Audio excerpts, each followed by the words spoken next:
Dreamscape presents Eggs on Ice by Laura Childs, narrated by Susan Boyce. Chapter 1. It was a dickens of a night. Velvet top-coats worn with silk ascots, fake British accents that echoed through the theater, a key light focused on an antique roll-top desk piled high with black ledgers. Like that. "It's perfect casting," Suzanne Dietz whispered to her friend Tony as they stood backstage. "Alan Sharp playing Ebenezer Scrooge. Our town's curmudgeon scored the ultimate role." Tony chuckled. "What's not to like?" It was Sunday evening, a few weeks before Christmas, and the Kindred Players were holding their first-ever dress rehearsal for A Christmas Carol. Suzanne and Tony had ditched their holiday decorating chores at the Cackleberry Club Cafe in order to help with costumes, sets, and lighting. Now they stood in the darkened wings of the refurbished Oakhurst Theater, watching their fellow townsfolk do some fairly credible acting. "Look at Bud Nolden," Tony said. "Who would have thought a big, galumping guy who drives a 2-ton snowplow would make such a believable Bob Cratchit?" "He's doing great," Suzanne said. "The entire cast is. They've learned their lines and are putting real emotion behind them." Suzanne, who'd never appeared on stage, never even sung in a high school musical, was delighted to remain in the wings.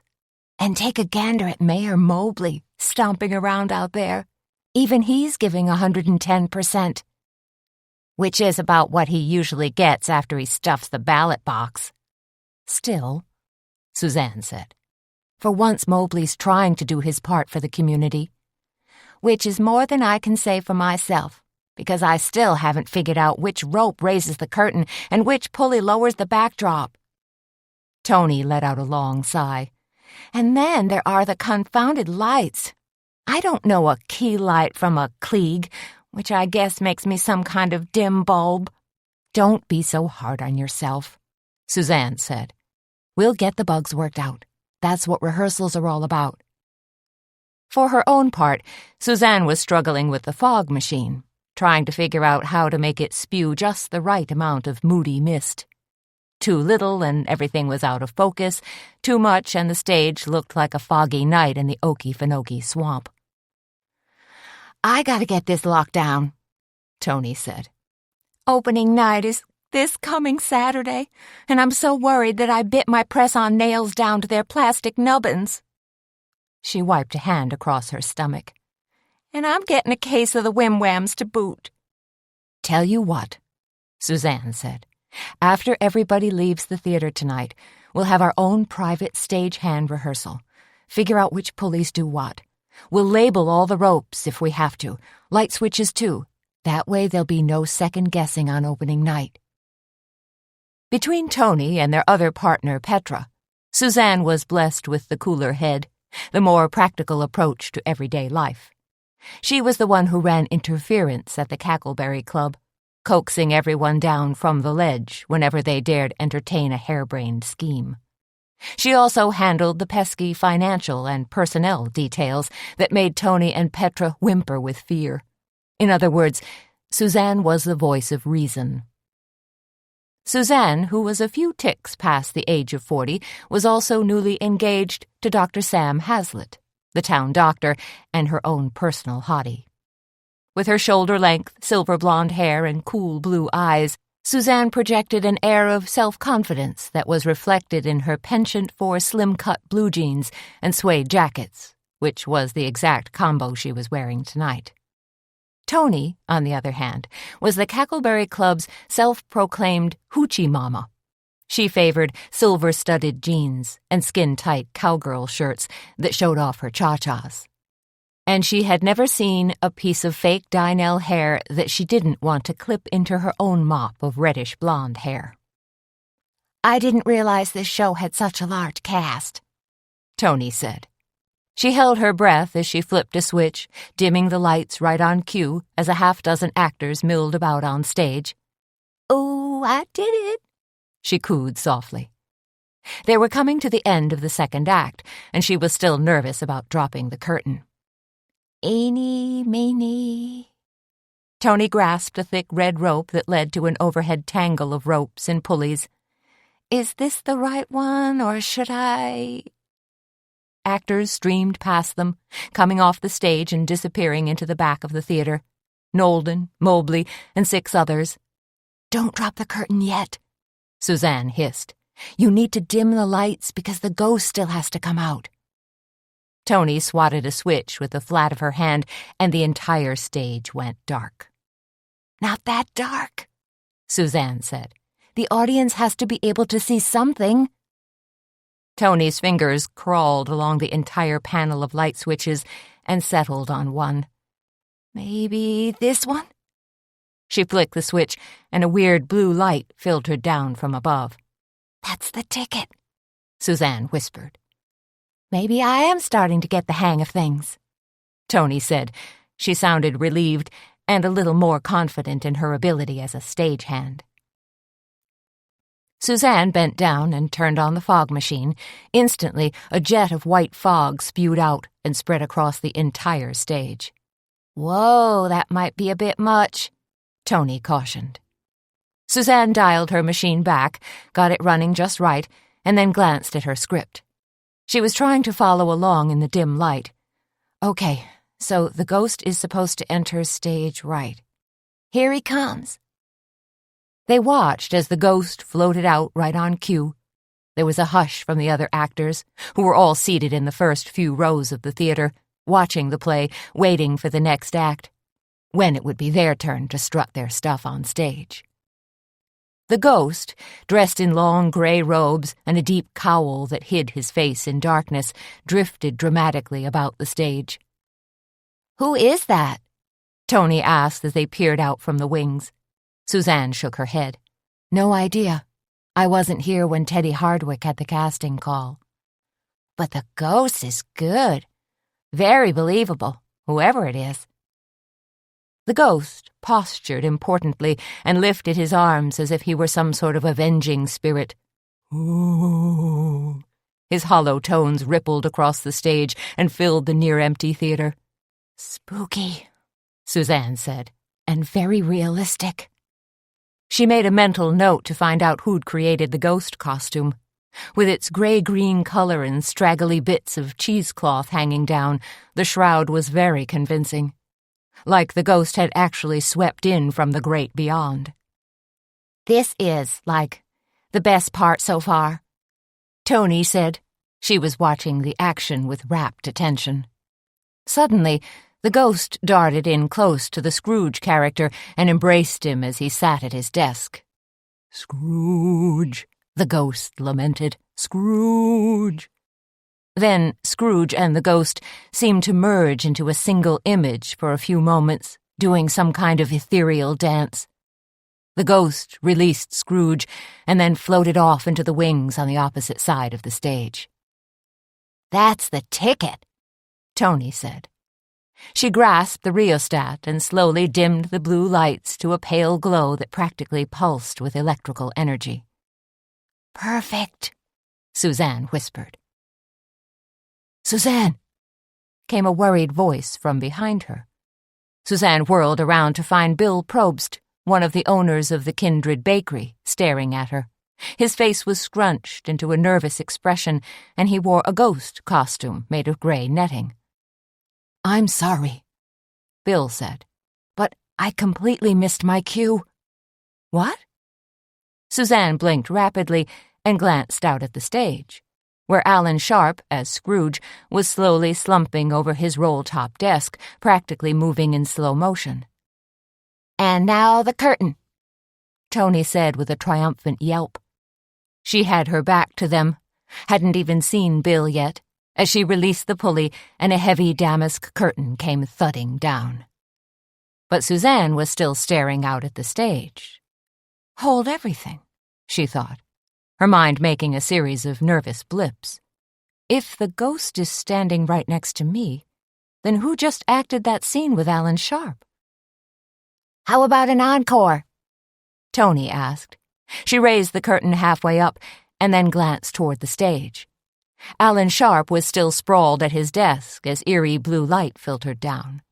His head was bowed low, and he looked as if he'd fallen into a trance. A thin spatter of applause rose from the actors sitting in the first couple of rows. They seemed deeply impressed by such a dramatic climax. But a few moments after their applause died down, Sharp still hadn't made a move to get up and take a well-deserved bow. Is this method acting? Suzanne wondered. Or is something a lot more sinister going on? Just as Suzanne was about to react, Tony jammed an elbow into her ribs and whispered, "Don't you think Sharp is overplaying his role? I mean, he isn't Jeremy Irons, and this isn't exactly the Globe Theatre." Sharp still hadn't moved a muscle, and Suzanne was slowly, almost unwillingly, putting it all together, connecting the dots between the mysterious ghost, the almost death-like embrace, and Alan Sharp flopped out there in a heap. "Holy cats," Suzanne gasped. "I don't think he's acting." "What?" Tony cried. "I think Sharp is—" Without finishing her words, Suzanne rushed out onto the stage. She circled Alan Sharp's crumpled body, reached out a hand to touch the pulse point at his neck, and felt absolutely nothing. There was no sign of breathing, no other vital signs. Shocked, practically reeling from her grisly discovery, Suzanne spun about and gazed down at a dozen questioning faces in the audience. "Call 911, she shouted. "Something terrible has happened to Alan Sharp." The cast and crew all froze for a long moment, until a few of them had the presence of mind to fumble for their phones. By that time, Suzanne had already turned and sprinted past Tony. Then she dove into the gloom and darkness of the theater's backstage. Suzanne could hear footsteps, hasty, running footsteps, just ahead of her, but could barely see her hand in front of her face.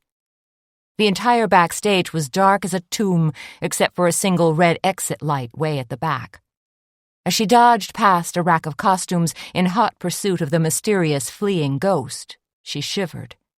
The dim red light made the Victorian sets look as if they were bathed in blood. "Stop!" Suzanne shouted. Her voice reverberated back at her as she spun around a row of dressing rooms and spotted the ghost some 10 paces ahead of her. "I'm talking to you!" she yelled. The ghost ignored her completely, flinging out a hand to tip over a wooden crate. Suzanne stumbled, one knee going down to hit the cold cement floor. Then she righted herself and leapt clumsily over the crate.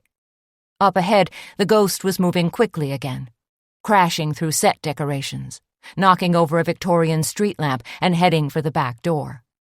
Suzanne pushed herself harder and dodged around a corner past a dusty grouping of old furniture. Way back here, in the bowels of the old theater, the air was musty and filled with the smell of mildew and rot. Her heart hammered. Her temples throbbed with rushing blood. It was like being in a tomb, dark and silent, only she wasn't alone. She spun around another corner, saw a gray cheesecloth fluttering ahead of her, and followed it down a clattering flight of metal stairs. At the bottom, Suzanne hesitated. Was this a good idea? Where was the ghost? Was he lying in wait for her? Suzanne glanced about for some sort of weapon. In the dim light, she saw folding chairs, stacks of old newspapers, and a toolbox. Her hand swept out and grabbed a rusty hammer. She hefted it carefully, feeling the weight, hoping it would be enough of a defense weapon if she needed one. Sliding ahead, slowly and quietly, Suzanne tried to pick her way through the gloom. Was the ghost waiting to attack her? He'd already killed one person, so he probably had no qualms about adding another victim to his dance card. A narrow hallway loomed ahead of her. Her back against the wall, Suzanne eased herself forward. And there, just ahead of her, heading for the back door of the theater, was the ghost. "Stop!" Suzanne cried as she scrambled after him. The ghost slid to a halt and spun around to face her, all dark cowl and quivering cheesecloth. Holding up a mean-looking serrated knife that glistened with a few beads of blood, he jabbed the tip at her. Suzanne backpedaled mightily, her heart practically beating out of her chest. Holy crap! Wide-eyed and practically breathless, Suzanne stood and stared at the ghost. The heavy cowl still obliterated his face. The knife was clutched in his hand. She took one cautious step backward, and then another. What was I thinking? This is such a bad idea. The ghost raised his knife and then tilted it in a perpendicular fashion, almost as if he was making some kind of medieval symbol or benediction. Suzanne's heart fluttered with fear. Had Tony called 911? Had anyone followed her back here? Was she about to become this madman's next victim? Then, with eerie but coordinated stealth, the ghost whirled about and kicked open the heavy metal stage door. A draft of ice-cold air flowed in as the door banged hollowly against the outside wall, launching a miniature snowstorm of ice rime. Seconds later, the ghost flitted outside, his footsteps crunching hollowly as he disappeared down the back alley into the frozen, dark night. Chapter 2. It was both a tragedy and a comedy of errors. A tragedy because a man had bled to death on stage, a comedy because Tony was convinced he'd been murdered by an honest-to-goodness ghost. The temperature must have dropped 30 degrees when that phantom started whooshing around, Tony said. And I'm positive I smelled something strange. Strange like what? Suzanne asked. Tony scrunched her face and made a ringing motion with her hands. Maybe like brimstone? You're sure it wasn't just cheap drugstore aftershave? Suzanne asked. Nothing here was particularly funny, but she still struggled to keep a straight face. No, I think that ghost blew up from the pit of hell. Sheriff Roy Doogie and Deputy Eddie Driscoll had shown up at the theater almost immediately.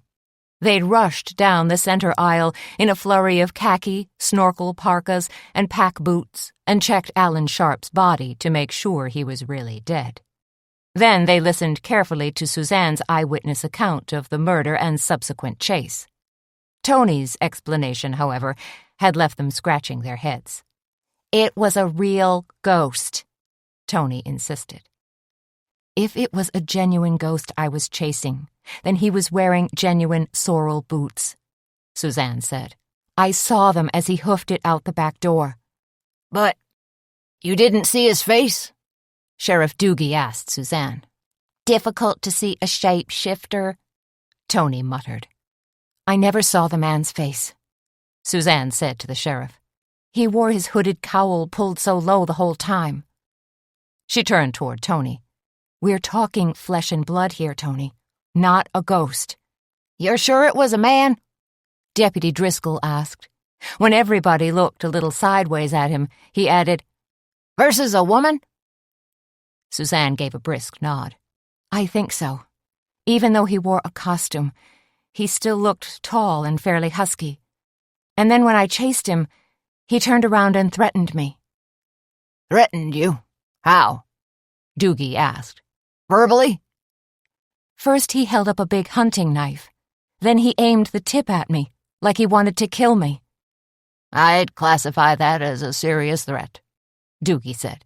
Did he speak to you? Did you recognize the guy's voice? Suzanne shook her head. Not really. He just kind of grunted, low and gruff, as if he was using a fake voice. You know, the way the actor Nick Nolte always talks? Killer disguised his voice, Driscoll said. He was making notes in a small spiral notebook. They were all gathered on stage, like some sort of impromptu acting troupe.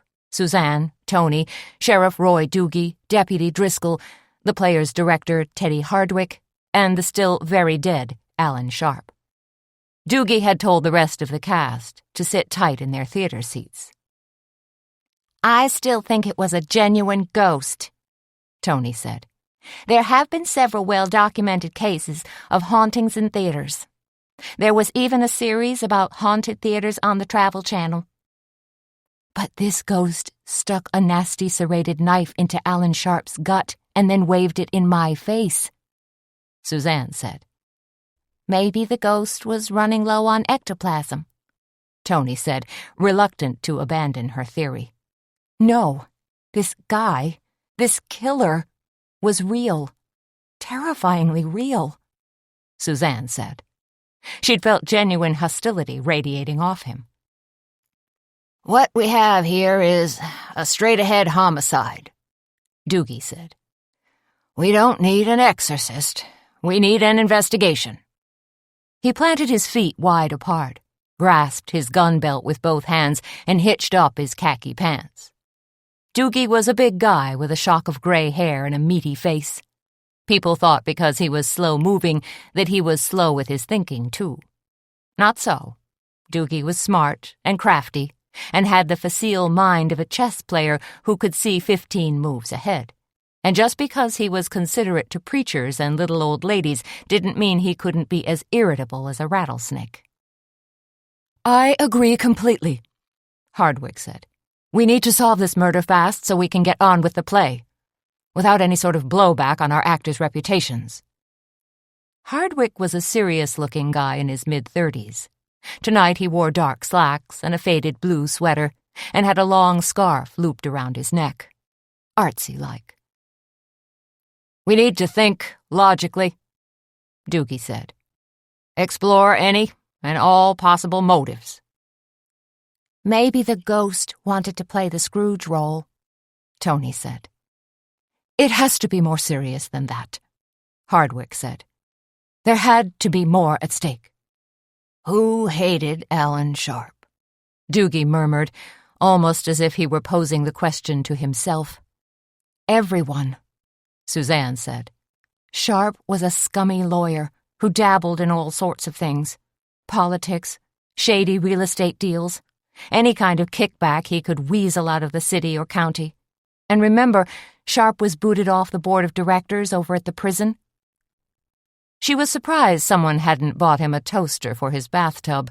He was disliked that much. Doogie rocked back on the heels of his boots.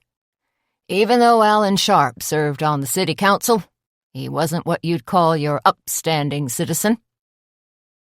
Deputy Driscoll made a low sound in the back of his throat.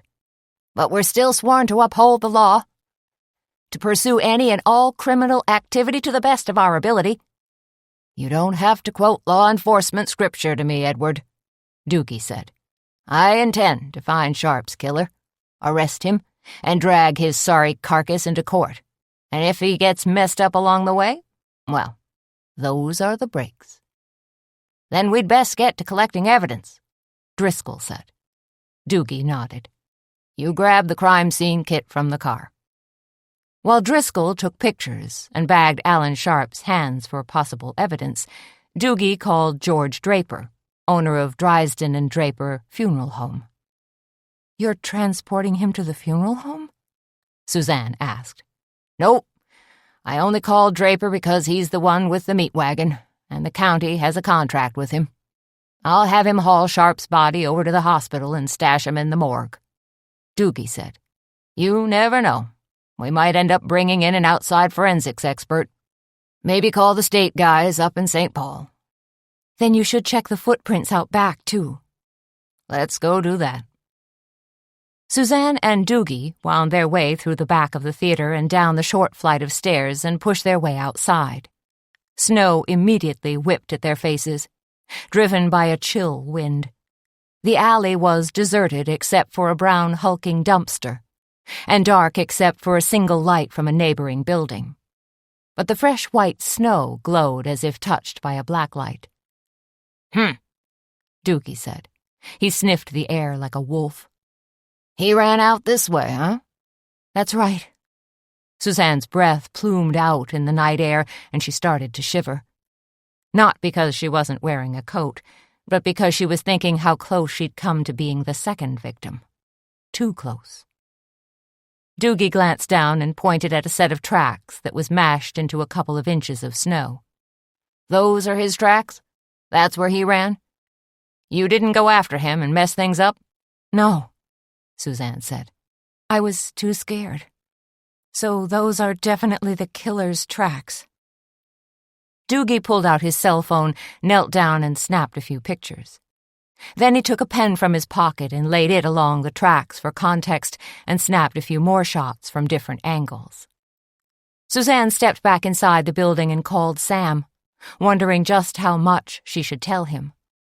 Let's see now. A murder, bizarre chase, and a big knife waved in her face. She decided it might be better to wait until she got home.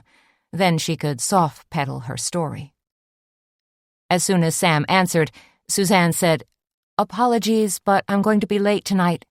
You probably shouldn't wait up for me." "What's wrong?" Sam asked. "What makes you think something's wrong?" Dang, was that a quaver in my voice? "The tone of your voice, for one thing. And the fact that my pager just went off with a 187 code. Which is a homicide." "Thanks a lot, Doogie," Suzanne muttered. "Suzanne." Sam's voice was unnaturally sharp and terse. "Wait a minute. You're at the theater. I'm reading this text message. Holy cats. There was a homicide at the theater and you're still there?" Yes." "Suzanne, are you safe?" Sam demanded. "I think so. What is that?" "Never mind, I'm coming right over." And just like that, he was gone. Putting her phone away, Suzanne walked over to the backstage dressing area. Doogie had come in and stomped the snow off his feet and was poking around with a flashlight. "Find anything?" she asked. "Kind of a mess back here," Doogie said without looking up. "We went tearing through here, knocking into things, I guess." Doogie shone his light on a backdrop that depicted a library scene. The thick paper had been ripped from top to bottom. "Looks like Hardwick's going to have to replace a few pieces of scenery." "Along with his main actor." "You know anybody who was vying for that role?" Doogie asked. "The Scrooge role?" "I don't know anything about it. You'd have to ask Hardwick." "I will do that." Doogie snapped off his flashlight, leaving them in the dark. "For now, I'm going to go out front to interview the other actors." "I think most of them were seated in the audience when the fake ghost came on stage." "Somebody must have seen something," Doogie said. 10 minutes later, George Draper arrived, looking somber in his black three-piece funeral suit and pushing a clanking metal gurney. Then, a hot minute later, Sam rushed in, right on Draper's heels. Dressed in faded jeans, a gray hoodie, and tennis shoes, he glanced around the theater, a look of panic etched on his handsome face. When he finally spotted Suzanne, sitting in the second row, he raised a hand and called out, "Suzanne!" Suzanne saw the worry on his face, the tension in his body, and jumped up. She ran to meet him and flung herself into his arms. God, he felt good. "Are you okay?" Sam asked. "I am now," Suzanne said. Sam kissed her on the forehead and then moved down to her lips, but only for a brief moment because now Sheriff Doogie was waving at him and calling his name. "Lucky me," Sam said in a low voice. "I'm still acting county coroner for another 2 months. And now you've got a murder dropped in your lap," Suzanne said. "Doc!" Doogie called again, more forcefully this time. "Don't go anywhere," Sam told Suzanne. He vaulted up onto the stage, not bothering with the steps, and walked over to where Doogie and Draper were surveying the body. The three of them put their heads together and muttered in low voices for a few minutes. More photos were snapped. Then they waved at Deputy Driscoll to join them, and together, the four of them rolled Alan Sharp into a black plastic body bag and hoisted him up onto the gurney. When the body flopped down, a hush fell over the other actors. Somehow, the arrival of Dr. Hazlitt, the gurney with one squeaky wheel, and the shiny black body bag made Sharp's death feel all too real. "Wait! Wait!" A strangled voice called out. Everyone turned as a tall, hawk-nosed man in a long, flapping coat came half running, half stumbling down the aisle. "Don Schinder," Suzanne said to Tony, who was now seated next to her. "Alan Sharp's law partner?" Tony asked. "Sharp, Schinder, and Young. They've been together almost 4 years. Oh, my God! Shinder shrieked as he drew closer to the stage. He pointed a bony finger at the body bag on the gurney. Is that Alan? No, it can't be, he said. He stumbled around, looking for a way onto the stage, then finally found the stairs. Doogie intercepted Shinder before he could reach Sharp's body. He grabbed the man by his shoulders and pulled him to one side. Shinder's narrow face was flushed red, and his arms flailed helplessly. Alan can't be dead, Shinder cried. I was just talking to him. We just filed a brief together, for Christ's sake. He looked forlorn and positively unhinged. Doogie led Shinder over to a folding chair, and Shinder slumped down. Shinder fought to make his mouth work, then finally croaked out, What happened? Doogie bent down and quietly explained what he understood to be the sequence of events. All the while Shinder kept shaking his head and saying, No, no, no. While they talked, Sam helped George Draper lower the gurney off the stage, then walked over to where Suzanne and Tony were waiting. There's nothing more we can do here, Sam said. You don't have to, examine the body? Tony asked. He can wait, Sam said in his quiet, calming doctor's voice. Come on, let's all go home. Suzanne, Tony, whose car is here? Who drove over from the Cackleberry Club? Neither of us, Suzanne said. Junior gave us a ride. Junior was Tony's ne'er-do-well, not-quite ex. 4 years ago, they'd run off to Las Vegas to get hitched. But before the ink was dry on their marriage license, before the bill for the hotel room came through on her Visa card, Junior was making goo-goo eyes at a waitress at the local VFW. The one with the cheap mohair sweater and hot pink extensions in her hair.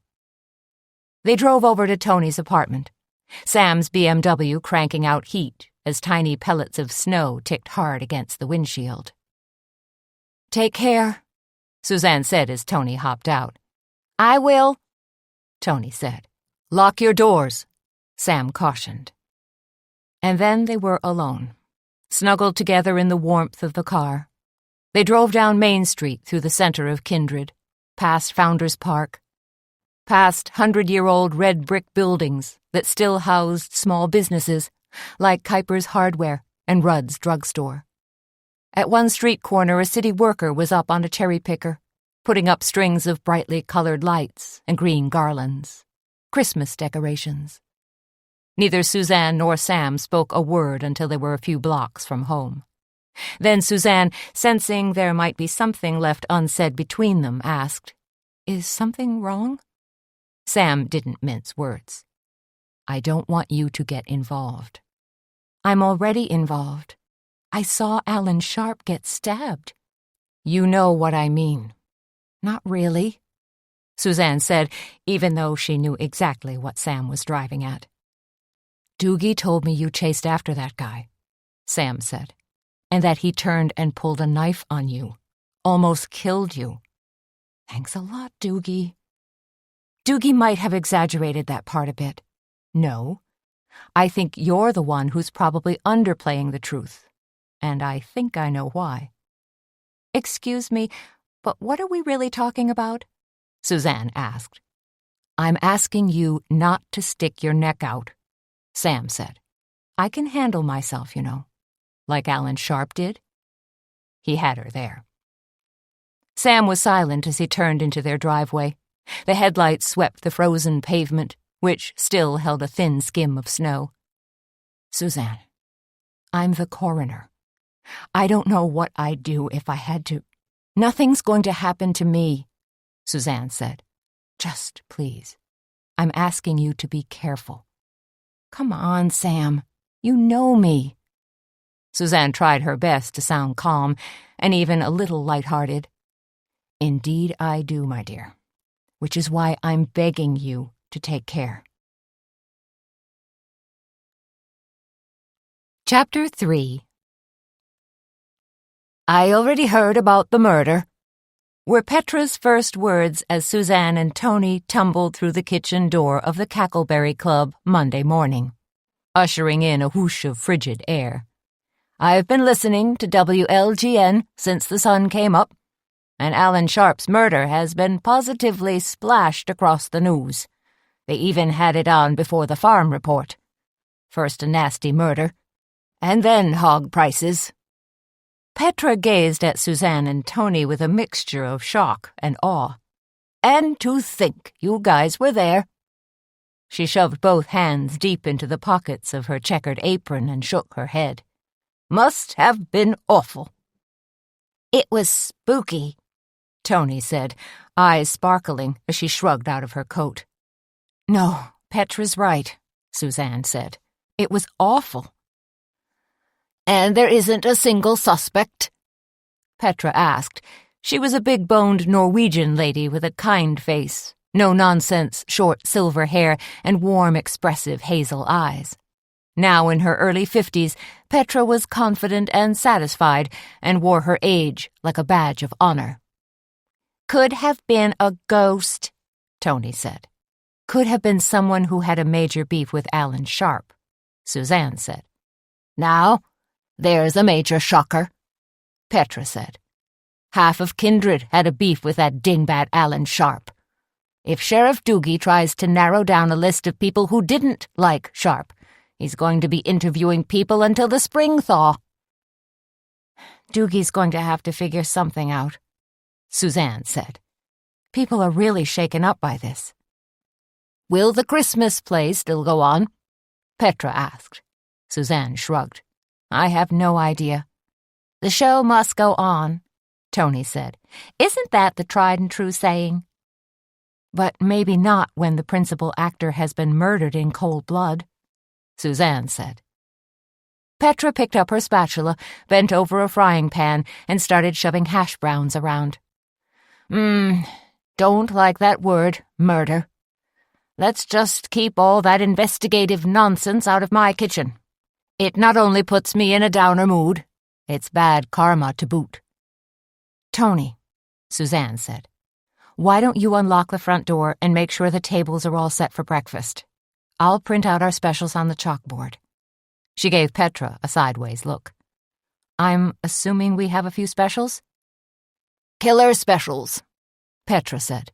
Then she put a hand up to her mouth and said, "Well, you know what I mean." She dug in her apron pocket and handed Suzanne a 3x5-inch recipe card with writing on it. "Here you go, Susie Q." Suzanne glanced at the list of specials. Elvis French toast? "What the heck is that?" Tony asked. "It's French toast stuffed with peanut butter and bananas," Petra said. Tony perked up. "Sounds pretty good." Suzanne and Tony pushed through the swinging door and got busy in the cafe. They snapped on lights, jacked up the thermostat a few degrees, and glanced around. The tables were covered in cheery yellow and white tablecloths and had salt and pepper shakers and sugar bowls ready to go. But they needed to be set with napkins, silverware, pitchers of cream, and ceramic coffee mugs. When the morning rush started, and it would probably begin in the next 10 minutes, they had to be ready. Hungry truckers and farmers would be bulldozing their way in, anxious to order their hearty and delicious breakfasts. While Tony worked at the tables, Suzanne put on 2 pots of coffee, French roast, and a Kona blend. She also got hot water ready for tea and pulled out a pretty Colport teapot in the Ming rose pattern, as well as a Chinese blue and white teapot. More and more she'd weaned her customers away from tea bags and had them enjoying fresh brewed tea leaves, especially in the afternoons, when she offered cream teas and special event teas. "Got sticky buns fresh from the oven?" Petra called out. Suzanne leaned forward and saw that Petra had pushed 2 trays of glazed cinnamon and pecan rolls through the pass-through. Good. She stacked the rolls carefully in the glass pie server that sat atop her old-fashioned ceramic counter, the counter that came as a sort of bonus gift when she'd scrounged the old-fashioned soda fountain backdrop from a long-defunct drugstore. The rest of the Cackleberry Club was equally charming. Funky metal signs and colorful painted plates adorned the walls, along with a few of Petra's hand-stitched wall hangings. There was an oak cabinet that held candles, vases, linens, and glassware, and wooden shelving that ran all around the room and served as a perch for Suzanne's vast collection of ceramic chickens. She had everything from salt and pepper shaker chicks to enormous red and green roosters. Across the cafe were the book nook and the knitting nest. When Suzanne had acquired and renovated the building, what had been an old spur station, those 2 extra rooms had been a kind of lucky strike extra. Now one was filled to capacity with bestsellers, the other jammed full of quilting fabrics and colorful skeins of yarn, a nod to Petra, who also gave knitting and quilting lessons a couple of times a week. "The chalkboard," Tony called out. "You gotta put up the specials." "I'm on it," Suzanne called back, realizing she'd kind of spaced out for a few minutes, thinking about Alan Sharp and the mysterious ghost. So, rosemary scones and sticky rolls, Elvis French toast, hash browns and turkey bacon, breakfast burritos, peach cobbler pancakes, scrambled eggs and veggie omelets. Everything, farm to table fresh, but hearty enough to keep a person fueled for the cold. When she'd finished, Suzanne walked to the front window, pushed back the cafe curtains, and stared out at the blanket of snow. It made everything, the driveway, trees, small buildings across the way, look pristine and softly mounded. Then she remembered the drops of bright crimson blood dripping from the ghost's knife last night and felt a sudden tickle of apprehension.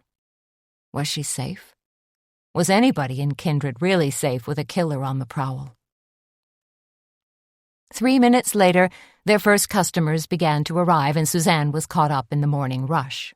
She greeted people, seated them at tables, poured coffee, and listened to gossip about last night's murder as it swirled around her like an ill wind.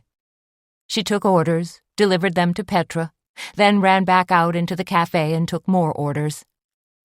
"Are you picking up snippets of the conversation du jour?" Tony asked when she and Suzanne met behind the counter. "Everyone seems to be gossiping about Alan Sharp's murder, because everyone knows about it by now," Suzanne said. "Small-town folk," Tony said. "Our underground network has better communication ops than the U.S. military. And everyone's got a theory on who done it.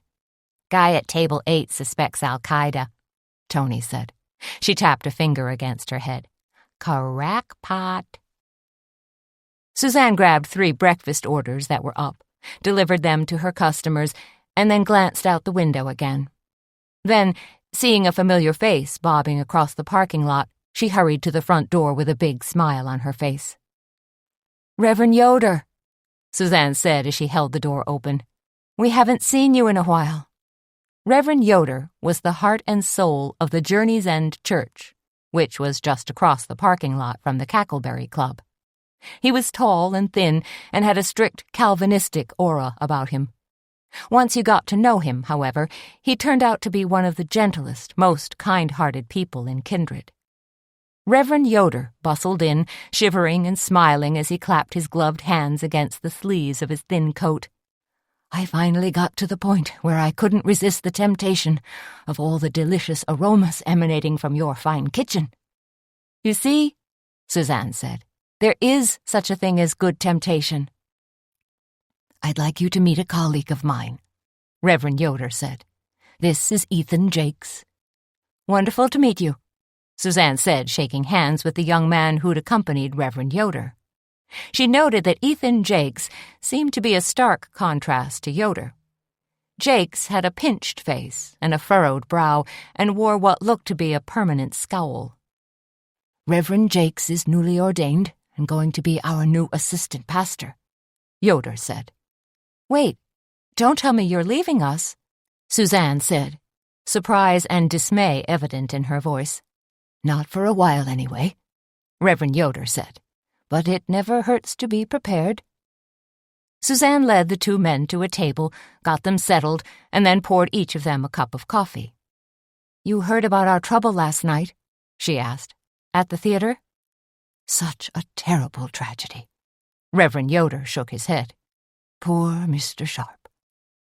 That seemed to be a cue for young Ethan Jakes to come alive with a fiery Bible verse. "For he is God's servant, for your good," he suddenly sang out.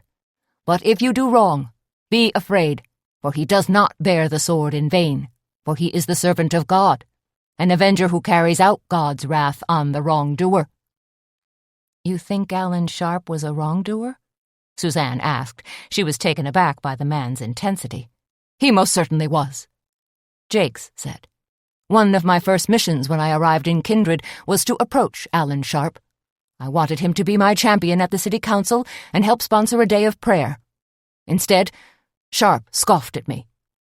Jake's lip curled in disdain, and he shook his head. "With the evil pull of technology, pornography, and drugs in our society, a day of prayer is practically a requirement." "Well, I'll settle for Sheriff Doogie sorting out the wrongdoers here in town," Suzanne said, "along with administering just punishments." She smiled at Reverend Yoder. "I'm guessing you're here for one of Petra's omelets?" "With vegetables and cheese," Yoder said. "And a cup of tea? Something with a little body?" "I'm just brewing a pot of Assam." "Perfect," Yoder said. "And you?" Suzanne asked Jakes. He stared at her with dark-rimmed eyes. "Just a simple poached egg on dry toast." At 11 o'clock, Sheriff Doogie came drifting in. Most of the breakfast crowd had departed, and it was too early for the luncheon crowd, so he glanced around, seemingly pleased that he wouldn't be bothered, and stomped over to the counter.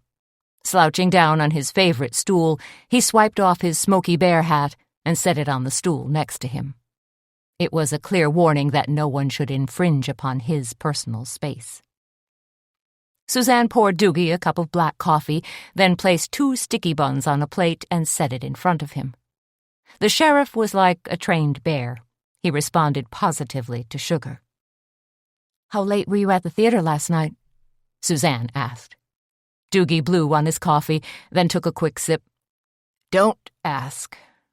"It was that bad, huh?" It is what it is. Problems and vexation come hand in hand with the gold star." "How did your interviews with the other cast members go?" Suzanne asked. "They weren't terribly productive. Can I get some butter, please?"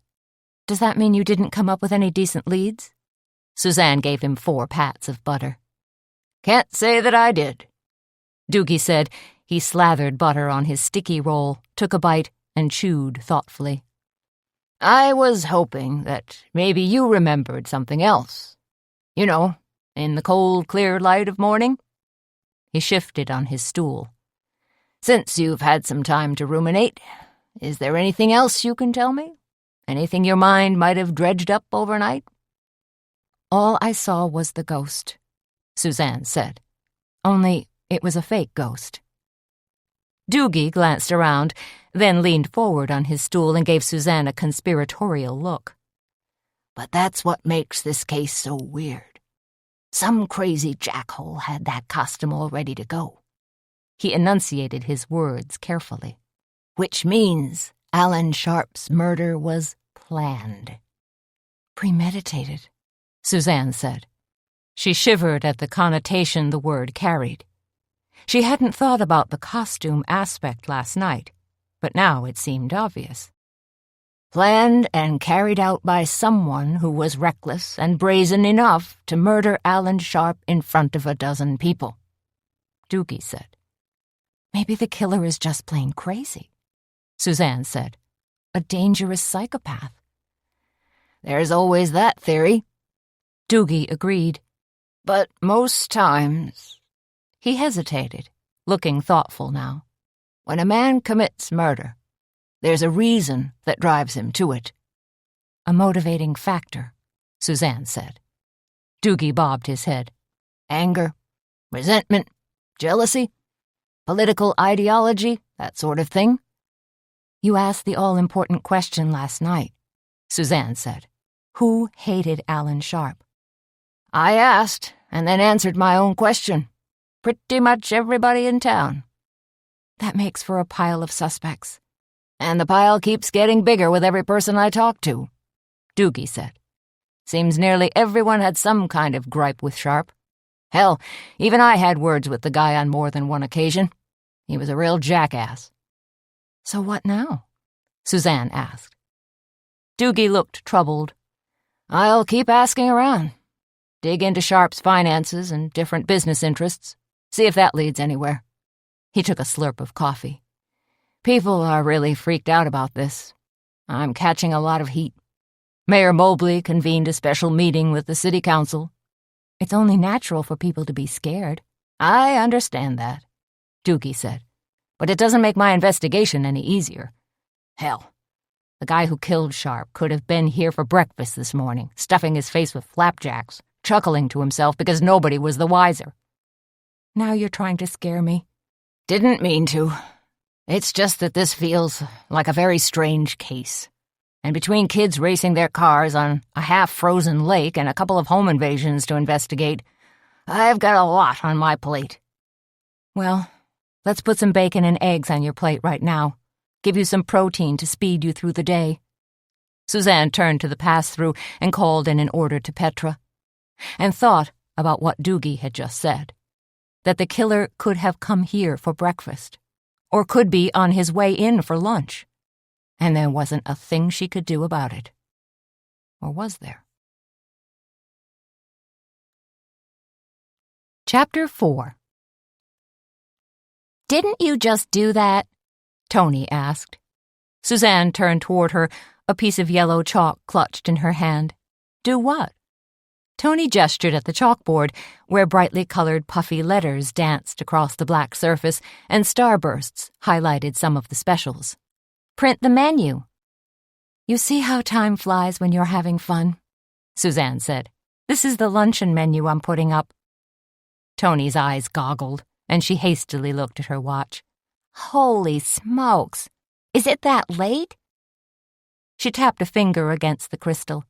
Dang, thing stopped on me again. Is that the watch Junior gave you for your birthday? Yeah, although I think he got it from one of those claw machines at the county fair. Fished it out of a pile of junky cigarette lighters, Cupid dolls, and tin belt buckles. Maybe he got it at the pawn shop. Junior does love his pawn shops, Tony agreed. If he's not buying something he can't afford, he's trying to hawk something. Tools, tires, fishing gear, an outboard motor.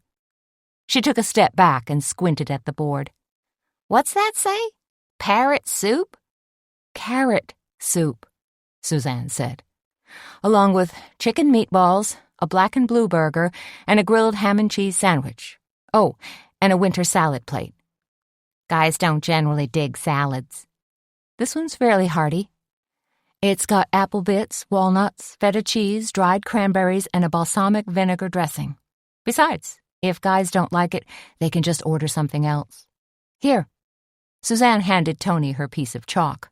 Why don't you finish up while I run into the book nook and unpack all those boxes that UPS unceremoniously dumped on our doorstep this morning? Once she was in the book nook, Suzanne grabbed a knife and busied herself with slitting open all the cartons. Then she set about shelving the new arrivals. There was something very satisfying about the shiny, colorful book jackets and the way the shelves came newly alive with gardening, mystery, romance, and history books. She was also glad to see that copies of Kiss the King by Carmen Copeland, a local romance writer, had arrived. In fact, the publisher had shipped an entire case of Carmen's books. Suzanne decided she'd have to schedule a book signing for Carmen, though sometimes those events could turn slightly unpleasant. Carmen, who lived in a sprawling Victorian mansion in the nearby town of Jessup, was a wealthy, somewhat snobby 1%er who never let the other 99% forget it. With all the new volumes shelved, Suzanne grabbed a few children's books so she could make a Christmas display. The book nook had limited space, but she'd managed to cram in a couple of rump-sprung easy chairs along with a battered wooden table. That table now held a small twinkling Christmas tree along with some cotton batting that was meant to represent drifting snow. As Suzanne hummed along, adding a couple of fuzzy reindeer to the display as well as a few kids' picture books that were all about reindeer, her thoughts circled back to last night's catastrophe. She tried to dredge her memory for some sort of clue that would help Doogie. She really had. But nothing had surfaced yet. Maybe, if she put what had been a harrowing experience on her brain's back burner, something would eventually pop. Hopefully it would, because Doogie seemed to be counting on her. "Suzanne?" Tony leaned in the doorway of the book nook. "A little help, please?" Suzanne looked up. "Pardon?" "The cafe is filling up, and I've already taken a dozen orders." "Right, okay," Suzanne said as Tony disappeared. "I'm on it." At the exact moment Suzanne hustled back into the cafe, Mayor Mobley walked through the front door. Mobley cocked a mournful eye at her and said, "Suzanne," in a voice that sounded as if he was about to make a major proclamation. "Mayor Mobley?" Suzanne said. "How was your emergency meeting this morning?" Mobley's florid face pulled into a frown. "How do you know about that?" "In case you hadn't noticed, this is a cafe," Suzanne said. "Everybody talks. They gobble donuts and sticky buns, choke down enough coffee to kill a horse, get their sugar buzz going, and gossip to their heart's content. It's like a relentless 24-hour cycle of fake TV news." "I don't like to hear that," Mayor Mobley said. He was overweight and sneaky as a weasel, and had a pugnacious nature that was reflected on his pudgy face. This was Mobley's third term as mayor, and probably the third time he'd stuffed the ballot box. The citizenry not only didn't like Mobley, they didn't particularly trust him. Then again, that's what happened when you had a reputation for sticking your fat fingers into all sorts of shady deals. Mayor Mobley and Alan Sharp were the deal brokers in town. Now, with Sharp dead and gone, it would be up to Mobley to carry on their nefarious tradition. Suzanne seated Mobley at a small table by the window. Mobley, who was perpetually cranky and a genuine snake in the grass, got right down to business. "If you know about our meeting, then I guess you've heard about Alan Sharp." "Are you kidding?" Suzanne said. "I was there last night, working in the wings. I watched all of you guys come trooping off stage, then I saw Sharp get stabbed." What was wrong with Mobley? Had he left his brains in his sock drawer this morning? "Oh, yeah. I guess I did see you there," Mobley muttered. He wasn't one bit flustered by his mistake. Then again, he never was. He seemed to perpetually exist in his own self-important world. He'd also managed to cobble together a web of informants who kept him apprised of everything. "Alan was a good man," Mobley said in carefully measured tones. "Yet you didn't ask him to run your last campaign," Suzanne said. Mobley and Sharp had always been thick as thieves, but not lately. Something major had happened in the last couple of months. Some sort of disagreement had driven a huge wedge between them. "Nope. I hired someone else." Mobley's eyes were a pair of hard gray marbles as he stared at Suzanne. "Pretty much had to. Alan went out and got himself elected to the city council. I had to cut him loose because I didn't want anybody screaming foul play or accusing us of having an old boys network." "Even though you really are an old boy with a network," Suzanne thought. Then she decided to have a little fun. It wasn't often that she got a chance to needle Mobley and maybe do some investigating at the same time. "But right after the election you did have a major falling out with Alan Sharp, isn't that right?" "Not really," Mobley said. "We both had what you'd call, other interests." Then Mobley's face creased in a knowing crocodile smile. "But getting back to the murder, I guess you don't know everything, Suzanne." "What don't I know?" "That Sheriff Doogie already has a prime suspect."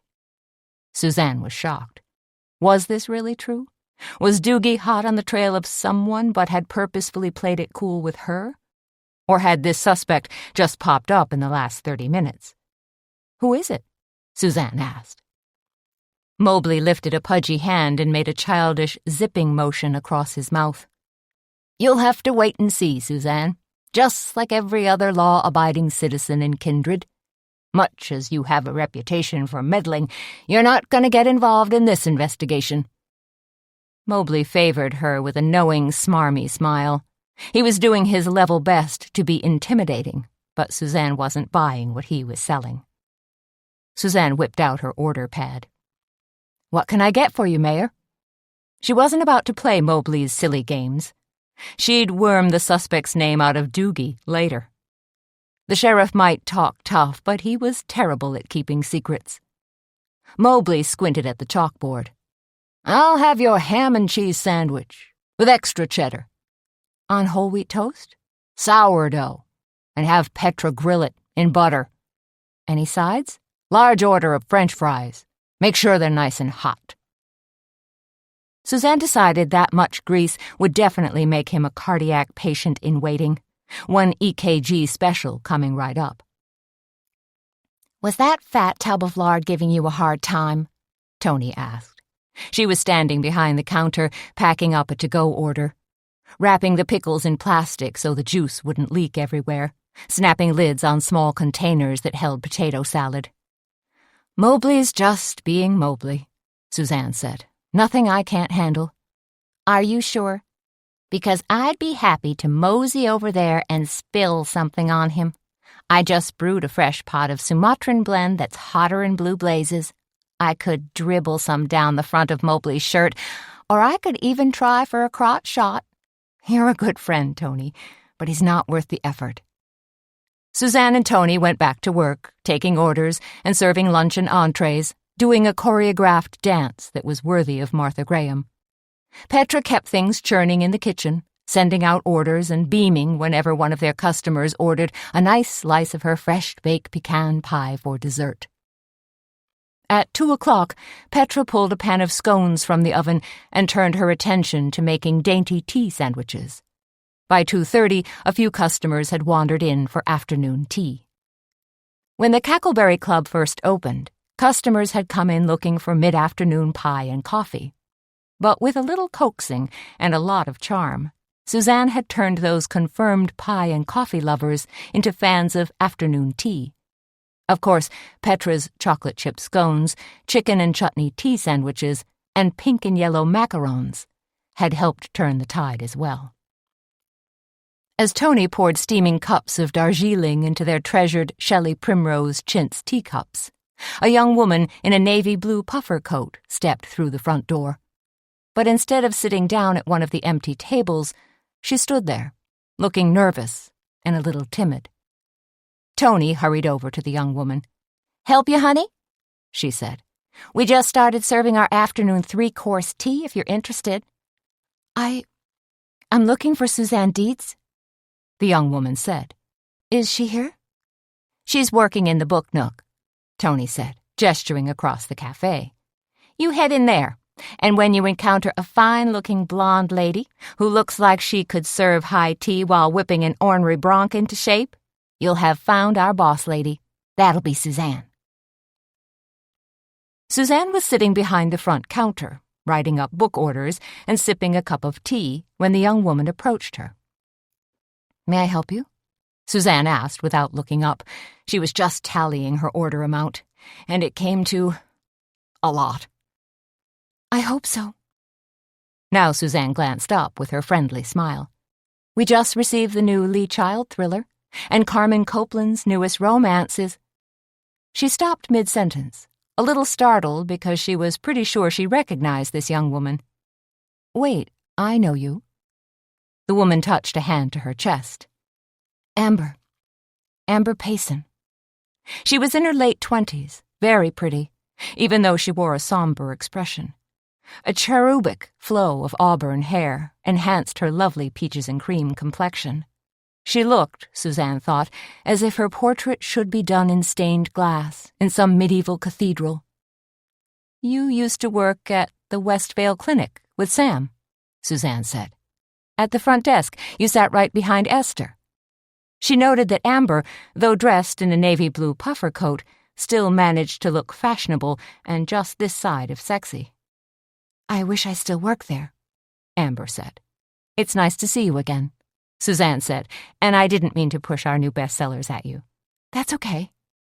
Amber shifted from one foot to the other. She seemed to be working up to something. If you're not in the market for a book, maybe I could interest you in a pot of Darjeeling or Assam tea, Suzanne said. Or Japanese green tea if you're in the mood to stretch your taste buds. Amber shook her head. Thank you, but I don't want any tea.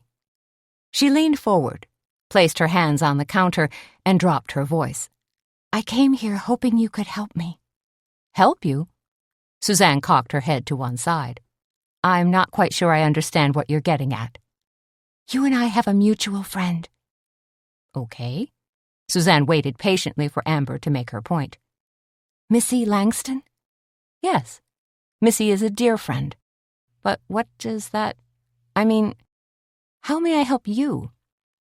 There's a rather difficult situation that's come up. Amber stammered.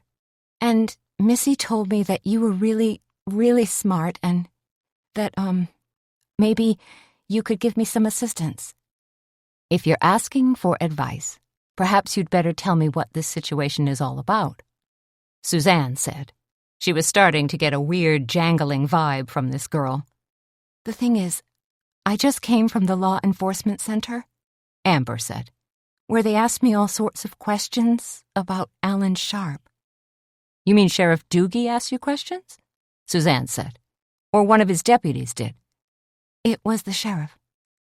You must be one of the actors from last night, Suzanne said, though she didn't remember seeing Amber at the theater. Amber shook her head. No. Then why on earth would they ask you questions about Sharp? Amber drew in a deep breath and said, Because they think I killed him. Chapter 5. Maybe you should start from the very beginning, Suzanne said. Tell me the whole story. She'd immediately hustled Amber into her small office adjacent to the book nook.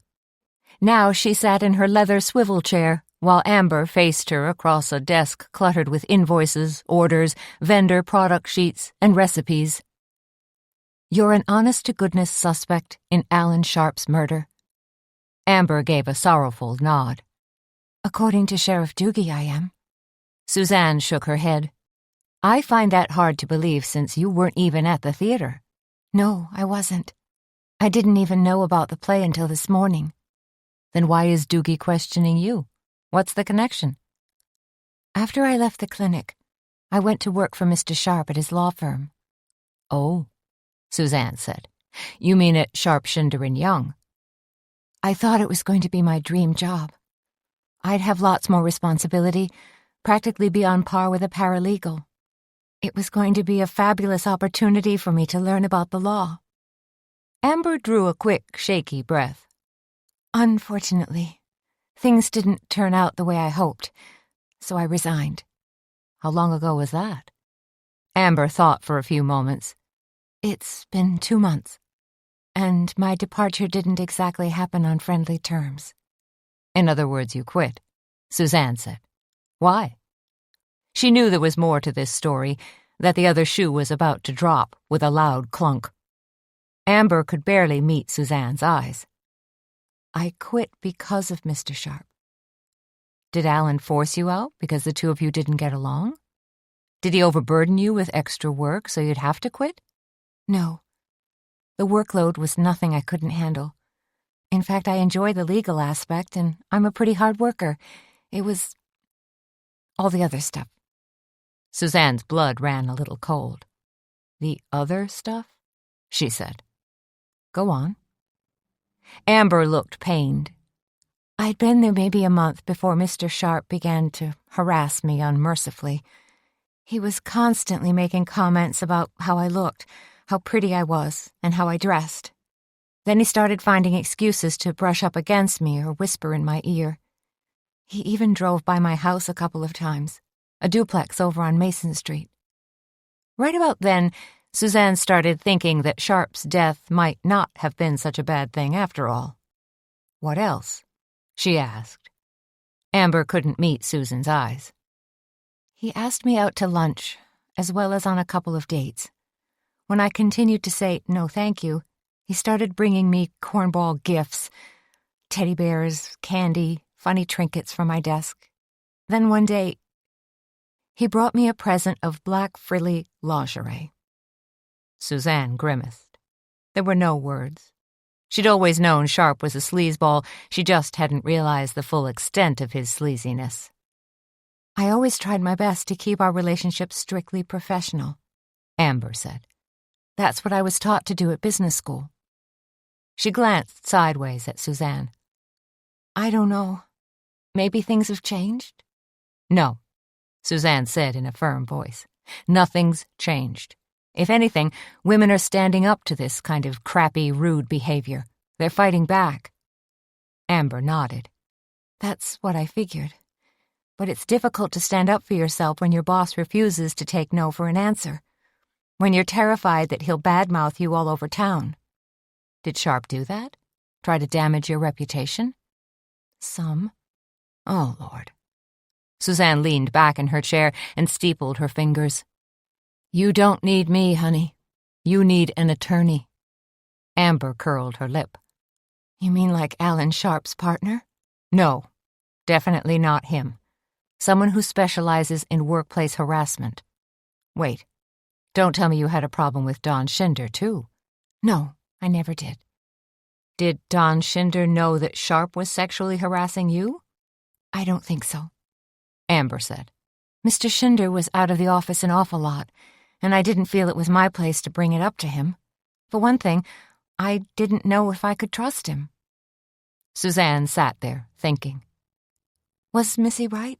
Amber asked. Can you help me? Maybe I could talk to Sheriff Dookie, Suzanne said slowly. He's a good friend and he might listen to me. She tapped a finger against her desk. Did you tell Sheriff Doogie about Sharp harassing you? Amber hung her head. No, because it's too embarrassing. Suzanne thought some more. But somebody out there put a bug in Doogie's ear that you were angry at Alan Sharp.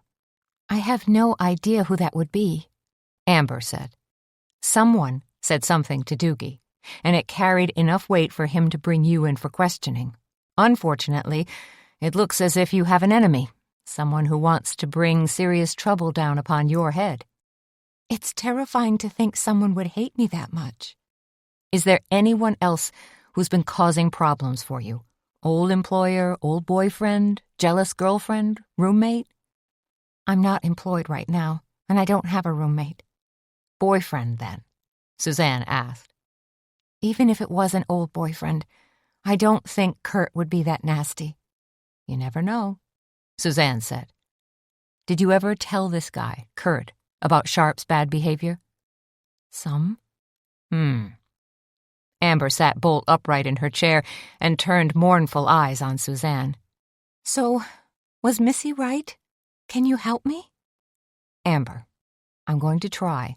Believe me, nobody wants to figure this out as much as I do. An hour and a half later, Suzanne, Tony, and Petra were gathered in the deserted Cackleberry Club for what Tony liked to call an executive board meeting, which meant Petra had brought her knitting and Tony was fussing with a new set of purple press-on nails. What are you working on? Tony asked Petra. Just something I want to show my knitting class, Petra said. It's a sweater made with a blend of Arctic fox yarn. Are you serious? Tony asked. Well, it's 30% Arctic fox and 70% merino wool, Petra said. You mean this wool was once alive? Tony asked. Petra chuckled. Most types of wool were, or are. Suzanne sat down at the table with Tony and Petra. Are you ready? She asked. She'd tossed around the idea of telling them about Amber's problem, but had decided to hold off until she talked the whole thing over with Sam. So, instead, Suzanne just told Tony and Petra that she wanted to go over their plans for the coming week. We're going to be super busy, Tony said immediately. Day after tomorrow is our Christmas tea, which is sold out, by the way, and then we kick off our toy drive on Friday. Is Junior still planning to bring us a few boxes or bins for collecting toys? Suzanne asked. He promised he would, Tony said. And we're probably going to need posters, Suzanne said. Petra waved a hand. I'm already on it, but we need more marketing juice than just that. We gotta let people know that we're collecting toys. I've got that covered, Suzanne said. Laura Benchley at the Bugle is going to do a write-up in the newspaper, and I'm already booked on Paula Pattison's Friends and Neighbors radio show. Paula promised me a 2-minute segment. That's perfect, Petra said. So, what else is hot? She looked around the cafe. Oh, holiday decorating. Consider it done, Tony said. I'm the garland and tinsel queen. She made a grand gesture, and one of her nails popped off. Oops! She grabbed it and stuck it back on. Then you'd better get your tinsel in gear, Suzanne said, because we need to be gussied up in time for our Christmas tea. She glanced at Petra. You're all ready for that? Ingredients have been ordered? Orders are in. Menus are planned, Petra said. Now I'm working on Saturday afternoon's wine and cheese fundraiser for my church.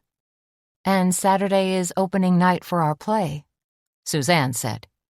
The play, Tony said, sticking on another purple nail. We got so busy. I kind of forgot about that. She drummed her fingers against the table, testing the stick-on power of her new nails. Is dress rehearsal still on for tonight? No, Petra said. It's been cancelled. She made a face. I forgot to tell you guys. Teddy Hardwick called during lunch and said rehearsals are off for tonight, but they'll start up again tomorrow night. Must be out of respect for Alan Sharp, Tony said. Why else would there be a delay? I think, Petra said, they're hoping to find someone to step in and play Scrooge. Another victim, Tony said. Suzanne sighed. Let's just hope there isn't a Christmas jinx. On her way home from work, Suzanne decided to stop at Alchemy Boutique and talk to Missy. Missy was, after all, Amber's close friend. Maybe she'd be able to shed a little more light on why Amber had come begging for help this afternoon. Alchemy Boutique was a contemporary upscale clothing shop that shouldn't have been particularly well received in the small Midwestern town of Kindred, but had proved to be a rip-roaring success. Alchemy carried the latest trend-driven fashions, 7 for All Mankind jeans, cold-shoulder sweaters, shredded hoodies, suede booties, and designer looks by Rag & Bone, Vince, and C&C T-shirts. Suzanne let herself in the door and instantly felt her spirits lift. Candles flickered. Adele's Set Fire to the Rain oozed over the sound system. Beautiful clothing beckoned from tasty little Please Touch Me displays. Olive drab jackets, camo jeans, and suede boots were gathered in one section. Another table was stacked with orange, red, and plum-colored sweaters. An old-fashioned cabinet held a wealth of bags and dreamy wool scarves. For a few seconds, Suzanne had an image of herself dressed in caramel-colored leather slacks and a matching sweater. The slacks would be as soft as butter, the sweater embellished with bits of suede fringe and exotic feathers. A camel's hair coat would be draped carelessly over her shoulders as she posed next to a silver Mercedes-Benz. Then she shook her head, and the Suzanne as runway model dream burst like a soap bubble.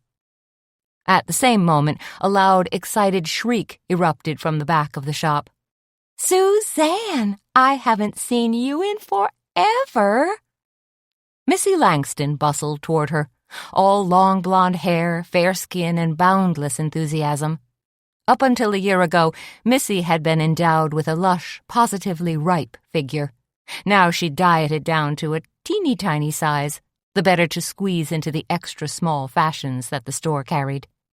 Suzanne wondered whether the weight loss had been Missy's idea or if she'd been coerced by Carmen Copeland, the snooty romance writer who also owned the store. Suzanne and Missy exchanged de rigueur air kisses and friendly "Hi, how are yous?" Then Suzanne got right down to business. One of your friends stopped by to see me today, she said. Missy gave a knowing nod. Amber, I told her that you could probably help her. The influence I have over Sheriff Doogie is basically 0 to none, Suzanne said. What Amber really needs is a good attorney. Couldn't you do for her what you did for me? Missy gave a little shudder. I'll never forget how you pulled my fat out of the fryer when Doogie accused me of murdering Lester Drummond. Yes, but I knew you, so I could vouch for you wholeheartedly. I don't know a thing about Amber, other than the fact that she worked at Sam's clinic for a few months. Well, can't you talk to Sam? Or ask somebody at the clinic? Sam doesn't want me to get involved in the Alan Sharp case. In fact, he was quite adamant about it. Missy smiled. When have you ever done what someone told you to do, Suzanne? Long as I've known you, you always follow your head and your heart and do the right thing. Yes, but is this the right thing? Suzanne wondered. Missy reached out and grabbed Suzanne's hand. Listen, Suzanne. I swear on my mother's grave that Amber is good people, and right now she's being falsely accused of a crime she didn't commit.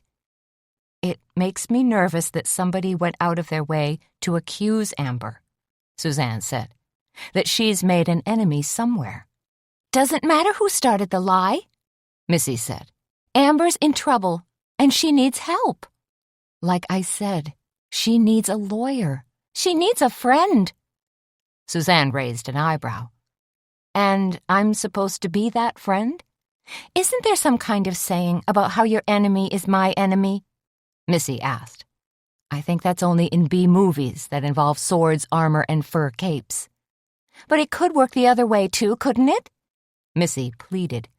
My friend is your friend? I suppose so. Missy continued with her impassioned plea for Amber, begging Suzanne to step in and help. Suzanne listened carefully, but still wasn't convinced. Finally, Missy said, Look, I'll make a deal with you. You do what you can for Amber, running whatever interference you can with Sheriff Doogie, and I'll help you out. She glanced around the boutique. I could stage a mini fashion show for you. What are you talking about? Suzanne asked. Well, I know you're having your big Christmas tea this Wednesday. What if I brought a few girls and some fun clothes over to the Cackleberry Club and we staged a mini fashion show for you? A fashion show? Suzanne said, liking the idea. It would be an impromptu surprise, kind of like a Christmas gift for all your guests. What do you say, Suzanne? I think it's a great idea. But you don't have to bribe me. I'll talk to Doogie and try to run interference. You'll really help Amber? Missy cried. Yes, I will, Suzanne said. She'd take a giant step in and use whatever influence she could muster. For you, Missy. I'll try to help Amber. I really will. By the time Suzanne arrived home, it was well after 6 o'clock. She kicked off her boots, stowed her coat in the front hall closet, and wondered where her dogs were. There was usually the telltale click of toenails on floorboards, and then 2 warm muzzles snuffled her hand, a lovely doggy greeting. But when Suzanne walked into the kitchen and found Sam feeding jerky treats to Baxter and Scruff, she knew her work here was done. Hey, Sam said, a grin splitting his face. You're home. You're home, Suzanne said. Sam was generally the one who was the late arrival. Also, though this was slightly picky, it technically wasn't Sam's home yet. They were, as Suzanne liked to say, living in sin. But since they'd be getting married in a few short months, it made no earthly sense for Sam to keep his apartment. After all, Suzanne had plenty of room upstairs in her king-sized bed. Are you actually cooking something, or just puttering around, trying to look busy? Suzanne asked as Baxter and Scruff finally came over and stretched their noses up, hoping for a pet, or another treat. Sam fixed Suzanne with a dazzling smile, and her heart leapt at the idea that this man, this slightly younger man, not only loved her, but had asked her to marry him. What I'm doing couldn't exactly be classified as cooking, Sam said. It's more like prowling through the refrigerator and pulling out a few choice ingredients that will hopefully inspire you. He took 2 quick steps in her direction, wrapped his arms around her, and pulled her close. Delivered a kiss that was long and sweet. Then his lips moved down to impart tiny butterfly kisses on her neck. "You're the one who's the gourmet chef, after all," he murmured. Suzanne said, her appreciation apparent as she snuggled even closer to him. "Never mind the gourmet chef part. Just please don't stop those kisses. In fact, let's just save the calories and chuck the whole idea of dinner so we can go upstairs and—" "What about lamb chops?" Sam asked.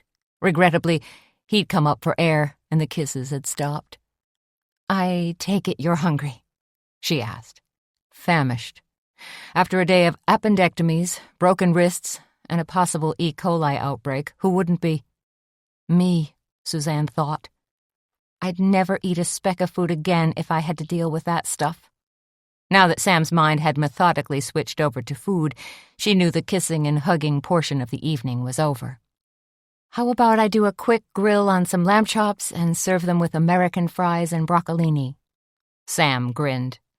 "I'd go out and commit highway robbery just for your delicious taters." Suzanne got busy then. The nightly routine of cooking a complete meal appealed to her. It felt somehow comforting and brought a sense of closure to her day. Afterward, she and Sam would hunker down for the night, enjoying their almost family. No more simply eating a sandwich alone in front of the TV. Sitting at the dining room table in a warm spill of candlelight, Suzanne waited until they were halfway through their dinner and the better part of a bottle of Montrachet before she told Sam that Amber Payson had stopped by to see her. "Amber?" Sam said, his brow puckering. "You mean our Amber from the clinic?" Baxter and Scruff perked their ears forward when he spoke. Sam was more liberal than Suzanne about feeding dogs at the table, so there was always the chance of a choice tidbit. "Well, she hasn't been your Amber for a good 6 months," Suzanne said. "In fact, she's been working for Alan Sharp." That grabbed Sam's immediate attention. "You're not serious?" "Not only that, Amber seems to be in a bit of trouble."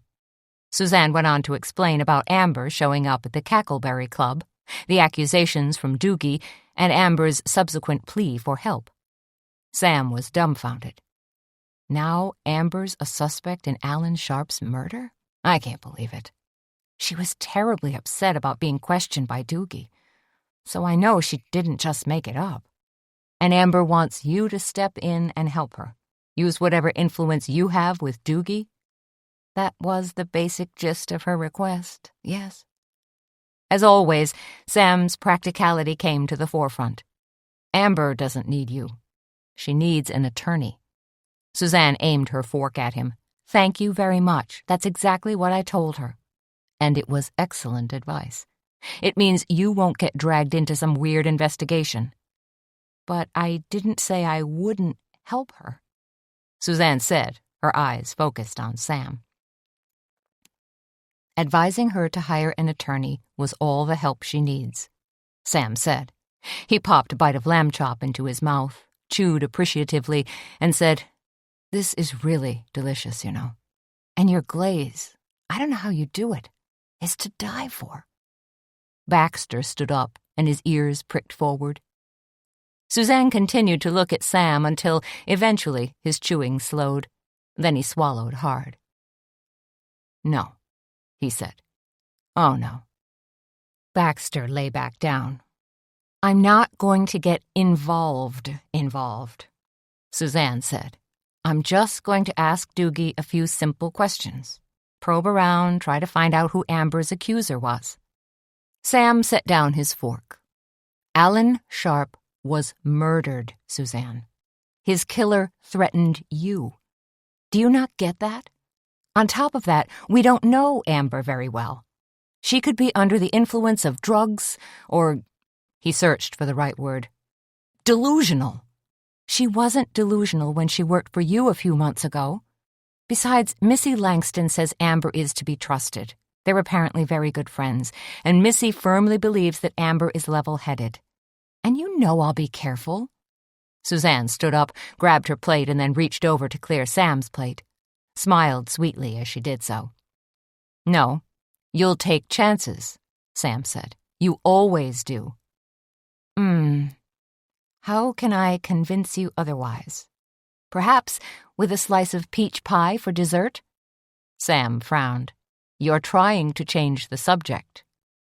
Suzanne set the dishes back down, stepped around the table, and kissed him. Her lips were gentle at first, then she gradually increased the intensity. No, she whispered. This is changing the subject. Sam pulled back from her a quarter inch. You're not playing fair. You won't get away with this. But in the end, she did, because Suzanne could be quite convincing when she wanted to be. Chapter 6. Frying pans sizzled, eggs bobbed in bubbling water, and copper pots clunked as Suzanne, Tony, and Petra prepped for the coming day. Eggs on a cloud this morning, Petra boomed out. It was one of her favorite breakfasts, a poached egg perched on a flaky buttermilk biscuit. Plus, pumpkin breakfast casserole and blueberry flapjacks. What's the difference between pancakes and flapjacks? Tony asked. She was slicing oranges for fresh orange juice, but having trouble because of her press-on nails. Flapjacks are more hearty and country style, Petra said. And Tony, if one of our customers finds a sliver of purple plastic floating in their orange juice, I'm going to rip every one of those stupid things off your fingers. Yeah, Tony said. She sliced a couple more oranges and then glanced at Suzanne, who was arranging a stack of plates. You're awfully quiet this morning. Oh, I've been noodling something around, Suzanne said. A good something or a bad something? Tony asked. More like a questionable something, Suzanne said. Petra looked up from her griddle. Uh-oh. Does this have to do with Alan Sharp? Yes, it does, Suzanne said. Now, promise me you ladies won't breathe a word. Spit it out, Tony said. You've really got me dancing on tenterhooks. Here's the thing, Suzanne said.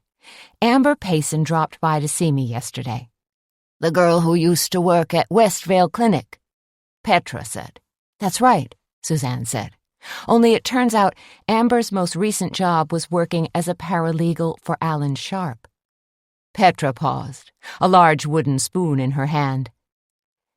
And Amber's been accused by someone, I don't know who exactly, of murdering Alan Sharp, Suzanne said. Holy butterballs, Tony cried.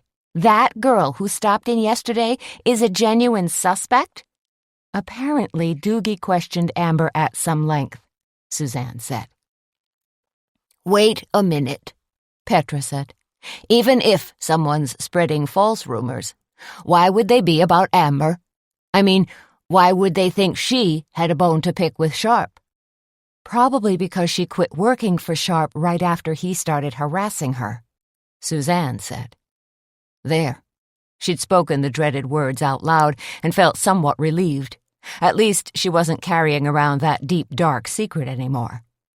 Tony's eyes went wide as saucers. You mean he was, sexually harassing her?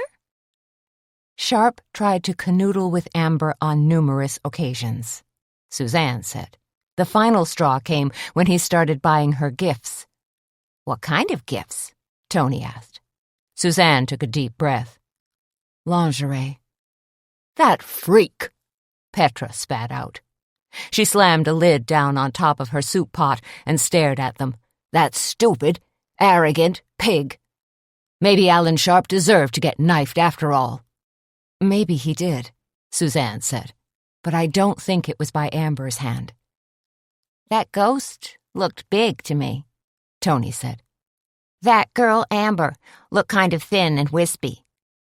On the other hand, the ghost was wearing a costume, Petra said. So it could have been, built up to make the ghost appear larger, Suzanne thought about the navy blue puffer jacket she'd seen Amber wearing. That coat under a costume. Geez Louise, Tony sputtered at Petra. You think Amber did it? Petra shook her head. That's not what I said.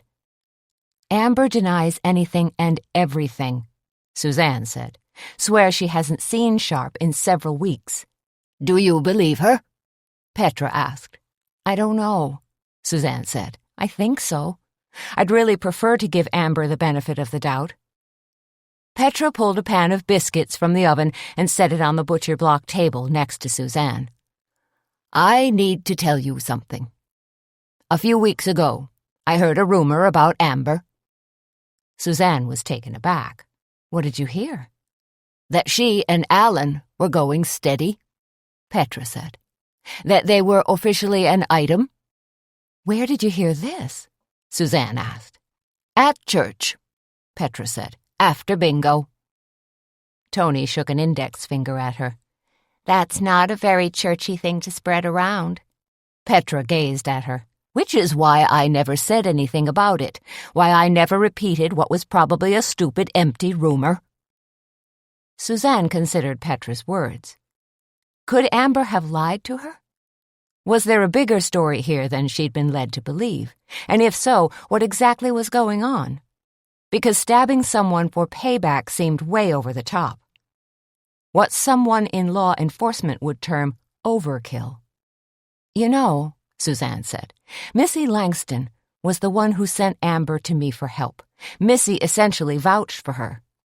Missy is a sweetheart, Petra said. And trustworthy, too? Yes, she is, Suzanne said. She even offered to do a fashion show at our Christmas tea. Just like that? Tony asked. She meant it as a trade-off, Suzanne said. If I'd try to get Doogie off Amber's back, then she'd help us with the fashion show. Are you sure that's a fair quid pro quo? Petra asked. You'd be sticking your neck out. I already made up my mind to help Amber, Suzanne said, even before Missy offered to do a fashion show. So, both things are a done deal, Petra said. I like the idea of a fashion show, Tony said. It'll add extra panache to our Christmas tea. I'm just worried about Suzanne, Petra said, getting dragged into the Alan Sharp case. Tony favored Suzanne with a sly look. Maybe she wants to get dragged in? Suzanne didn't say a word.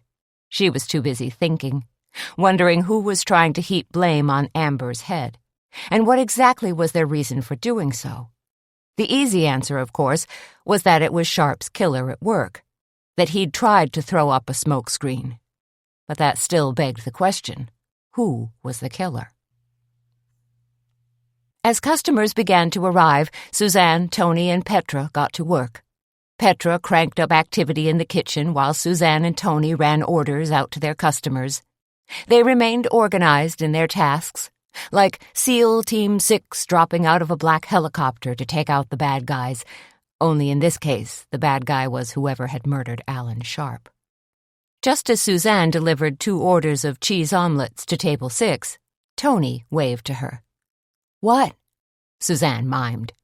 Tony held up the telephone and waggled it back and forth. Call for you. She dropped her voice. It's some guy, not Sam. Suzanne came around the counter and grabbed the phone. This is Suzanne. Suzanne, came a deep male voice. Yes, she said. She couldn't quite place the voice. A mystery caller? It's Don Schinder. Holy cats. It's Alan Sharp's partner. Mr. Schinder, Suzanne said, recovering her composure. You have my deepest sympathies. Well, all of us at the Cackleberry Club are so very sorry about your partner. They really weren't all that sorry, but Suzanne knew condolences were a common courtesy. That's very kind of you, Schinder said. But I'm actually calling for another reason. There's going to be a visitation for Alan tomorrow night at Drysden and Draper Funeral Home, and I was wondering if your restaurant could cater the event. The event? Suzanne said. tomorrow night? If this is too short notice, I suppose I could call someone else. There isn't anyone else, Suzanne thought, unless he went to the Save Mart and bought chips and onion dip. I'm sorry. Shinder coughed nervously into the phone. This is difficult for me. I've never had to organize anything like this before. Neither have we, but there's always a first. I'm sorry, Mr. Shinder, Suzanne said. I didn't mean to give you the impression that we weren't interested. Of course, we're happy to help in any way we can. Thank you. He sounded genuinely relieved. Did you have something special in mind? Desserts or... No, not really. Shinder's voice trailed off. You obviously have a lot going on right now, Suzanne said. And I'm afraid I'm just making things more difficult by asking questions. Why don't I put together a quick proposal and drop by your office later today? It had just occurred to Suzanne that stopping by Shinder's law firm presented her with a dandy opportunity to ask questions and kick off her own investigation. You're very kind, Shinder said. It's the least I can do, Suzanne said. I'll see you after lunch. Make way! Make way! The front door bumped open and a huge cardboard barrel appeared in the doorway. It started to push its way through, got hung up, then finally squeezed in. Junior Garrett, Tony's soon-to-be ex, followed in the barrel's wake. Junior, Suzanne said. She was setting up the tables for lunch, keeping an eye on 2 customers who were just finishing a late breakfast. Got your barrels for you, Junior said, patting the large cardboard receptacle. Plus, there's 2 more out in my truck. For our toy drive, Suzanne said, looking pleased. They look great. Where did you get them? Bundy Brothers Meatpacking. Suzanne made a face. These came from the meatpacking plant? Junior held up a hand to calm her. Before you go all off-the-wall bonkers on me, Suzanne, I can assure you these bins are nice and pristine. No hog snouts or chicken guts were ever packed inside them. They're clean as a whistle, never been used. You're sure of that? Junior half closed one eye and gazed at Suzanne. Would I lie to you? Yes, Tony said.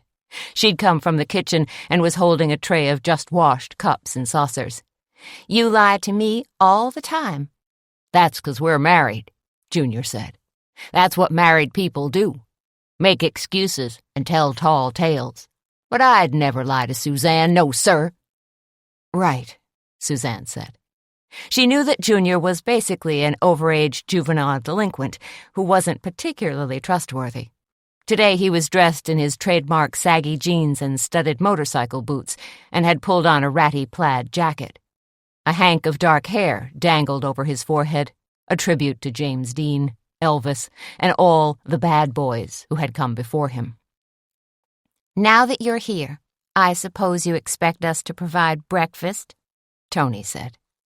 I wouldn't say no, seeing as how much hard work I done already, Junior said. Right, Tony said. Seeing as how you're basically unemployed and probably stole those barrels from the warehouse.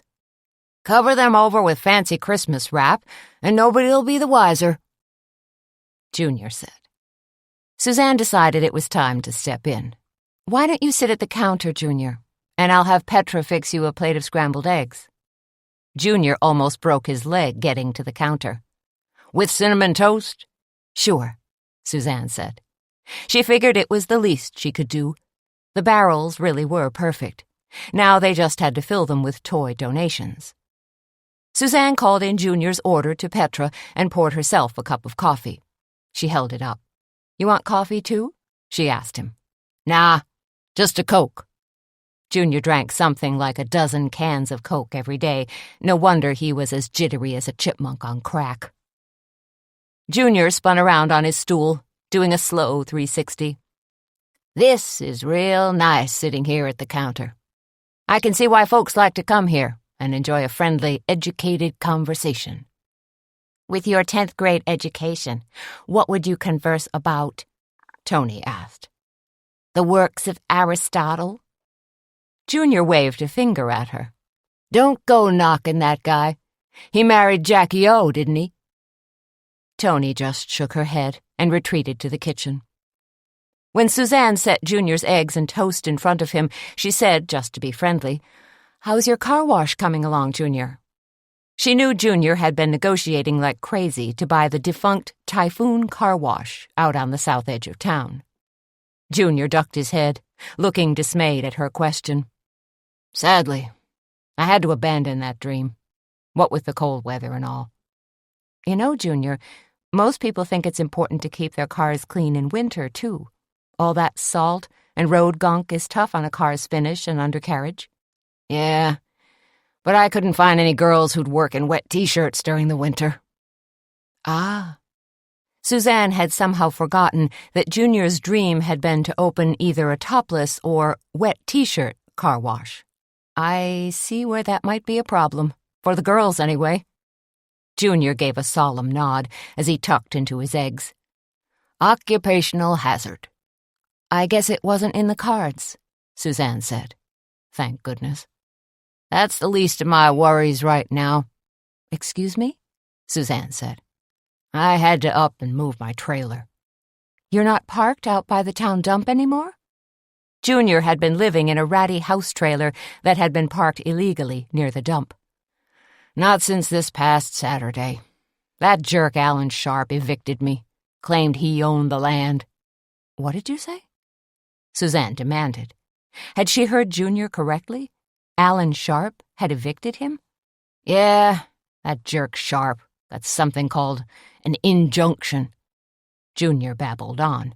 I cussed him up and down, but in the end, Deputy Robertson served me with legal papers and told me I had 24 hours to relocate my trailer. Junior scrunched up his face.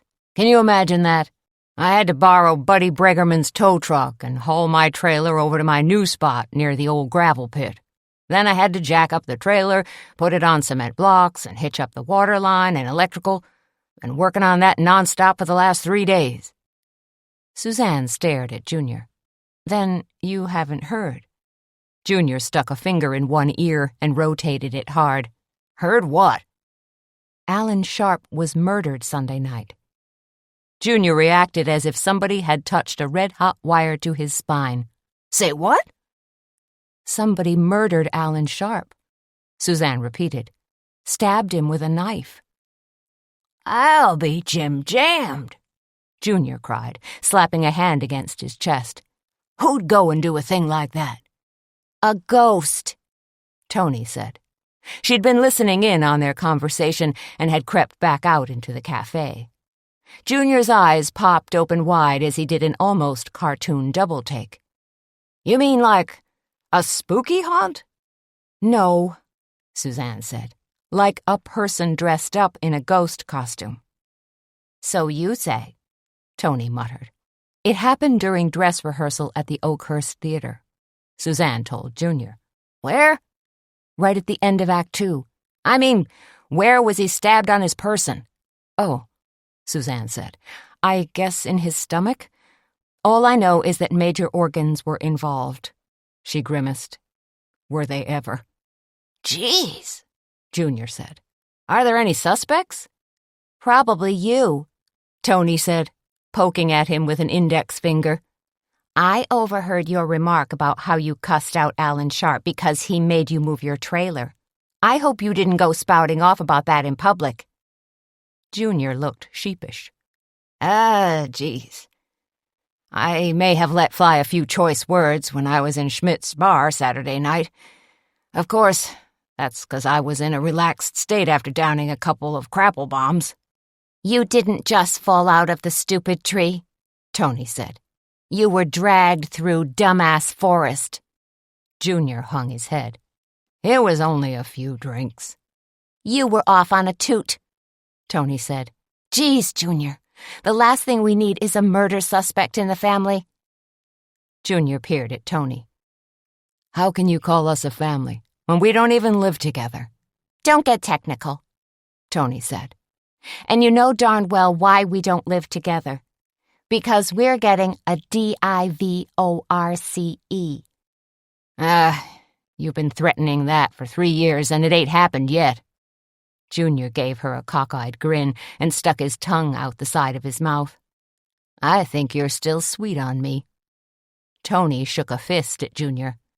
One of these days, Buster. Just wait and see. Junior focused on Suzanne. I can't believe somebody went and killed old Alan Sharp. Believe it, Suzanne said. So, there must be a big manhunt underway, Junior said. Wow, that's just crazy. Better keep your head down, Tony said. Hey, sweet cheeks, you'll change your tune soon enough when I'm walking around all flush with a pocketful of cash like Daddy Warbucks, Junior said. What are you talking about? Suzanne asked. With Junior, it was like channel surfing with the sound turned down. You never knew what you were going to get. Could be a documentary on dung beetles. Could be a Lifetime movie. I'm going to the Shooting Star Casino tonight.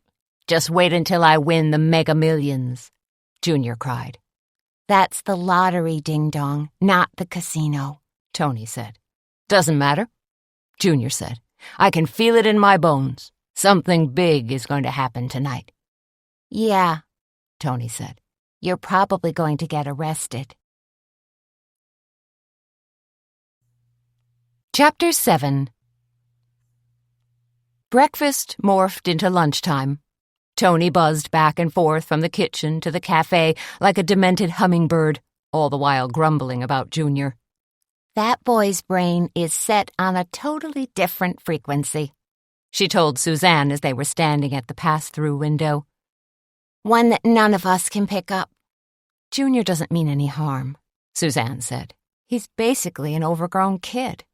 Who sticks his foot in his mouth and gets in trouble as regular as clockwork. Gee, Suzanne, what if Sheriff Doogie gets wind that Junior was bad-mouthing Alan Sharp? Then Junior is probably in deep doo-doo. But Suzanne wasn't so much worried about Junior blipping up on Doogie's radar as Amber already being there. That was clearly a problem. Lunchtime rolled around, and Petra did the Cackleberry Club proud with her lunch offerings. Crab cakes, slow cooker sweet and sour pork, egg drop soup, and small sausage pizzas topped with a fried egg. Suzanne was just taking an order for 2 of the pizzas when Sheriff Doogie came stomping in. He hastily covered the distance from the front door to the counter and heaved himself onto a stool. Suzanne quickly shoved her order through the pass-through and turned to face Doogie. Anything? Suzanne asked as she poured him a cup of coffee. It was hot and strong, just the way Doogie liked it. Doogie hunched up his shoulders. I got one suspect, yeah. But I'm sitting on the fence about it. Amber Payson? Suzanne said.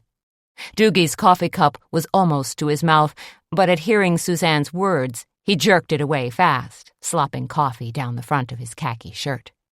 Doggone it, Suzanne, he exploded. Look what you made me do. And this shirt was fresh from the laundry with extra starch. Amber Payson, Suzanne said again. Clearly she was on the right track, if just the mention of Amber's name caused Doogie to jump like that. How did you find out about her? Doogie asked. He was gruff, just this side of angry, as he grabbed a bunch of paper napkins, wadded them up, and sopped at his shirt. I keep my eyes and ears open, Suzanne said. But what I really want to know is, how did you find out about her? Who was the jerk who pointed a finger at Amber? That's classified information, Doogie said. Suzanne stared at him. Let me make a wild guess. You received a tip. An anonymous tip. Doogie glowered at her, the skin crinkling at the corners of his eyes. For your information, it was a tip. And you happily bought into it? That's how law enforcement agencies operate, Suzanne. We get tips that turn into actionable information. Mixed in with a lot of false accusations, Suzanne said. Not always. Amber didn't murder Alan Sharp. If you waste valuable time questioning her, trying to background her every move for the last month, you'll let the real killer slip right through your fingers. "Why are you such a cheerleader for Amber Payson?" Doogie asked. "I'm not. You sure seem to be pleading her case." "I'm funny that way," Suzanne said. "I have a soft side for underdogs and people who are wrongfully accused." She knew that if she argued any more, Doogie would dig in his heels and get obstinate. So she said instead, "You must have other suspects." Doogie leaned forward across the counter. "Don't breathe a word of this to Tony. But Junior was heard making disparaging remarks about Alan Sharp the other night at Schmidt's bar." "Tony already knows about that. And for your information, that's just Junior shooting off his fool mouth. He might cuss and talk tough, but he wouldn't hurt a fly." "Those are the kinds of guys sitting on death row, Suzanne.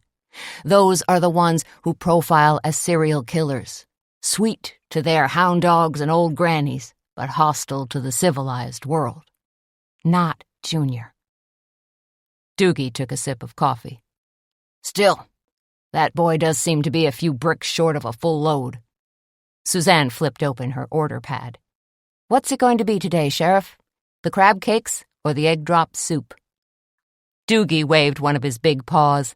Can you have Petra grill me a burger?"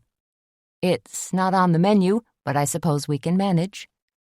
Doogie never ordered off the chalkboard like a regular customer.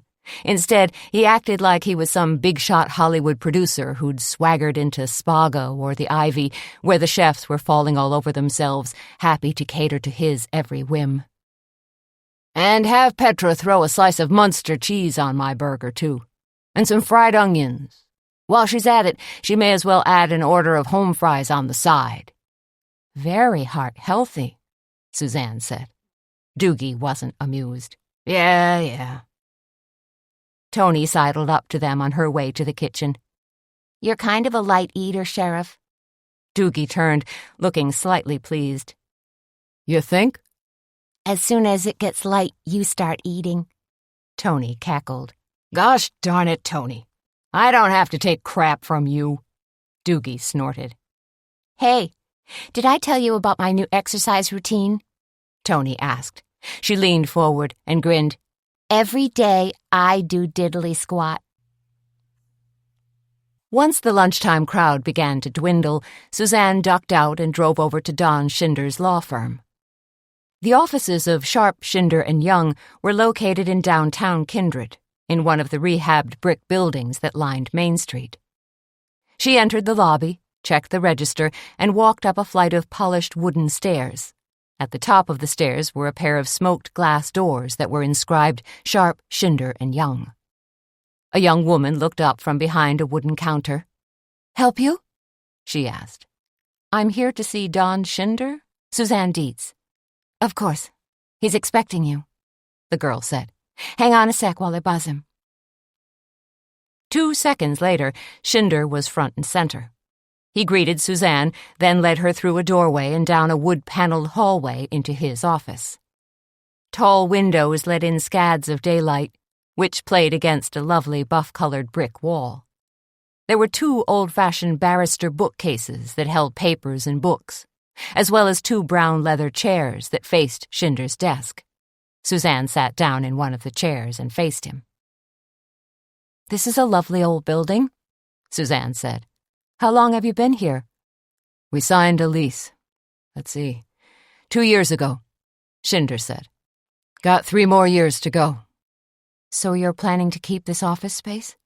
Even though Alan—" Suzanne's words trailed off when she saw Schinder's downcast look. He really was taking his partner's death hard.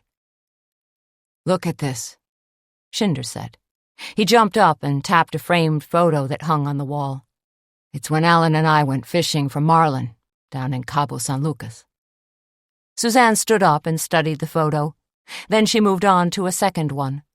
This photo showed the 2 of them, tan and happy-looking, hoisting bottles of cerveza beer on an outdoor patio, the Pacific Ocean sparkling in the background. There was another photo of the two of them posing in front of a slot machine, along with two bored-looking showgirls in glitzy gold costumes and plumed headdresses. "That was taken when Alan and I attended the Midwest Law Conference in Las Vegas," Shinder said.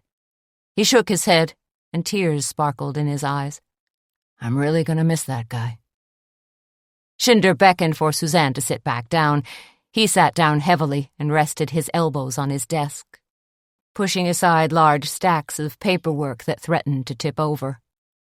"I'm curious," Suzanne said, "about a former employee of yours, Amber Payson?"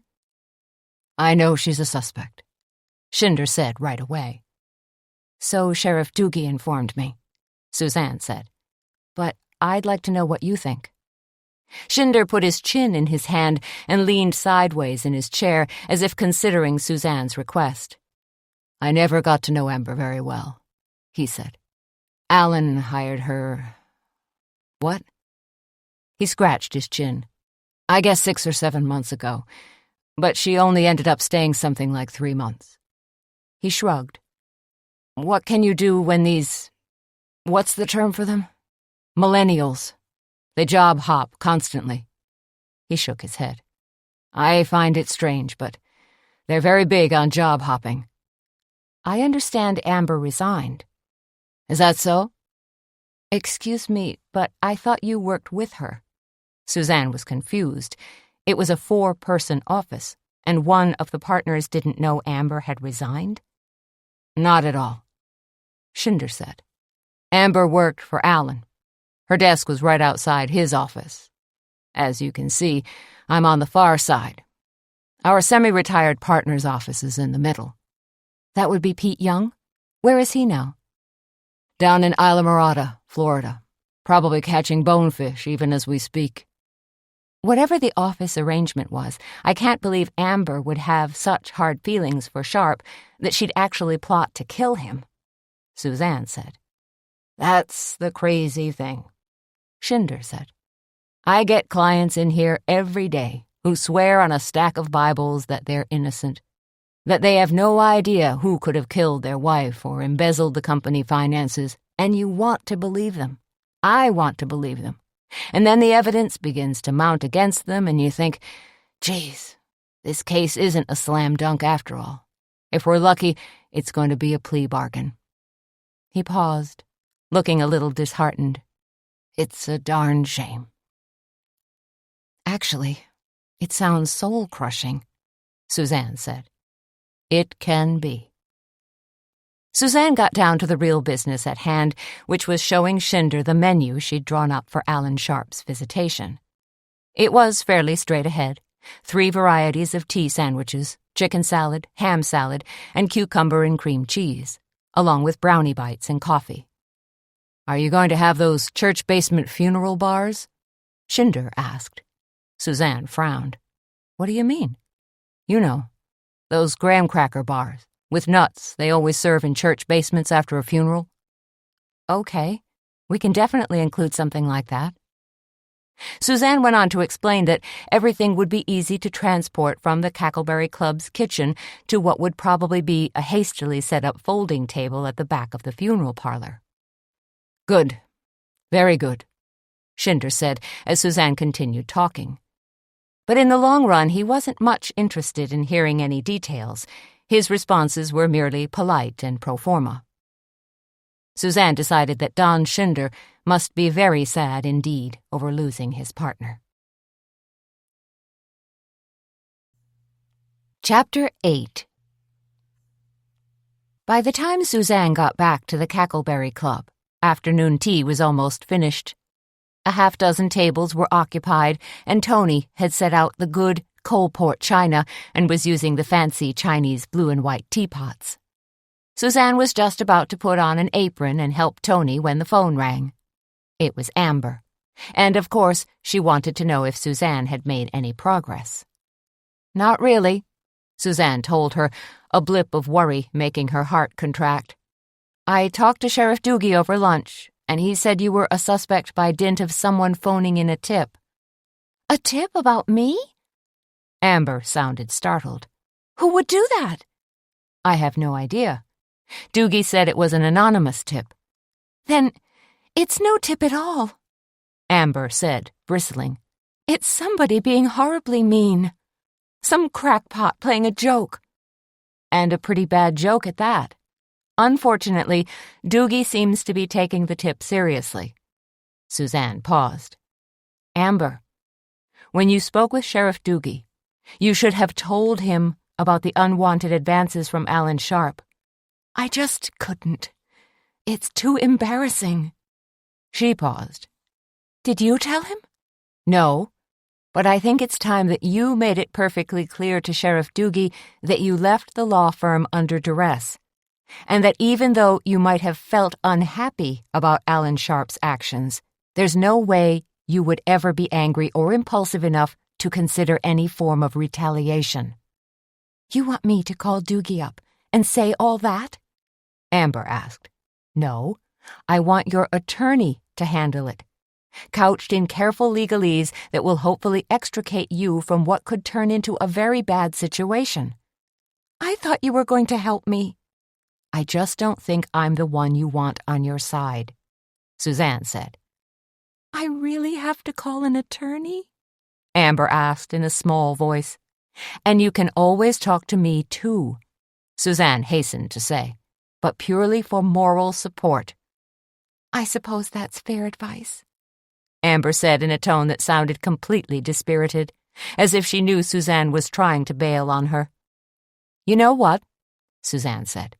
Why don't you come to our Christmas tea tomorrow? We can talk some more afterward, see what we can figure out. Amber sounded so disheartened that Suzanne knew she had to do something to help boost the girl's spirits. Really? Absolutely. Come as my special guest. Gratis. I promise the tea will be lots of fun. Missy has even promised to stage a surprise fashion show. Thank you, Suzanne. That's very kind of you. I look forward to it. Just as Suzanne was standing behind the counter, sorting through tins of Assam and oolong tea, Teddy Hardwick, the director of A Christmas Carol, came bustling in. He wore a navy pea coat with a beige cashmere scarf draped artfully around his neck and carried a large shopping bag. His expression was intense, and he looked discombobulated. Teddy, Suzanne said, can I offer you a nice cup of tea to warm you up and help you relax? And I think I'd have to check with Petra on this, but we might be able to scrounge up a raspberry scone. Teddy shook his head. No time, Suzanne. I'm out canvassing the town, trying to hustle up interest for a replacement Scrooge. I already asked Sheriff Doogie if he'd step in, but he claims he's way too busy, what with investigating Alan Sharp's murder. Actually, it sounds more like a conflict of interest, Suzanne said. Teddy waved a hand as if to dismiss that thought. What I'm wondering now is, do you think Sam would be willing to take over the part? I guess you'd have to ask Sam, Suzanne said. But you'd put in a good word for me? You'd kind of encourage him? You want me to twist his arm? Hardwick smiled, lots of teeth but very little warmth. That'd be wonderful if you could do that, Suzanne. Wonderful for you, not so good for Sam. I'll pitch him on the idea, Suzanne said, but I can't promise anything. She doubted that Sam would want to play the part of Scrooge, learn all those lines in just a matter of days, and then there was the precedent of recently murdered Scrooge to consider. Is Petra around? Hardwick asked. We pretty much keep her locked in the kitchen. Hardwick looked antsy as he bounced on the balls of his feet. Could you tell her that I'm here? It's pretty important. He held up the bag. I need to talk to her about a costume change for the play. Suzanne leaned forward and called through the pass-through. Petra, Teddy Hardwick needs to talk to you. He says it's important. Petra's voice floated back to them. I'll be right there. While Petra took Hardwick into the knitting nest for a discussion about costumes, Suzanne served coffee and a scone to a trucker who had pulled in for coffee and cake, but was thoroughly won over by Tony's description of their chocolate chip scones. Or it could have been Tony's low-cut green silk blouse with the yellow embroidered roses that sealed the deal. Then the front door swung open to reveal a familiar figure. "Dale," Suzanne said. It was Dale Huffington, who worked as a guard at the nearby Jasper Creek prison. He was a big guy, pleasant-natured, with a friendly, open-looking face. "Am I too late?" he asked. Suzanne waved Dale over to the counter. "You're late, but I'm sure we can scrounge something up for you." She called to Tony, who was bustling around in the kitchen now. "Are there any scones left?" "No," Tony said. "Sorry." Dale plopped down on the middle stool and put his elbows on the counter. "Coffee and a cookie is good," he said. "Did you just get off work?" Suzanne asked. She poured the last of the coffee into a large ceramic mug and plated a sugar cookie for Dale. "Yep, they're changing schedules again. You never know when you're supposed to be on duty. Could be daytime, could be midnight." "Must make things difficult for you," Suzanne said. She put the coffee and cookie in front of him. "It surely does, especially since I got that part in the play," Dale said. "I've already missed 3 rehearsals. Now with the Alan Sharp thing, well, you were there that night. You saw what a mess it was, everybody running around in a blind panic. Who knows what's going to happen now?" He took a bite of cookie. "If you ask me, the play might even get canceled." "I don't think so," Suzanne said. "Teddy Hardwick is meeting with Petra in the knitting nest right now. Something about a costume change, I guess." Dale looked encouraged. "So, the play is still set to go on?" "Apparently. Though Teddy Hardwick still hasn't recast the Scrooge role." Suzanne gave a rueful chuckle. "He was lobbying me to try and talk Sam into being our new Scrooge." Sam's not near enough cranky to play that role." "What with Sam's schedule, I don't think he'd even consider it," Suzanne said. "But I feel bad for Hardwick. I mean, he's down to the final hours. Plus, he pretty much saw everything unravel. It must have been awful to watch the star of your play murdered before your very eyes." "Well, he didn't exactly see it," Dale said. He took a slurp of coffee and another bite of cookie. "What do you mean?" Suzanne asked. "Sure he did." Dale waved his cookie in front of him. No. I don't think Hardwick was sitting out front when that ghost attacked Alan Sharp." Golden crumbs tumbled down the front of his shirt. "Sure he was," Suzanne said. "He said he was. At least I think he did." But Dale was sticking to his story. "No, ma'am. I was in the audience with the rest of the cast members. Didn't see hide nor hair of Hardwick until afterward." "Then where the heck was he?" "Backstage with you, I guess." Dale chewed the last bite of cookie. "Do you have any more of these, Suzanne?" "That was the last one," Suzanne said in an absent tone. Dale's words had thrown her for a loop, because Hardwick definitely hadn't been backstage with her. At least, she didn't recall seeing him. So where had Hardwick been? She didn't like the crazy direction her suspicious mind wanted to go. But could there have been a problem, an issue, between Hardwick and Alan Sharp? Was that possible? "Suzanne," Dale said. "Seems like you kind of drifted away for a minute." "Sorry, Dale. How about I get you a brownie instead, on the house?" "Sure, that'd be great." As Suzanne grabbed a brownie for Dale, she continued to wonder about Teddy Hardwick, and worried about the funny vibe that was rattling through her brain, conjuring up strange ideas. "I was just thinking," Dale said, snatching up his brownie, "that Hardwick's got a lot going on right now, poor guy." "You mean with directing the play? Recasting Scrooge?" "That's not even half of it. He's having major problems with the developer who built his townhouse." "What do you mean?" Suzanne said. "Yeah, Hardwick's only lived in his new place for 7 months, and the foundation's already cracked in 2 spots, Dale said. "You know how that happy crap goes. If it doesn't get fixed pronto, it'll turn into a real mess. Groundwater seeps in, and then it's only a matter of time before the whole dang house collapses." "Do you have any idea who the developer is?"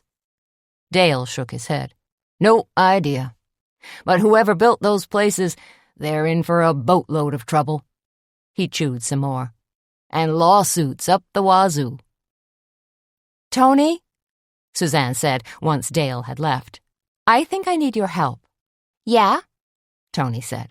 She was sitting at one of the tables in the cafe refilling the sugar bowls. There were still 2 people lingering over tea, so Suzanne just said, "I'll talk to you later." "About what?" Tony asked. "Investigating." Chapter 9. With narrowed, suspicious eyes, Suzanne watched Petra walk Teddy Hardwick to the door and bid him goodbye. "Everything okay?" Suzanne asked once he had gone. "Fine," Petra said, giving an abstract smile. "Just last-minute costume stuff to deal with." "You've got a knitting class tonight?" Petra nodded. "My woolly mammoth class." Suzanne practically laughed out loud. "What on earth is that?" Petra crooked a finger and led Suzanne into the knitting nest. She picked up a skein of soft, fluffy yarn. "You see this? It's spun from reindeer fur." She picked up another skein. "And this one's 100% llama from Peru. Now, this yarn," Petra grabbed a squared-off skein of cream-colored fiber, "is 50% yak fiber from Central Asia blended with 50% virgin wool." "Where did you get all this stuff?"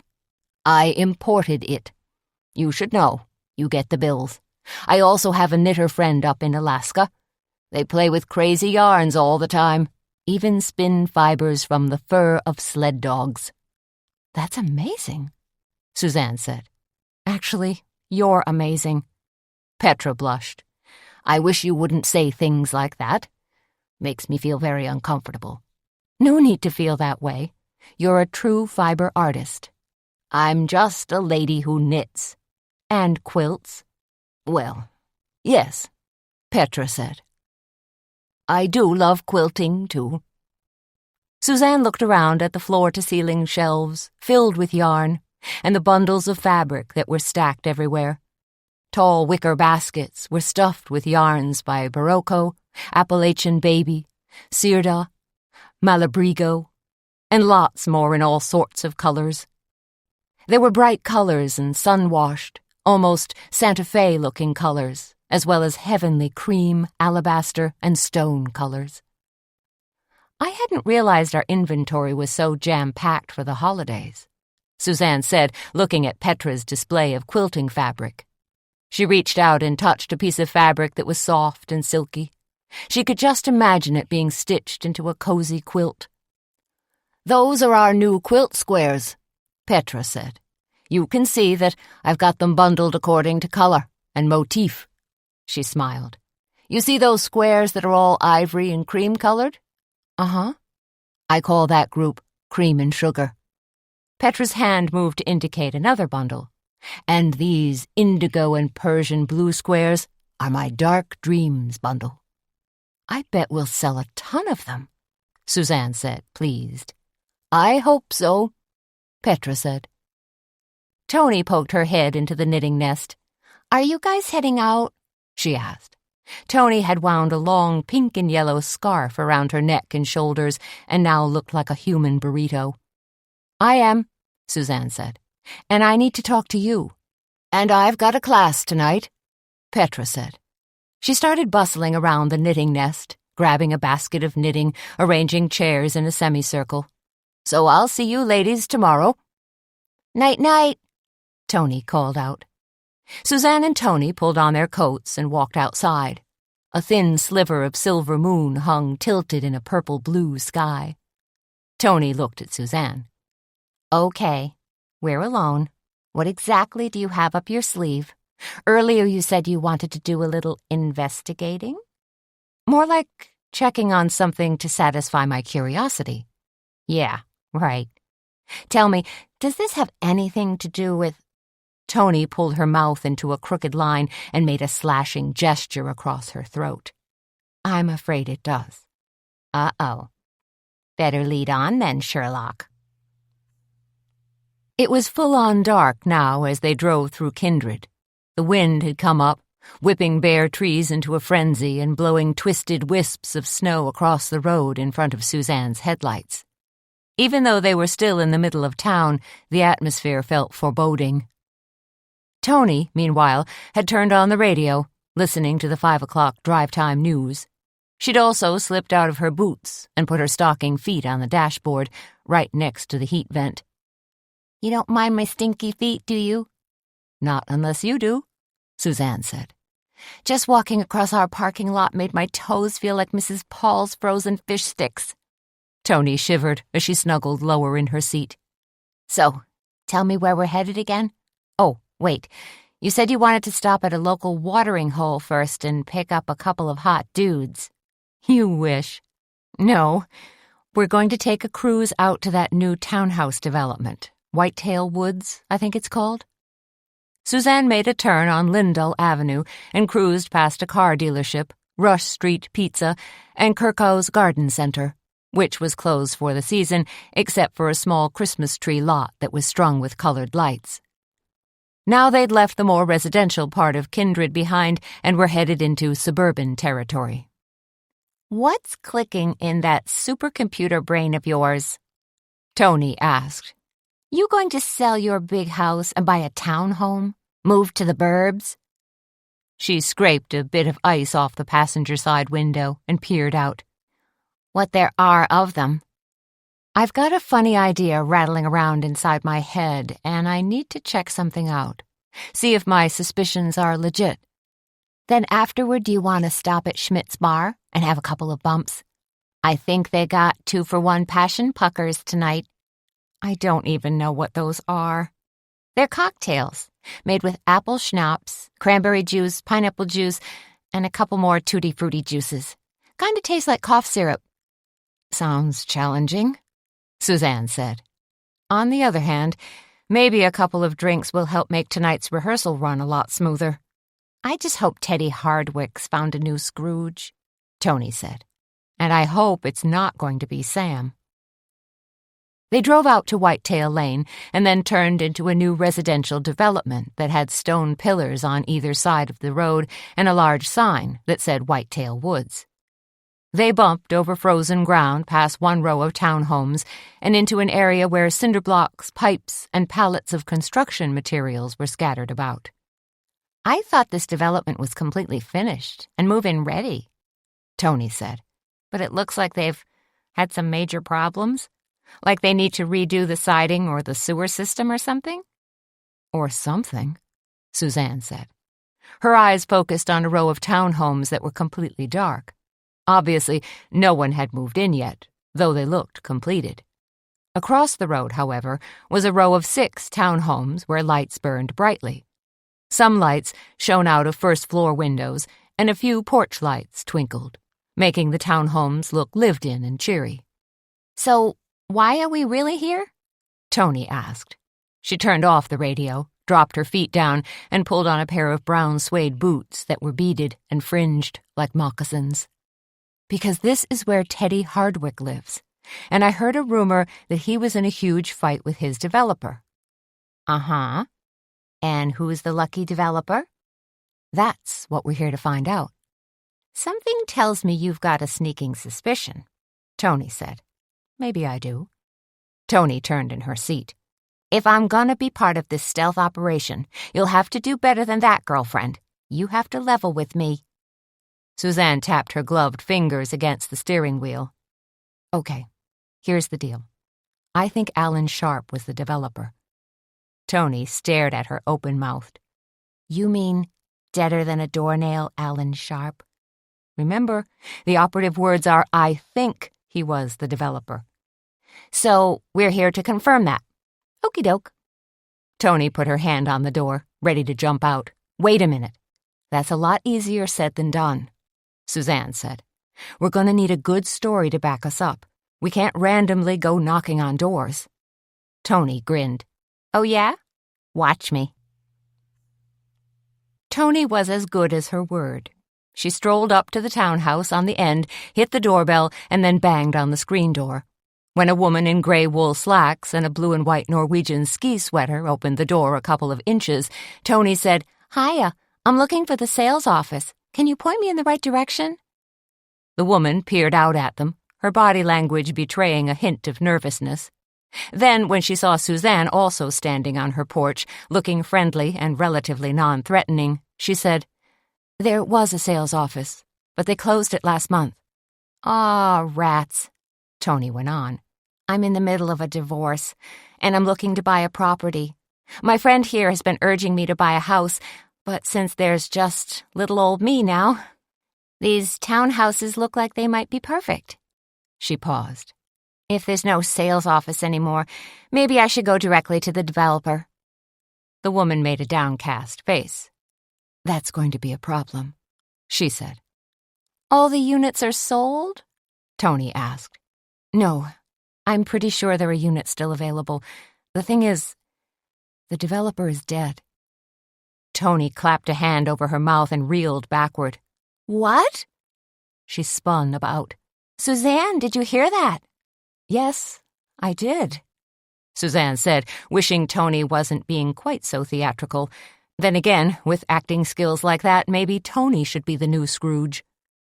"His name was Alan Sharp," the woman said, "and he was murdered just 2 nights ago." Her eyes darted back and forth, as if Sharp's killer might be lurking nearby, ready to pounce on them at any moment. "How awful," Tony said. "I think it had something to do with a play he was in," the woman said. Suzanne could barely contain her excitement. If Teddy Hardwick was unhappy with his townhouse construction, and he was angry with Alan Sharp but wasn't getting any results, then maybe Hardwick had taken matters into his own hands? "Well, that changes everything," Tony said. "Guess I'll have to call a realtor and see if they can help." "Or the First Heartland Bank," the woman said. "I think they provided some of the financing." "Thank you," Tony said. "You've been more than helpful." Back in Suzanne's car, Tony was crowing about her performance. "Did we figure this out or what?" "You put on a great performance," Suzanne said. "Very convincing." "The only sticking point," Tony said, "is that Hardwick was going up against Alan Sharp. Being a scummy lawyer, couldn't Sharp have just done some legal mumbo-jumbo to make Hardwick go away? If Hardwick killed him, maybe that's the reason right there," Suzanne said. She backed her car up, made a K-turn, and headed back toward town. Because Sharp was stonewalling him. "So what now?" Tony asked. "I've got bumps and chills that we uncovered a possible suspect. Now the question is, what do we do about it?" Suzanne thought for a moment. "I think we should stop by the law enforcement center and lay this squarely in Sheriff Doogie's lap. Nice and neat, just like when Baxter brings me a dead squirrel in tribute and drops it on my back porch." "This new information does cast a pretty bad light on Hardwick," Tony said. "And it might take some pressure off Amber." But when they went looking for Doogie at the law enforcement center, he was nowhere to be found. The place, which was normally bustling with activity, was relatively quiet. End of day, end of watch. Only 2 deputies were on duty, and Suzanne didn't know either one of them particularly well. She was afraid if she spilled her recent findings to them, they'd write her off as the nosy, kooky neighbor lady. Or worse yet, a Miss Marple type. "Maybe Doogie skedaddled on home," Tony said. "It is almost 5 o'clock." They walked back down the long corridor, where fluorescent lights buzzed overhead and posters warned about drunk driving and fire safety. "What about—" Suzanne stopped and put her hand on the door that was marked Dispatch. "Good idea," Tony said. "We'll ask Marilyn." But when they asked Marilyn Grabowski, the official dispatcher, purveyor of home-baked cookies and den mother to the sheriff's department, she informed them that Doogie was out on a call. "And he told me he wouldn't be coming back," Marilyn said. They walked outside and climbed into Suzanne's car. You think he went home? Tony asked, pulling the seatbelt strap across. Let's take a cruise through downtown, Suzanne said. See what we can see. And then for sure hit Schmidt's bar. Main Street twinkled like a fairyland. City workers had finally finished putting up all the Christmas decorations. Now green garland and colored lights were wound around lampposts and stretched across all the downtown streets. Many of the small businesses located in the historic brick buildings had also strung up colored lights and hung holiday wreaths. "There's Doogie's cruiser!" Tony cried suddenly. "Where?" Suzanne said. "Oh, never mind, I see it." His maroon and tan cruiser with the whip antenna was parked right outside the Kindred Bakery. And there's Doogie himself, Suzanne said. He was just coming out of the bakery, khaki parka zipped up tight over his bulging belly, clutching a white bag in his hand. It looks as if he just bought himself a sack of donuts. Talk about a tried-and-true cliché. "Doogie eats so much junk food. He ought to change his middle initials to KFC." Tony snickered. Just as Doogie was about to climb into his car, Suzanne pulled up next to him and tooted her horn. Doogie tossed his bakery bag onto the front seat and turned toward them, a quizzical look on his face. Suzanne buzzed the passenger side window down and called across Tony, "Hey, Doogie, got a minute?" Doogie's shoulders slumped as he held up two padded fingers of a gloved hand. "I was this close to a clean getaway." "We got some red-hot information for you," Tony said. "Really good stuff." Doogie leaned against their car, his breath pluming out in the bitter cold. "You ladies, stirring up more trouble?" "We're trying to save you some time and energy," Suzanne said. When Doogie cocked his head in a what's-up gesture, Suzanne hastily told him about the rumor she'd heard concerning Teddy Hardwick's foundation. Then she explained how they'd driven out to Whitetail Woods and learned that Alan Sharp had been the property's developer. She wrapped up by postulating that Hardwick might have been so incensed, so clouded by worry over his foundation woes, that he took matters into his own hands. All through the telling of her story, Doogie's face remained impassive. When Suzanne had finally finished, Doogie tipped his hat back and said, "I knew Sharp had a couple of real estate developments cooking, but I didn't know Hardwick bought a house in one of them. That's interesting." "More than that, it changes things a bit, don't you think?" Suzanne asked. Doogie was slow to agree. "Maybe." Then, "You're sure Teddy Hardwick owns one of those townhouses? And that the foundation's kaput?" "Pretty sure," Suzanne said. "That's what Dale Huffington told me anyway." "Need to check deeds and property tax records," Doogie said. "Get some confirmation." "You don't believe us?" Tony asked. "After our careful and profound analytical analysis?" Doogie cocked an eye at her. "Wouldn't that be a redundancy?" "So what if it is?" "Hardwick, huh?" Doogie was mumbling to himself now, his lips moving, his head tipping from side to side, trying to see if the pieces might fit. "And Dale says he didn't see Hardwick when Sharp got stabbed?" "That's right," Suzanne said. "So it could have been Hardwick who killed Sharp. He'd know about the ghost costume. He could have easily made a second one himself. Then he ran out the back door, went around to the front, and slipped back inside the theater. The place was in an uproar, so Hardwick could have easily snuck in." "Stashed his costume, too," Tony said. "Maybe," Doogie said. "As far as the real estate angle, it would be interesting to know what other real estate deals Alan Sharp was involved in," Suzanne said. "There could be others, buyers or tenants, who had a bone to pick with Sharp." "It's possible," Doogie said. He hadn't discounted Suzanne's story, but he hadn't completely bought into it either. "If I were the suspicious sort, I'd keep a keen eye on Mayor Mobley, too," Suzanne said. She had no idea where that idea had originated from. It just flew out of her mouth like a bad hacking cough you didn't realize was coming and couldn't hold back. Doogie flinched, but didn't say a single word, just pressed his lips together tightly. "What?" Suzanne asked. "I didn't say anything," Doogie said. "You didn't have to," Suzanne said. "You made a weird face, like you poured too much sriracha sauce on your scrambled eggs. Is something going on with Mayor Mobley? Wait." She peered at him. "Is he a suspect too?" Almost reluctantly, Doogie said, Mobley and Alan Sharp were partners in an apartment complex a while back. I don't know all the details, but the deal went sour and they ended up at loggerheads." "There you go," Tony cried.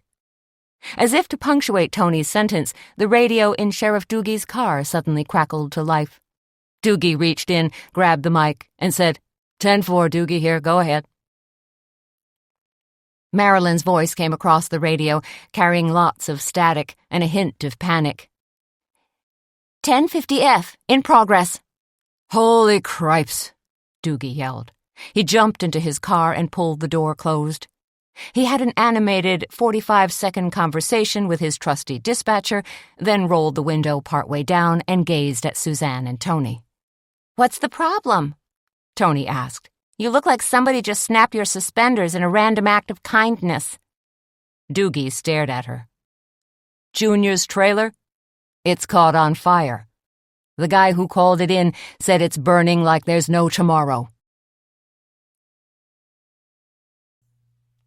Chapter 10. A zombie apocalypse couldn't have kept them away from the fire.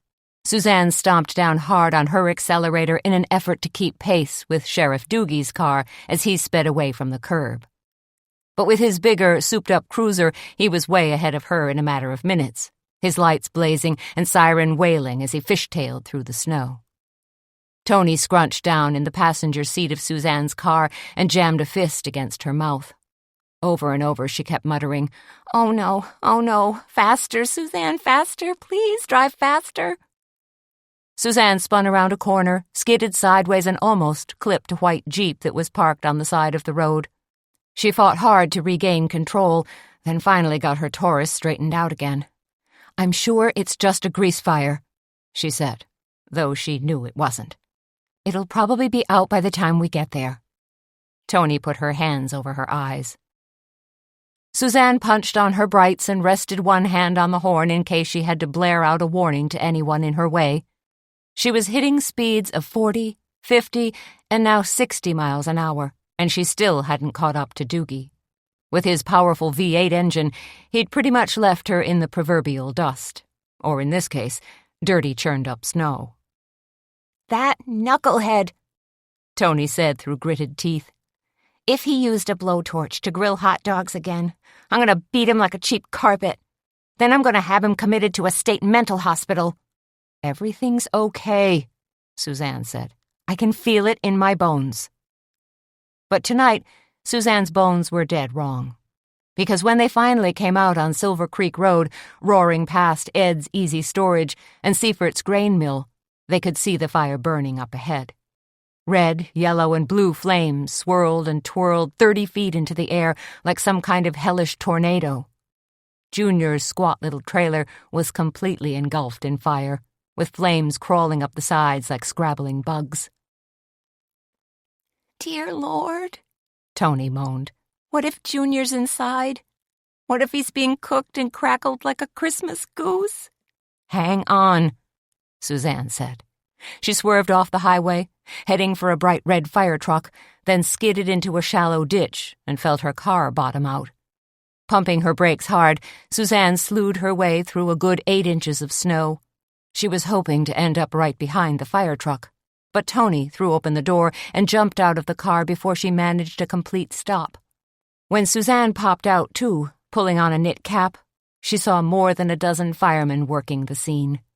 Wearing helmets and heavy dark slickers that were already coated with a thin skim of ice, they were manning the hoses, aiming 2 powerful jets of water at Junior's burning trailer. Tony screamed out Junior's name as she fought to break through their line. Luckily, one firefighter grabbed her around the waist and hauled her back away from the danger. "Let me go!" Tony screamed as she kicked her feet, ready to attempt a return run. "Junior's in there!" Suzanne caught up with Tony and wrapped her arms around her tightly. "You can't go in there, honey. It's like a microwave gone berserk. Just stay put and let the firemen do their job." The firemen were coordinating their efforts, doing a masterful job. They continued to shoot great gluts of water at Junior's trailer, moving in as close as they dared. One of them pulled on breathing apparatus and dashed up to a window. With one quick punch of his axe, he shattered the glass. "Do you see him?" Tony called out. "Is Junior in there?" But there was too much noise and chaos for her voice to be heard. "Shush, take it easy," Suzanne said. Her hands felt clammy inside her gloves despite the bitter cold. Because what if Junior really was inside? What if he was curled up on the floor, passed out from smoke inhalation, flames licking at his hair and clothes? Suzanne and Tony clutched each other, praying, freezing their buns off, watching the fire dance and sizzle. After a few minutes, Suzanne realized that Doogie was standing right next to them. "He's not in there," Doogie said. Worry and anguish were etched into Tony's face. "But what if—" she started to say. In that split second, there was a huge explosion. The noise sounded like two locomotives meeting in a head-on crash. Then a bolt of blue flames shot skyward. "Gas tank," Doogie said almost matter-of-factly.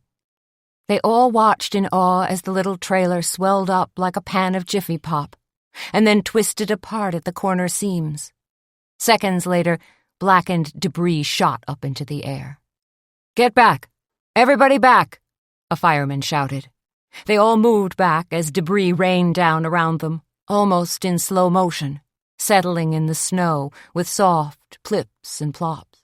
Cups and plates, tools, a flaming blanket, a tire, a radio, charred bits of God knows what. "Oh, no," Tony moaned.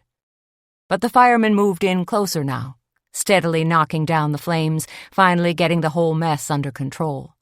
5 minutes later, it was all over except for the acrid stink. Fire Chief Mulford Finley used a long metal tool with a hook to pop open the trailer's door and then peered inside. "Nobody home," he said, sounding vastly relieved. Tony collapsed into Suzanne's arms. Then Chief Finley stomped over to confer with Sheriff Doogie. "Looks like it might have been arson," Finley said. "It caught fast and burned hot, which is often a dead giveaway for an accelerant. But we'll still have to run some tests." Suzanne and Tony overheard Finley and turned toward the two men. "Who would deliberately set a fire?" Tony demanded. Doogie was the one who answered her. "Could have been anybody. Just some bum cruising through who thought the trailer was vacant and needed a place to crash. Maybe he lit a fire to stay warm. Or it was kids up to no good. Maybe they didn't figure anyone was living there. Just saw a shabby, rickety trailer and thought it was a junker. Kids, especially, will do that," Finley explained. He was short, squat, and in his mid-50s, with a scrub of yellow-white hair. "Remember all those dumpster fires last summer?" Doogie nodded. "Just dumb kids." Tony, who was watching the firemen stow their gear while chewing the end of her glove, was the first one to hear Junior's car. The knocking cylinders and screeching brakes gave it away. "Junior!" she cried, waving her arms at him. Junior careened to a stop next to the fire engine and jumped from his shuddering car. "Holy crap!" came his high-pitched squeal. He started hopping up and down, flapping his arms like a flightless bird that desperately wanted to go airborne. "What happened to my trailer?" He stared at the smoldering ruins as if he couldn't quite believe it. "Did somebody torch it?" Then, without waiting for an answer, he sprinted for the blackened door, which dangled by a single hinge. "I gotta get in there and save my stuff." "Junior, no," Suzanne shouted. She made a grab for him, but Junior was too fast for her. Her fingers skittered off the back of his cracked leather motorcycle jacket. Fortunately, two firemen were able to grapple with Junior and pull him back to safety. Doogie dropped a kindly hand on Junior's shoulder. "You can't go in there, buddy. It's completely trashed. Besides, it's a crime scene now." "Crime scene?" Junior dropped his head. "I can't believe this. Who'd set all my stuff on fire?" "That's what we have to figure out," Doogie said. "Chief Finley needs to investigate." "You're saying I can't go in there at all?" "Not a good idea," Doogie said. Junior looked around at what remained of his possessions. "What about all the stuff that blew out of there?" he asked. "That's all over the ground. Can I at least salvage some of that?" Now Tony spoke up. "You gotta let him, Sheriff. It's all he's got left." Doogie said. "I guess it's cooked down enough. Go ahead."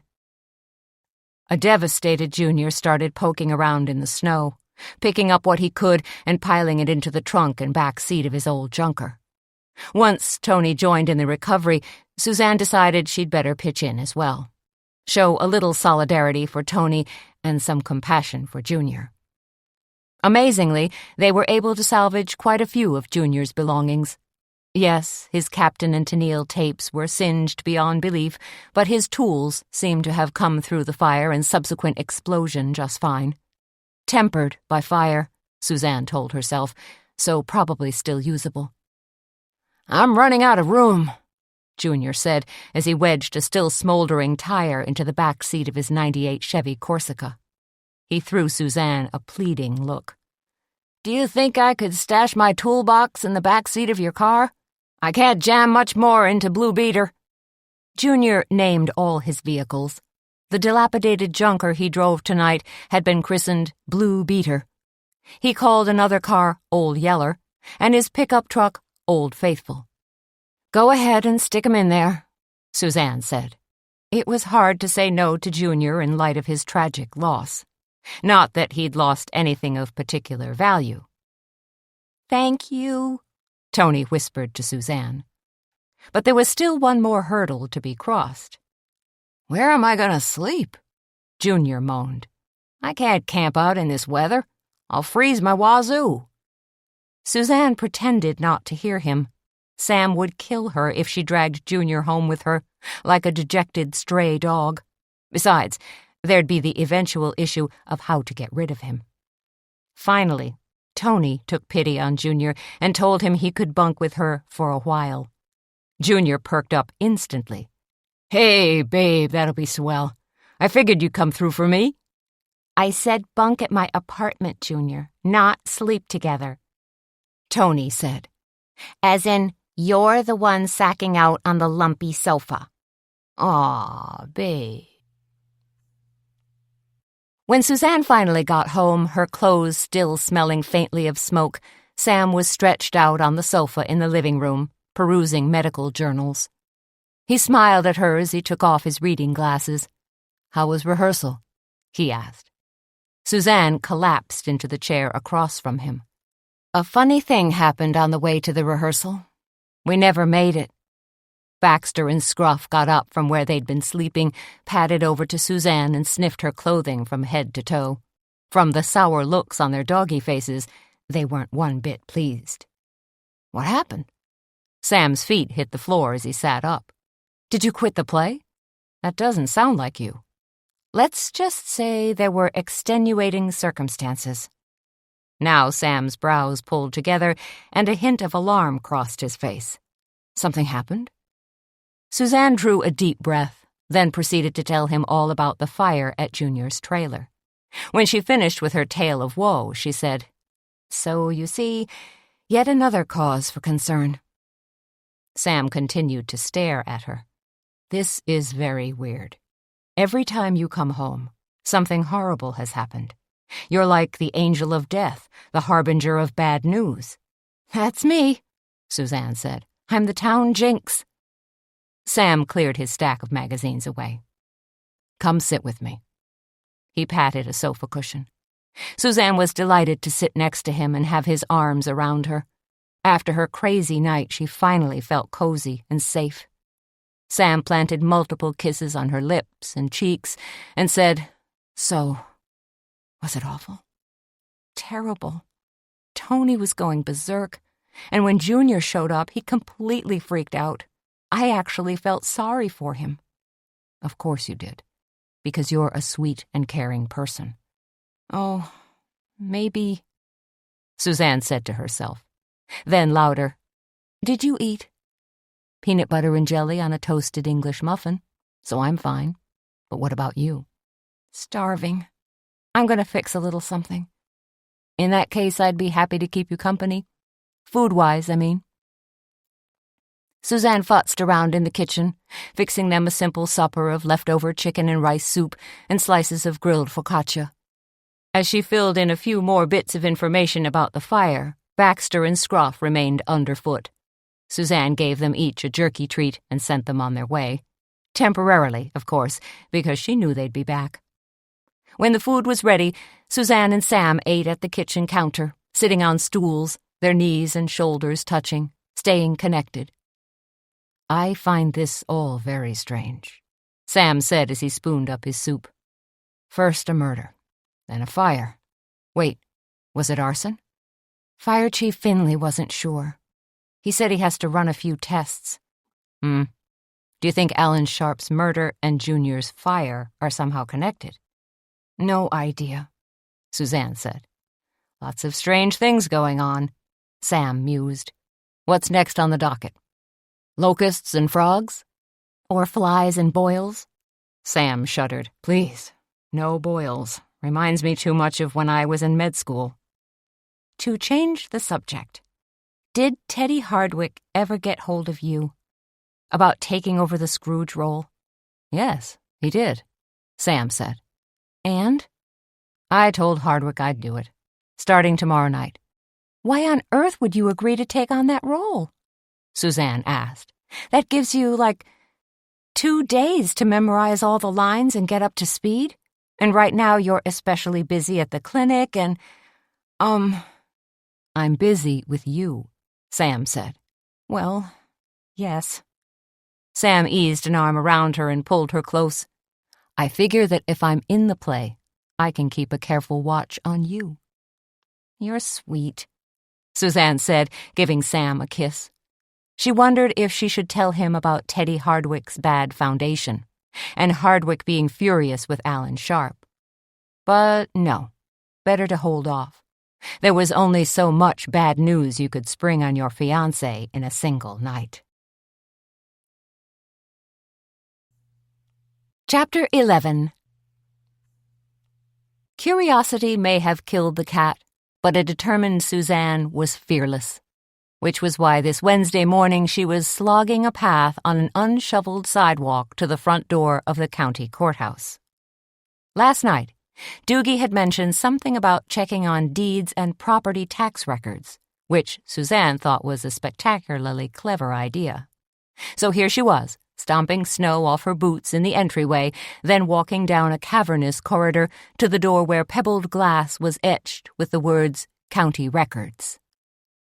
Luckily, the crabby lady who sometimes clerked in the records department was nowhere in sight today, and Bonnie Safer was working behind the wide wooden counter. Bonnie was a sometime Cackleberry Club customer, so Suzanne figured Bonnie would gladly do some digging for her. She figured right. Bonnie was a former secondary school teacher, just like Suzanne was, a sweet-natured woman who favored twin sets and still wore her blonde hair in a modified page boy. Only on her it managed to look cute. "Suzanne," Bonnie said, sounding genuinely happy. "How are you?" "Never better," Suzanne said. "How are Tony and Petra?" "Working hard, as always, getting ready for Christmas." Bonnie lowered her voice. "I heard about the fire last night. At Junior's trailer? Where's that poor boy going to live now?" "Tony took him in temporarily." Bonnie pursed her lips. She knew it wasn't a good idea. Then, after a 3-minute discussion on the merits of sweet scones versus savory scones, Bonnie nodded agreeably to Suzanne's request. She put on a pair of purple half-glasses and proceeded to pore through a thick brown binder. "Yep," she said finally. "Teddy Hardwick does indeed reside at 316 Whitetail Lane." "And the property taxes?" Suzanne asked. $1,400 annually, Bonnie said. Of course, that'd be on top of your mortgage and your monthly HOA. Any liens or foreclosures against the development in general? None that I can see. Bonnie closed the book. Are you thinking of picking up stakes and moving? Buying Teddy's place if it goes up for sale? Maybe. Suzanne hedged. I heard him talking about his townhouse, and I started to get curious, although I understand there are still a couple of brand new units for sale. That could be tricky, Bonnie said, in light of, I know, Alan Sharp being the developer. But I figured that since the bank probably handled financing, I could talk to them. Bonnie nodded. That's exactly right. That's where I'd start, too. Heavy footfalls sounded in the hallway outside the office, then voices boomed loudly. The noise level continued to increase until it exploded into a very heated argument. Bonnie rolled her eyes. What? Suzanne whispered. Mayor Mobley's yelling his fool head off again, Bonnie said in a low voice. That man is always upset about something. I suppose you get quite an earful working here. Do I ever? When Alan Sharp sat on the city council, he and the mayor used to go at it tooth and nail. Their arguments pretty near blew the roof off his place. I think they even threw a few punches once. The two men really hated each other? Suzanne asked. Loathed is the word that comes to mind. I don't know what happened between them. They used to be birds of a feather when it came to cooking up dirty little schemes and bilking the poor taxpayers. But then wham! Suddenly, it was World War III and Sharp was constantly haranguing Mobley about financial impropriety. You think there was funny business going on here? I know there was. Is. Suzanne rapped her knuckles against the counter. Thanks for your help, Bonnie. Don't mention it. You take care now. Say hi to Tony and Petra for me. Suzanne walked out into the hallway where Mayor Mobley was still screaming. His victim was a young man in an oversized suit jacket and wire-rimmed glasses. Mobley was red-faced and gesturing like mad, really ripping him a new one, lost in a bombastic rant. He glanced at Suzanne as she went by him, but nothing seemed to register. He never faltered in his scathing tirade. Yep, Suzanne thought to herself. That pompous blowhard is definitely a suspect. His anger level is about 7.6 on the Richter scale, and his blood pressure has to be off the charts, which probably puts him in the crazed killer category. Suzanne pulled off one glove and dialed her phone from the car. When Tony answered, she said, Hey, it's me. Who's me? Tony asked. Very funny, Suzanne said. I just wanted to let you know I'm on my way in. I just have one more stop to make. All righty, Cupcake, Tony said. But sooner is better than later. Don't forget we've got our Christmas tea this afternoon, and then we're catering Alan Sharp's visitation tonight. On my way. Suzanne paused. How did you fare with Junior last night? I can't even, Tony said. Sorry I asked. As Suzanne navigated the slippery streets, a fine snow began to fall, probably due to another Chinook that dipped down out of Canada. If this was only early December, what was it going to be like in February? She wondered. Probably 10-foot-high snowdrifts. Suzanne drove down Arcade Street and eased to the curb in front of Fabrique, Kindred's one and only fabric store. Not a lot of women sewed their own clothing or draperies these days, yet Fabrique managed to somehow stay in business. In fact, the gold lettering on their front window advertised fabrics, draperies, upholstery materials, classes. Upholstering, Suzanne thought. That'd be the day. She'd watched a demo once, a lady upholstering a wing chair. Punching through heavy fabric with a circular needle, she'd taken teeny-tiny little stitches. Talk about dedication. When Suzanne walked into Fabrique, the shop was empty of customers but packed to the rafters with bolts of fabric. Colorful felts, corduroys, and wools caught her eye, as well as tartans, checks, calicos, quilted fabrics, flannels, and fleece.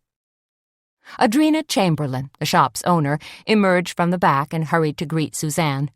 She was tall and dark-haired and always had a tape measure slung around her neck and a narrow pair of reading glasses slipping down her nose. "Suzanne, how are you?" Adrena asked. "What can I help you with? We're running a terrific special on our quilted fabrics. They're normally $7.99 a yard, but for the holidays, we've marked them down to $4.99 a yard." "I'll be sure to tell Petra," Suzanne said. "You know how much she loves to quilt." "Don't I know it?" Adrena said.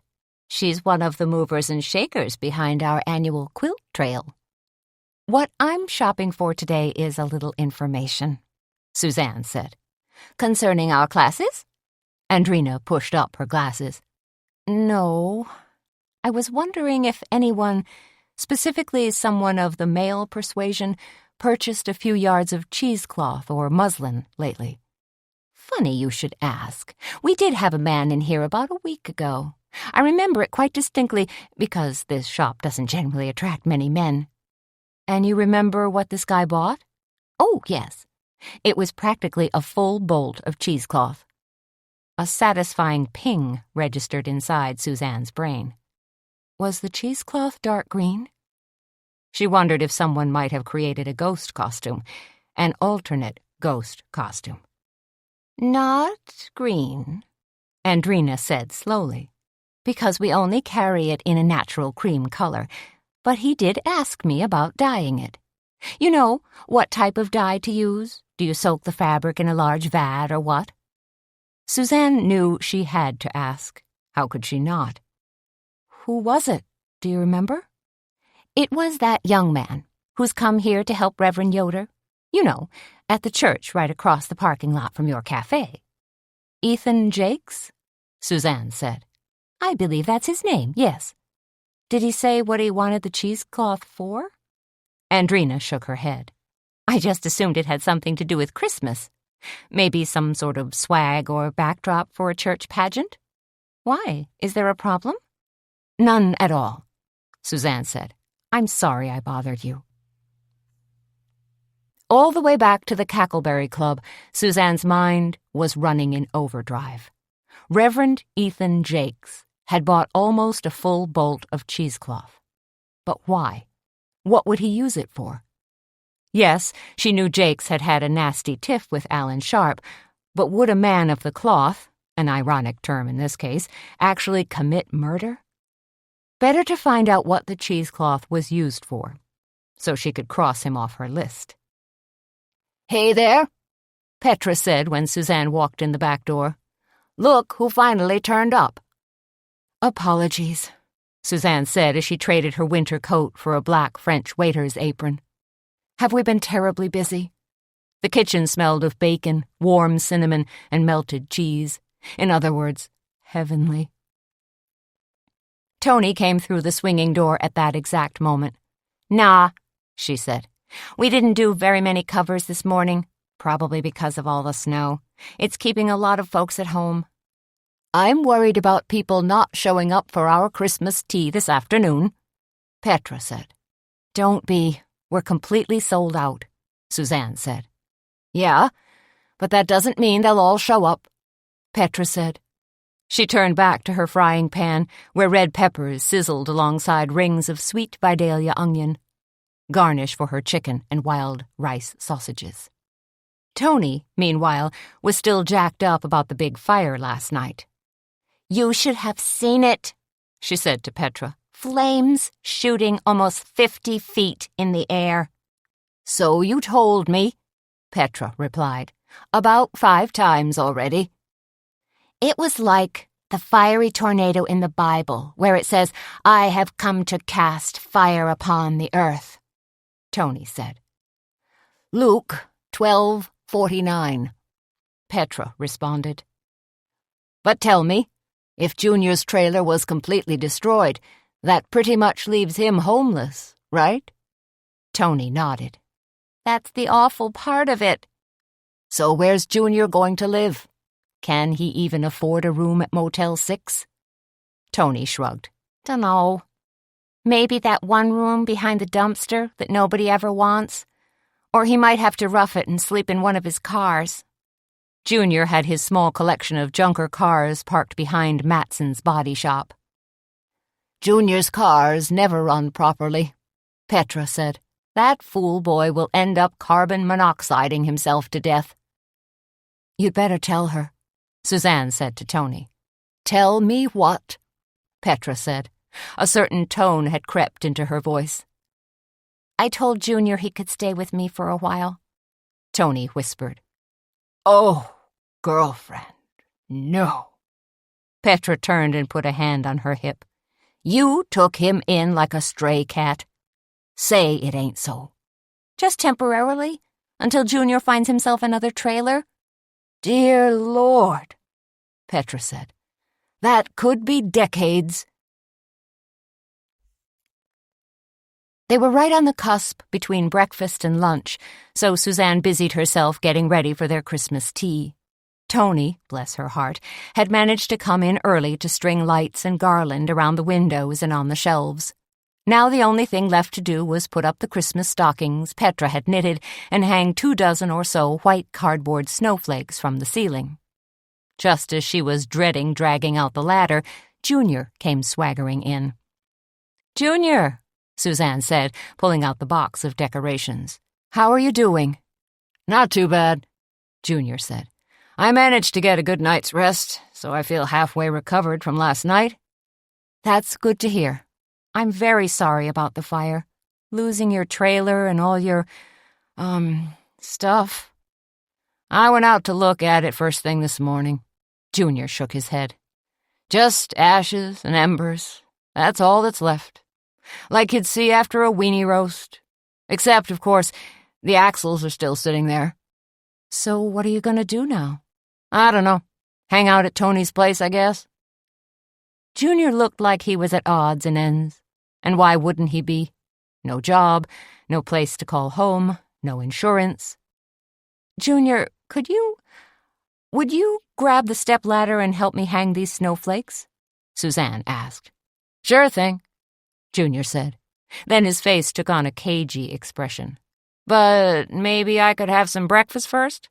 Not a problem, Suzanne said, relieved that he was willing to pitch in and help. You go sit at the counter over there and yell out to Petra what you want. Hey, are you really feeling okay? I guess, Junior said. As he wandered over to the counter, he seemed to have a wad of something stuck in his cheek. Chewing tobacco? Petra leaned through the pass-through and gazed at Junior. What's wrong with your teeth? What? Nothing. Junior snapped his teeth together a couple of times to demonstrate. See? My choppers are all present and accounted for. Well, I did lose one of my incisors in a motorcycle crash last summer. Are you sure? Because it looks like all your front teeth got knocked out. Nah, I've just been eating black licorice. Junior dug in his jacket pocket and pulled out a sticky glob. Want some? No, thanks, Petra said. So, what do you want to eat? Sausage and eggs? Coming right up. Strangely, Junior was as good as his word.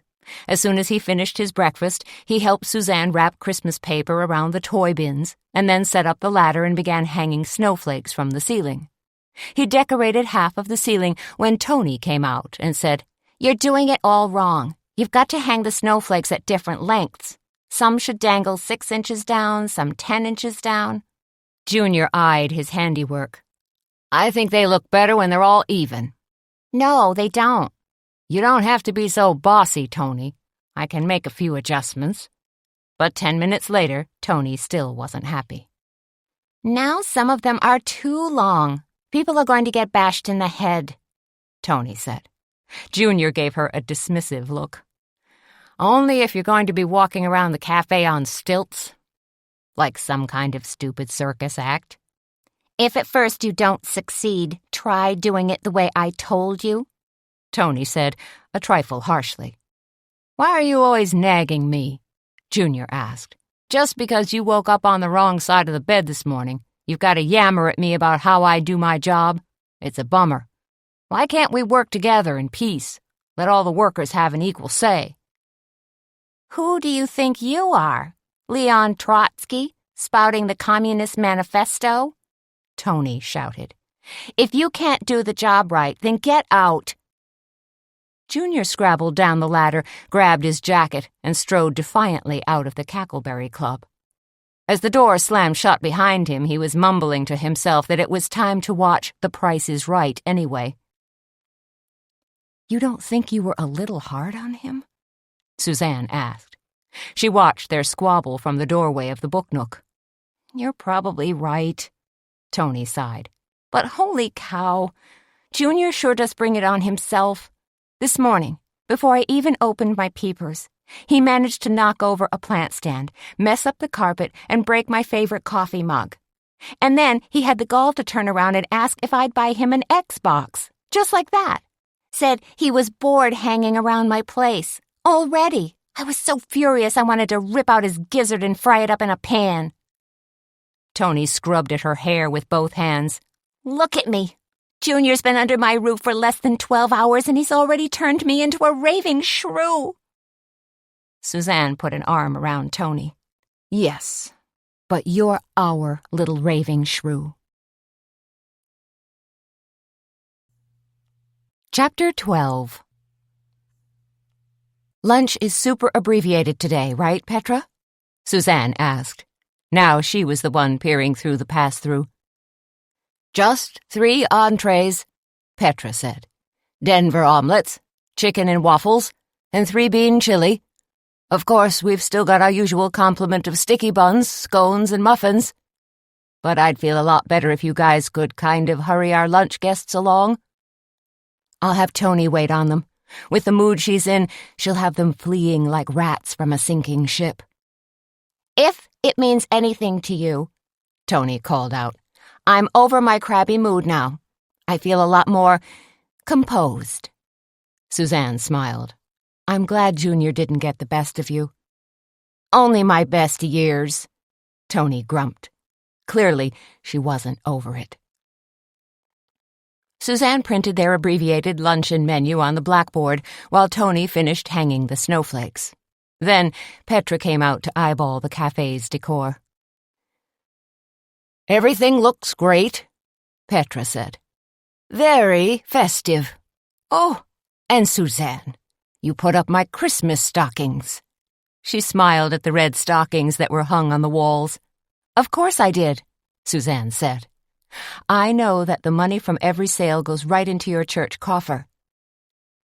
"Don't you just adore the yarn I used? It's beaded mohair from Art Yarns," Petra said. "And what's with the little knit teddy bears?" Suzanne asked. "I saw you had a couple sitting by the cash register." "Those are part of Operation Cuddle Bear. My knitting group has been making little bears that we give out to the Sheriff's Department, Fire Department, Highway Patrol, and the EMTs. Why?" Suzanne asked.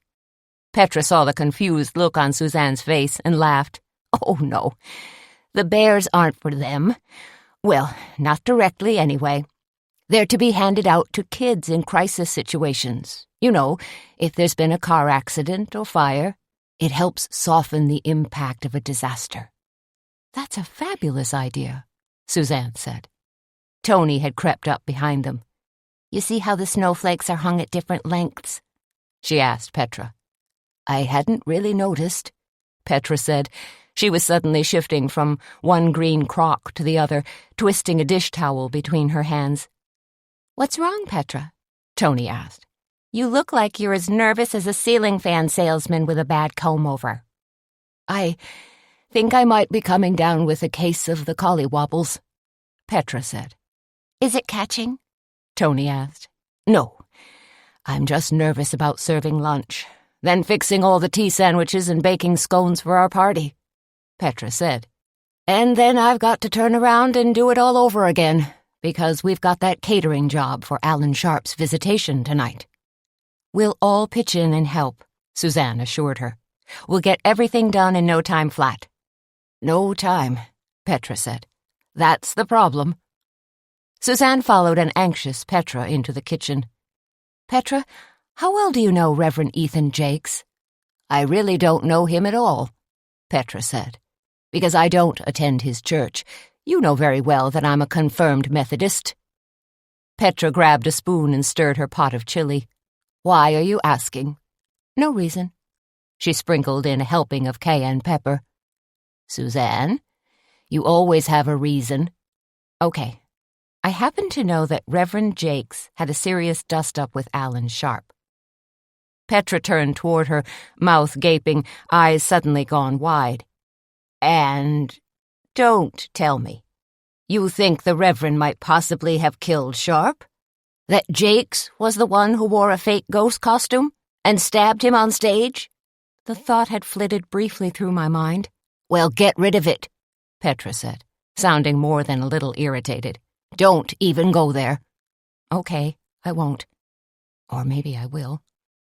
Honestly, Petra huffed, to suspect a man of the cloth.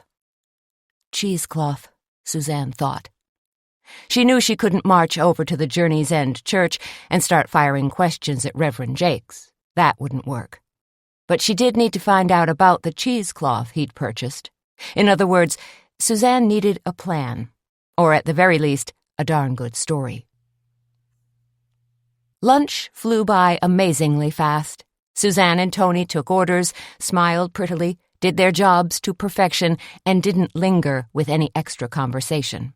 So, wonder of wonders, the cafe cleared out by 1:15, just as Joey, their teenage busboy, arrived. "What up, Mrs. D?" Joey asked as he bounded through the door. He was 16, dressed like a rapper in baggy pants and an oversized denim jacket, and sporting a neck full of cheap gold chains. "You're right on time," Suzanne said, pleased. "I was worried about all this snow." She winked at him. "Makes it tough to skateboard, huh?" Joey was a skateboard fanatic. Joey shook his head. "Rode my bike today." Tony walked into the cafe and said, "No, you didn't." Joey gestured out the window. "I sure did. My dad changed out my regular tires for studded tires. Now I can go anywhere I want, even on ice." "Well, don't go breaking your leg," Suzanne said. "That's not going to happen to me," Joey said. "I'm immortal." "Petra's waiting for you in the kitchen," Tony told him. "This Christmas tea is going to make for a super busy day." "A tea party, huh?" Joey said. "I can handle it." Suzanne smiled at him. She was always tickled by Joey's crazy, upbeat attitude. "I believe you can." 20 minutes later, Missy Langston showed up. She had 3 giggling, long-limbed models in tow, along with 2 rolling racks stuffed with clothes. It looked as if Kim Kardashian was about to have an over-the-top session with her fashion stylist. "Seriously, Missy?" Suzanne said. "What kind of production do you have planned for us?" "One filled with holiday fabulosity," Missy said. She grabbed Suzanne by the arm and pulled her aside. "Have you told anyone about the fashion show?" "Only Tony and Petra. So your show's going to come as a huge surprise to our guests." "Wonderful. That's exactly what I was hoping for. Now, where do you want us to hang out until the big reveal?" "Probably in the book nook," Suzanne said. "There's plenty of room and a mirror in my office so you can... well, you'll figure it out." Missy drew even closer to Suzanne. "Have you talked to Amber recently?" she asked in a low voice. "Yesterday. In fact, I invited her to the Christmas tea." Missy looked surprised. "And she's coming?" "She said she would." "Wonderful." Missy winked at Suzanne as she slipped away with her models and racks of clothes. Suzanne and Tony had already put on bright red sweaters to complement their white blouses and black slacks. Now they were doing a last-minute perusal of the cafe, making sure everything was in full holiday mode. In other words, white linen tablecloths, red napkins, bouquets of red roses and greenery adorning each table. And for the pièce de résistance, they were using creamy white china with silver rims, as well as silver candle holders with white tapers. "If we dim the overhead lights a little, I think the colored lights and flickering candles will look even more perfect," Tony said. "Then let's do it," Suzanne agreed. Really nice, Tony said once she'd hit the dimmer switch. And the decor did look great, with twinkling Christmas bulbs shimmering and reflecting off the crystal goblets and silverware in a million points of light. They did one final check in the kitchen, where Petra, much to everyone's surprise, seemed to have everything under control. Unlike a 3-course tea, where every course was served separately, they were doing a one-shot deal today, using their large 3-tiered tea trays.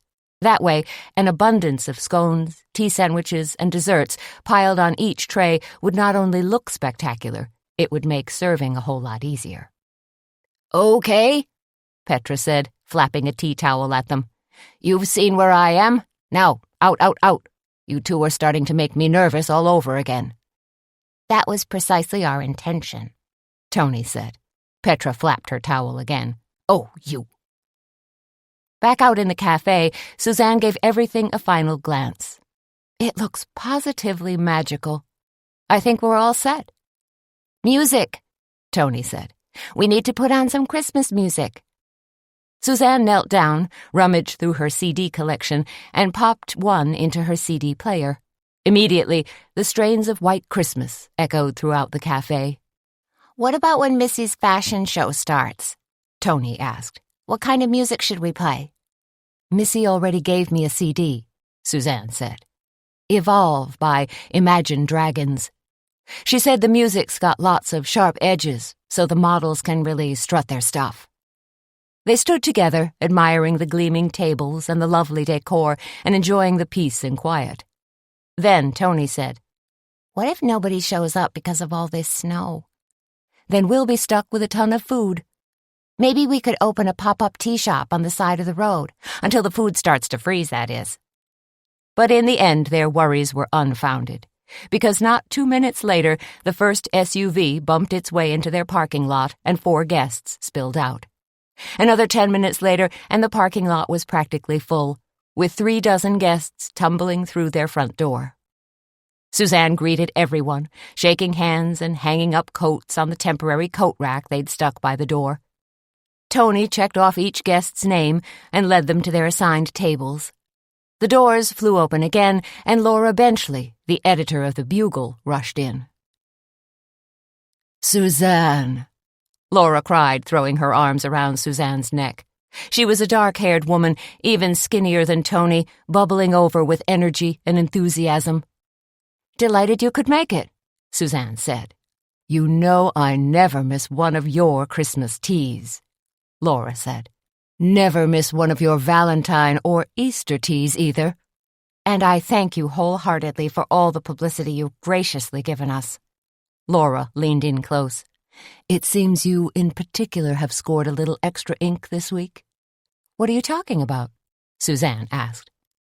Gene Gandel, our intrepid reporter, mentioned your name prominently in the article he wrote about Alan Sharp's murder. Well, you can read it for yourself when the paper comes out tomorrow. Suzanne winced. She really didn't relish that kind of publicity. I was just in the wrong place at the wrong time, she said. Then, glancing around the cafe, she saw that Tony was already making the rounds, pouring tea. Thank goodness. Too bad this community play turned into a total washout, Laura said. What do you mean? Suzanne asked. Wait a minute. Do you know something I don't? Laura stared at her, practically bug-eyed. Suzanne? You mean you haven't heard? The play's been canceled. What? Suzanne could hardly believe it. No, I hadn't heard that at all. In fact, I'm downright shocked. The Cackleberry Club was usually ground zero for any faint rumblings or whiffs of hometown gossip. But today they seemed to be the last ones to know. Suzanne wondered if Sam had been informed that the play was canceled, or if he'd started memorizing his lines unaware.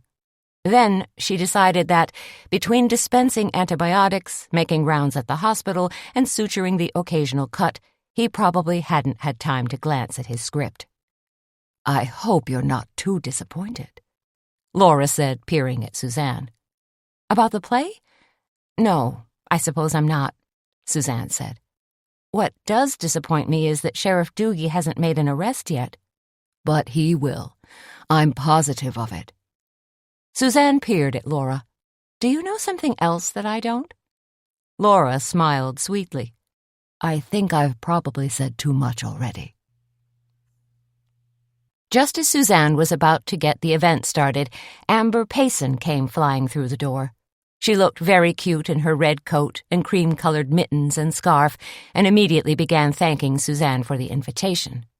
"My pleasure," Suzanne said, eyeing the tables crammed full of guests. There were only 2 seats left, one for Amber and one for someone who probably wasn't going to show.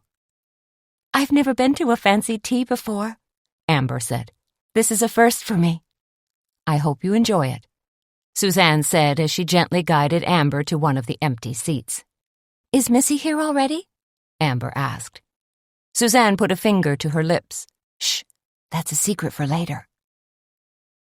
Finally, with Joy to the World playing over the stereo system, Suzanne stepped to the front of the room. Tony rang a tiny tinkling bell, and the conversation and excited chatter immediately dropped to a low buzz. "I'd like to welcome everyone to our Christmas tea," Suzanne began. "We're thrilled to have you as guests of the Cackleberry Club. And I'm delighted to tell you about the lovely 3-course tea that Petra, Tony, and I have prepared for you. On the top tier of our serving trays today, you're going to find Petra's special cranberry and walnut scones. To complement those scones, we'll be serving a Chinese black tea infused with orange and rose petals. Your next course will consist of 3 different tea sandwiches: a ham, pineapple, and cucumber sandwich, a chicken salad sandwich with chutney, and an egg salad sandwich with tarragon. We created an in-house blend of jasmine and pouchong tea to accompany those particular sandwiches. For dessert, you'll find butterscotch and pecan shortbread, as well as hummingbird cupcakes on your tea tray. And we'll be pouring a delicious peach apricot tea. There was a round of applause, and then Suzanne held up a finger. As a very special treat, Missy Langston and her alchemy gang will also be presenting a holiday fashion show. Now everyone beamed and the applause ratcheted up 100%. With some absolutely spectacular clothing from Alchemy Boutique. And trust me, ladies, I took a sneak peek at the clothes, and they are to die for. Suzanne took a single step in the direction of the kitchen and spread her arms wide. "And now," Tony and Petra emerged, perfectly on cue, each carrying an enormous silver 3-tiered tea tray laden with goodies. They placed their trays in the center of the nearest tables and dashed back for more. This time, Suzanne was right on their heels. Seconds later, the 3 of them appeared with more tea trays, and their Christmas tea was off and running. It was, Suzanne decided some 30 minutes later, one of the best events they'd ever had at the Cackleberry Club. Jenny Probst from the Kindred Bakery had shown up, as had good friends Lolly Heron, Pat Shepley, and Bee Straight. The kinship and camaraderie in the room were off the charts. And when one of her guests raised a hand in the air and yelled, "Women power!" everyone chimed in with good-natured hoots and applause. Grabbing a pot of black tea, Suzanne made the rounds, filling teacups, chatting with her guests, and saying hello to old friends she hadn't seen in months. "Suzanne," Tiny Agnes Bennett, the organist at Petra's church, put a gnarled hand on Suzanne's arm. "How is Tony holding up? I heard her husband's trailer caught fire." "Tony's doing okay," Suzanne said.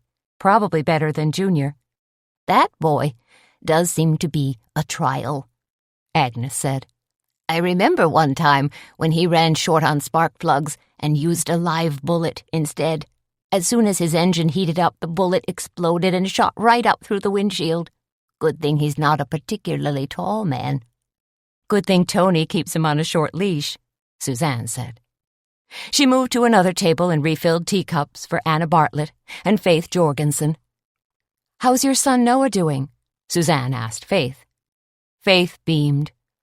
"Wonderfully well at his new school, thank you for asking." Then Tony was at her elbow. "Missy wants to know when she should start the show," Tony asked. "Our guests are just finishing their tea sandwiches, so I'm guessing in about 5 or 6 minutes," Suzanne said. "The fashion show will be the perfect accompaniment with their desserts." "Along with peach apricot tea." Suzanne poured the last of her tea and said to Helen Winder, "I know you've got a sweet tooth, so wait until you taste—" Wham! Bam! Whap! The front door whooshed open, bringing in a gush of frigid air, followed by an angry-looking Sheriff Doogie. He stood there, eyes blazing, head and shoulders dusted with snow, breathing hard, looking like a reincarnation of the abominable snowman. Heads turned, chairs creaked, and one woman let loose a little scream in the back of her throat. A buzz of questions suddenly rose, building to a steady, confused hum. Suzanne, poised with teapot in hand, was thoroughly taken aback. She gaped at Doogie, ready to demand answers. Why would he burst in like this? What was this rude, unwelcome interruption all about? But before she could open her mouth, Doogie gazed across the crowd, steely gray eyes ignoring bewildered glances. Then Doogie shouted, "Where's Amber Payson?" Chapter 13. "This is so not happening," was Suzanne's first thought. "Not in the middle of my Christmas tea." Like an avenging angel, Suzanne rushed to intercept Doogie. She was beyond angry and outraged at his boorish intrusion. "What do you think you're doing?" she hissed. Doogie scrupulously ignored her. His eyes continued to scan the crowd until he finally located Amber. He pointed a pudgy hand at the trembling girl and said, "You need to come with me, young lady." "Are you arresting her?" Suzanne asked. "Taking her in for questioning," Doogie said. "I need to know why," Suzanne said. She glanced back over her shoulder and realized that absolutely everyone in the room was staring at them, absorbing every word that was being exchanged. "Excuse me." Suzanne gripped Doogie's arm and pulled him through the swinging door into the kitchen.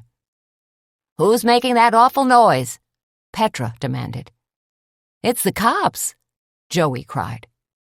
Petra straightened up from her cutting board, took note of Doogie's angry face and Suzanne's smoldering look, and said, "Now, what's wrong?" "Doogie came here for Amber," Suzanne said.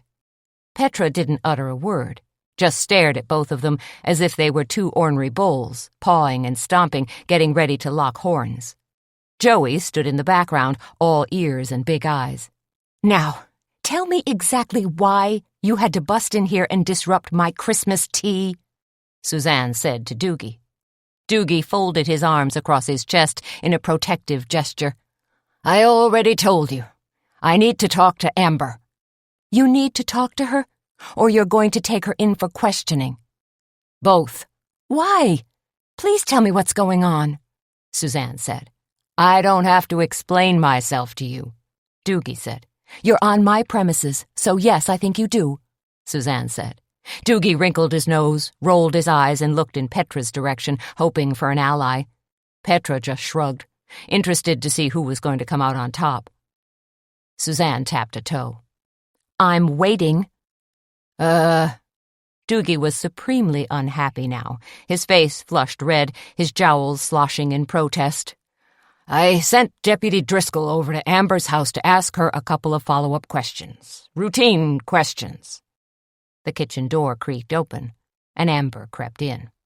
She stood right behind Doogie, quiet as a mouse, but with every nerve quivering. Suzanne made a rolling motion with her hand. "And? Come on, what's the rest of the story?" "Driscoll found a can of gasoline sitting on Amber's front porch." "Gasoline?" Suzanne said. She was struggling to make any sort of connection.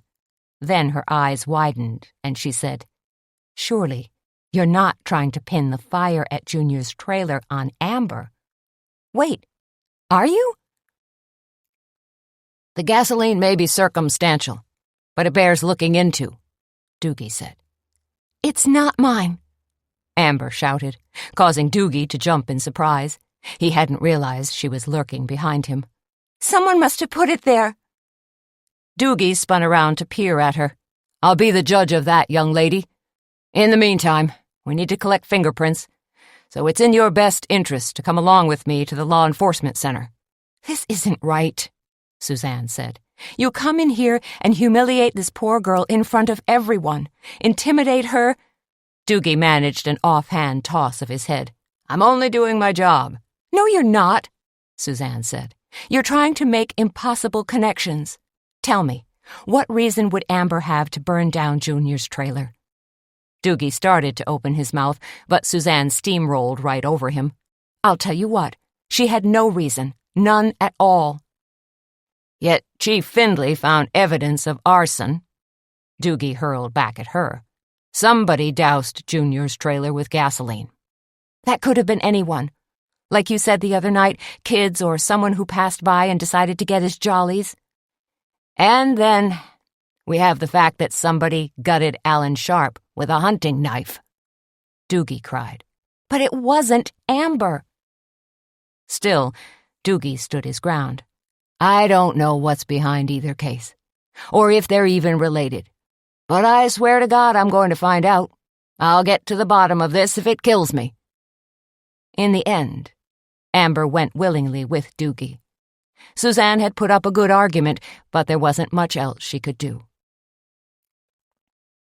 Back out in the cafe, Suzanne started to offer a halting explanation to her guests, but Tony, knowing what really mattered, quickly popped Missy's fashion show music into the CD player. 2 seconds later, the music of Imagine Dragons throbbed throughout the Cackleberry Club. Then the models came strutting out, and the guests started smiling and clapping. So much for an apology, Suzanne decided. Sometimes it really was better to keep calm and carry on. "Holy bejeebers," Petra called to her through the pass-through. "That had to register a good 10 points on the weirdness scale." Suzanne was standing behind the counter, brewing 2 more pots of tea, so she leaned down and looked in at Petra. "Do you think Doogie was right to take Amber in?" "I didn't at first, but now that I mull it over, I'm not so sure." "Why would Amber want to murder Alan Sharp and then set Junior's trailer on fire?" "Maybe she didn't mean to set it on fire," Petra said. "Maybe she was trying to kill him, too." "Petra?" Suzanne watched a swirl of purple and peach mohair go by on one of the models, but she wasn't so caught up in the fashion show that she couldn't be outraged. "I don't know what to think," Petra went on, "because it's all so awful. The murder, the fire, it all seems crazy to me." "Because it is crazy," Suzanne muttered. "It's kapow crazy." At the end of the day, when Suzanne counted up their sizable receipts, she was pleased with the Christmas tea, but still upset by Doogie's little stormtrooper routine. In fact, his bursting in to accost Amber had made her want to double down on her investigation. Now she resolved to dig deeper into why Alan Sharp had been murdered and why Junior's trailer had been set on fire. Tony poked her head into Suzanne's office and said, "How'd we make out?" "With the tickets we sold for the tea and all the knitted Christmas stockings that sold, it comes to well over $900. But some of that money goes to Petra's church." $120 does, as well as $50 to Joey." "Still, we did really good." "Yes, we did," Suzanne said. They were heading into the final days of a rather profitable fiscal year. There'd be Christmas bonuses for everyone. "And now we have to get ready for Alan Sharp's visitation tonight." Tony shuddered. "Ugh, I hate going to funeral homes and looking at dead bodies." "Then don't look at him," Suzanne said. "Easier said than done. You know what? Junior told me that a person's fingernails and hair keep growing even after they're dead." "Gross." "Yeah. But do you think that's really true? Could you ask Sam about it?" "I don't think so," Suzanne said. "Why don't we drop the subject and check in with Petra, see what she wants us to do?" Amazingly, Petra had lulled herself into a state of almost tranquility. "I told myself to stop worrying," Petra said. "I've already got the dough for the scones sitting in the cooler, and the tea sandwiches won't take more than a half hour to whip together." "What time does the dead body preview start?" Tony asked. "It's A visitation, Petra enunciated. 7 o'clock, Suzanne said. Wait a minute, Petra said. Won't you two be missing rehearsal? I guess you haven't heard, Suzanne said. The play's been cancelled. What? Petra said. Seriously? It's been called off? Was this Sheriff Doogie's idea? I don't know, Suzanne said. Maybe. I'm going to call Sam and let him know about this before he starts memorizing lines. He's not just a type A, he's a type A squared. She went out into the cafe, dialed the clinic, and asked to be put through to Sam. When he finally came on the line, she said, Have you heard? Heard what? Sam asked. There was another voice in the background, and then Sam said, No, it should be amoxicillin, not ampicillin. Amoxi has better efficacy in treating middle ear infections. He muttered something else, and then was back on the line. I'm sorry, Suzanne. What were you saying? Have you heard that the play's been cancelled? You mean rehearsals cancelled? For tonight? No, forever. The whole play has been called off. Seriously? Sam said. Well, humbug to that. Come on, you didn't really want to play Scrooge. Sure I did. I was looking forward to it. Liar. Sam's throaty laugh filled Suzanne's ear. Something else happened too, Suzanne said. Something I need to tell you about. Please don't tell me extraterrestrials crash-landed, and that you're about to run off with one that's cuter and even more charming than I am. One of Doogie's deputies found a can of gasoline sitting on Amber Payson's front porch. What's that supposed to mean? That Amber got macho and bought herself a snowmobile? No. Think about it. Silence spun out for a few moments, and then Sam said, Wait a minute. Doogie doesn't actually believe that she used it as an accelerant when she supposedly burned down Junior's trailer. Suzanne said, That's exactly what he thinks. Doogie, in his frenetic pursuit to solve 2 crimes, seems to have jumped to a rather erroneous conclusion. What if it's not erroneous? Sam asked. What if Amber really did it? What if she murdered Alan Sharp, too? Why would she? Suzanne said, sounding a little shrill. You told me that Alan Sharp harassed her.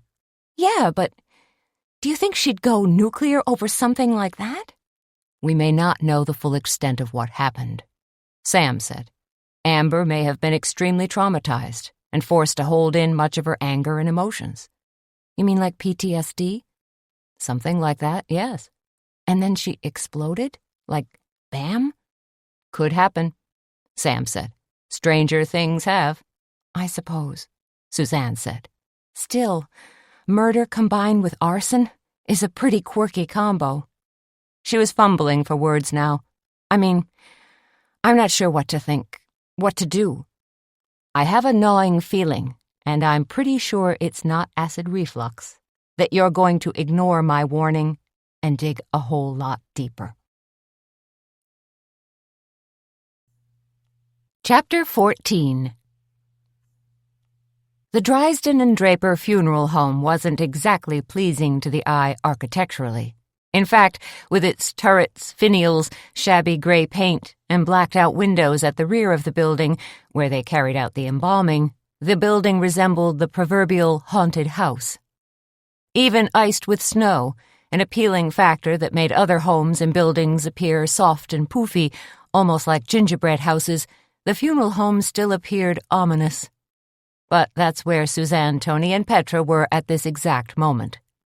Fussing around in Slumber Room A, what George Draper was now calling the Somnus Suite, hurrying to set up their coffee, sandwiches, and pastries in anticipation of guests dropping by for the visitation.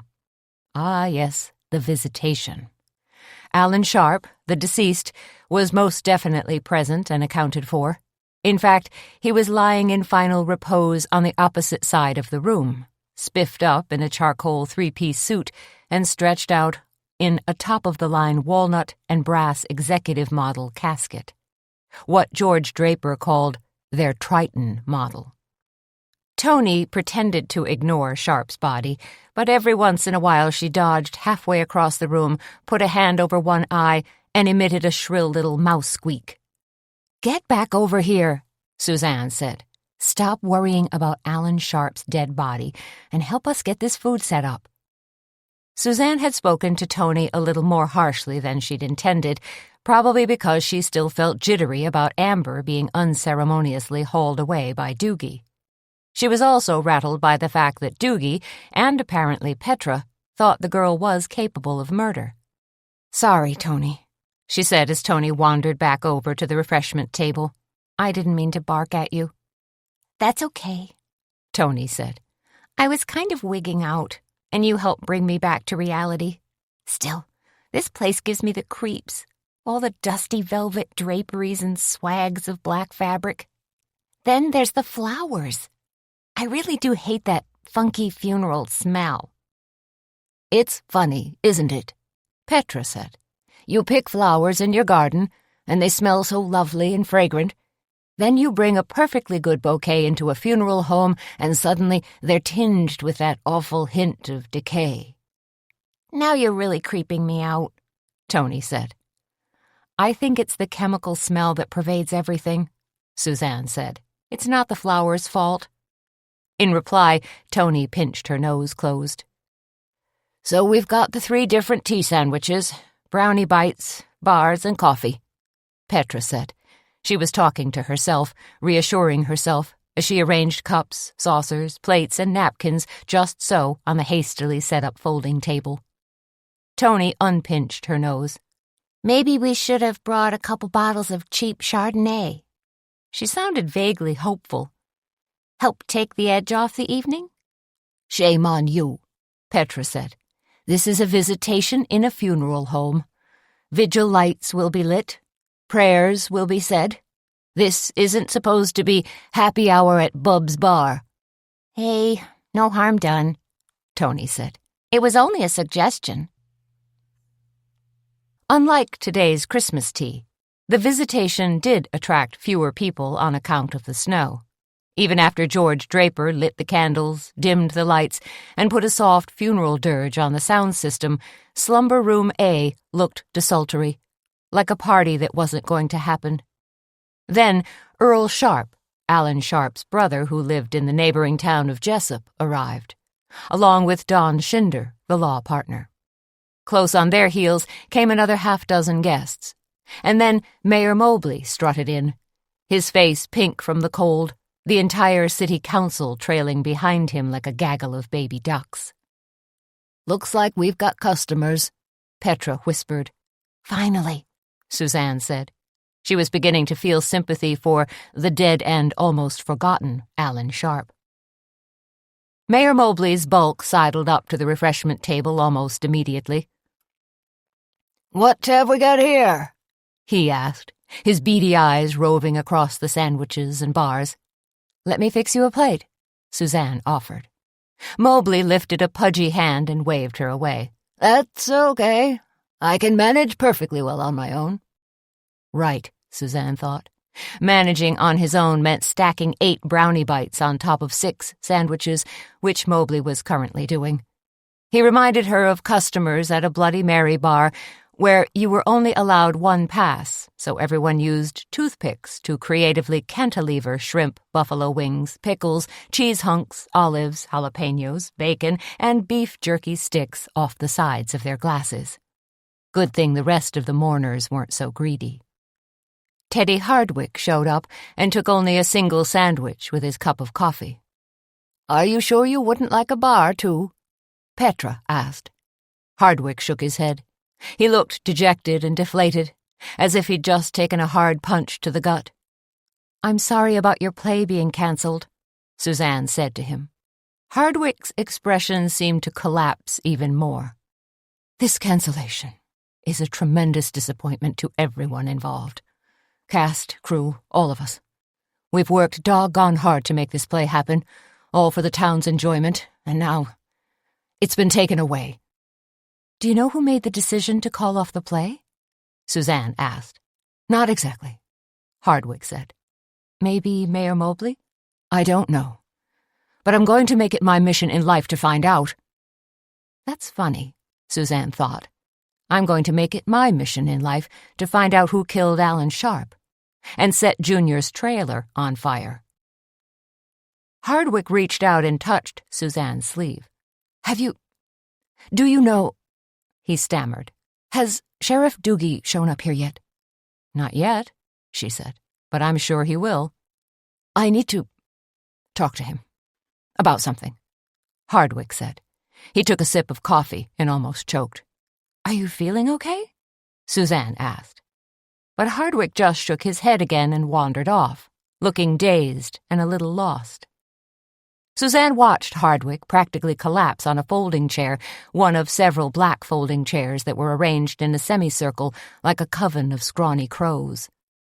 What's with him? Tony asked. He's taking the cancellation of the play awfully hard, isn't he? Yes, he is, Suzanne said. She wondered if Hardwick really was horribly disappointed, or if he was battling a guilty conscience. And what exactly did he want to talk to Doogie about? Suzanne's thoughts were quickly cut off as Don Schinder came over to greet her. This is just wonderful, what you did here, Schinder said. The sandwiches and bars, the coffee, just wonderful. I know Alan would have so appreciated your efforts. We were happy to help out, Suzanne murmured. I was thinking that... Schinder stopped suddenly. Reverend Ethan Jakes had just walked into the room. Ah, I see our minister has arrived. Schinder seemed sadly pleased. I didn't realize that Alan Sharp was a member of the Journey's End Church, Suzanne said. He wasn't, Schinder said. But Reverend Jakes contacted me when he heard about Alan's death, his murder. He offered his condolences and asked if he could help in any way. And now here he is, Suzanne said. Interesting. He's also going to conduct the graveside services tomorrow morning. There won't be a church service? Petra asked. She sounded shocked and a little disappointed. No, but I do hope you ladies will attend, Schinder said. It would mean so much to Alan's brother. Of course we will, Petra said. They all fell silent as Reverend Jakes took his place directly in front of the casket. He waited for the conversation to die down, then he held up a black prayer book. If you could all come forward, he said with a brisk motion of his hands. I'd like to lead everyone in a few prayers. Tony glanced at Suzanne. I don't think he means us heathens. Shh, Petra said. Reverend Jakes was certainly no slouch in the prayer department. He whipped through the Lord's Prayer, veered into several Bible verses, and then positively galloped through the Valley of Death psalm. His voice was deep and resonant as he gazed out over the mourners with a slightly aloof look on his face. "Excuse me," said a gruff voice at Suzanne's elbow. She turned, and there was Sheriff Doogie, reaching for one of the coconut pecan bars. "Here you are," she said, a note of disapproval evident in her voice. "Happy to see me?" Doogie gave her a friendly nudge with his elbow. "Not really," Suzanne said. "I was even less happy when you crashed my party this afternoon." "Couldn't be helped." "Geez, I love these church basement funeral bars," Doogie said. Suzanne frowned. "Why does everyone call them that?" "Because that's where you always see them. In a church basement following a funeral." Doogie finished his bar and reached for another one. "Not so fast, Sheriff. I have a few questions for you." "Yeah? Shoot." He chewed his second bar and chuckled. "That was a little law enforcement humor there, in case you didn't notice." "I want to know about the fingerprints you were so anxious about," Suzanne said. "Were Amber Payson's fingerprints on that can of gasoline your deputy found?" Doogie shook his head. "No." "No?" "Whoever handled it must have been wearing gloves." "You think?" Suzanne said. "Since it's like 10 degrees below zero outside?" "You don't have to get all snarky about it," Doogie said. "I told you I wanted to talk to her, not arrest her." "Do you have any evidence at all that Amber might have set Junior's trailer on fire?" Doogie turned and stared at her with steely gray eyes. "Nope. But it was arson, all right. Chief Finley found traces of an accelerant." Suzanne noted that nugget of information and continued. Do you have any evidence at all that Amber murdered Alan Sharp? Only what I'd call circumstantial evidence. Amber worked for Sharp, he fired her, and there were bad feelings on both sides. Bad feelings? Suzanne said. That's how you refer to sexual harassment? As bad feelings? Before you get on your high horse and pack me off for a week of sensitivity training, Suzanne, please realize that this is one of those he said, she said type of situations. Suzanne wanted to bite back at him, but deep down she knew Doogie was probably right. It was Amber's word against a dead guy's. And the dead guy wasn't talking anymore. Have you taken a careful look at anybody else? Suzanne asked. Of course I have, Doogie said. I'm investigating my butt off. Geez, you sound just like Alan Sharp's brother. Take a look at this suspect. Take a look at that suspect. So what about Mayor Mobley and Teddy Hardwick? Are they viable suspects? Whoa, Doogie said, holding up a hand. What did I say about poking your schnoz into my business? You can toss your warnings right out the attic window, Suzanne said, because I'm already involved. Have been ever since that ghost threatened to slice me open with his knife. Whose fault was that?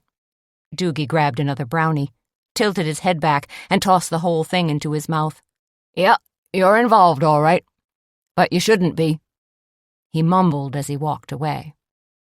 Suzanne was ready to explode with rage. Unfortunately, at that exact moment, a half-dozen people descended on their table for coffee and sandwiches. So she tamped down her anger, put on a faux happy face, and got busy serving. Tony immediately pitched in to help, since Petra had wandered off to join some sort of prayer circle that Reverend Jakes was leading. As Suzanne poured coffee and plated food, she kept one eye on Jakes. Then Teddy Hardwick wandered back to the refreshment table. Petra told me that you've been looking into the murder, Hardwick said to Suzanne. I think that's wonderful, since you already have a reputation for being a kind of citizen watchdog. I'm interested because I was peripherally involved, Suzanne said. Hardwick's brows knit together. I completely understand because I feel the exact same way, he said. I was wondering, did you actually see the murder take place? Suzanne asked him. She was going to get to the bottom of this if it killed her, even if her questions did come across as impertinent. I mean, were you out in the audience, watching the whole thing? If so, weren't you at all curious about what was happening up on stage? Because that whole Dance of Death episode surely wasn't in the script. Like everyone else, I thought it was a little weird at the time, Hardwick said. But I was caught off guard and never thought to, interfere? And even if I had stepped in, could I have confronted an armed killer? Like I tried to, Suzanne thought to herself. So you were right there in the audience, Suzanne said, her voice shaded with doubt. Hardwick stared at her. Yes, of course I was. That wasn't what Dale Huffington had told her, but Dale could have been mistaken. Suzanne let it drop for the time being and said, Did you ever find Sheriff Doogie and touch base with him? Earlier tonight, you said you needed to talk to him about something. It'll have to wait. Hardwick sighed deeply. I've got to take care of something else first. Problem? There's an issue with my foundation. I'm expecting a contractor to stop by. An hour later, the visitation was all over except for the praying. Reverend Jakes was still mingling with a few of the mourners, holding hands and leading them in quiet prayer. That boy sure does love to pray, doesn't he? Tony said. Must be some sort of land speed record, Suzanne said. She didn't mean any disrespect, it just seemed a little over the top. As they packed up leftover bars and sandwiches and dumped out the coffee pot, Petra wandered over to help. Why don't you let me, she said. But Suzanne shooed her away. She and Tony could take care of it. Finally, they carried everything out to Suzanne's car. Snow was still filtering down, coating trees, houses, and streets, turning everything into eerie white humps. Street lamps were ringed with frosty halos and cast a dim, almost grayish light on everything. It was difficult to tell where the sidewalk dropped down to meet the street. Tony opened the rear door of Suzanne's Taurus and said, I could try to wedge this stuff in your back seat, but I don't think it'll fit. That's because Junior's tools are still taking up space, Suzanne said. Got any idea when he's going to come over and grab them? Nope, Tony said. Got any idea when his furry body is going to stop stinking up my cramped one-bedroom apartment? Point taken. I'll pop the trunk. As they stashed everything in Suzanne's trunk, Reverend Jakes ghosted past them, head bent, lips moving as he scuffed along through 3 inches of new-fallen snow. "Excuse me," Suzanne called after him. There was no answer. "Could I have a word with you?" Jakes kept on walking. "Reverend Jakes," Suzanne called again. But Jakes never answered her, never turned back. He just climbed into his car and drove away. Chapter 15. Thursday morning, everyone in Kindred and the surrounding communities woke up to a winter wonderland. The heavens had dumped more snow overnight, and snowplows were out in full force, struggling to keep the roads open. Suzanne drove over to Tony's house and picked her up, then navigated a few more snow-clogged streets to get Petra. No sense everyone driving separately and risking getting stuck in a 4-foot-high snowdrift or skidding into one of the enormous white piles of snow that the plows were depositing all over town. "Kindred is starting to look like Santa's village," Petra said as they drove through town.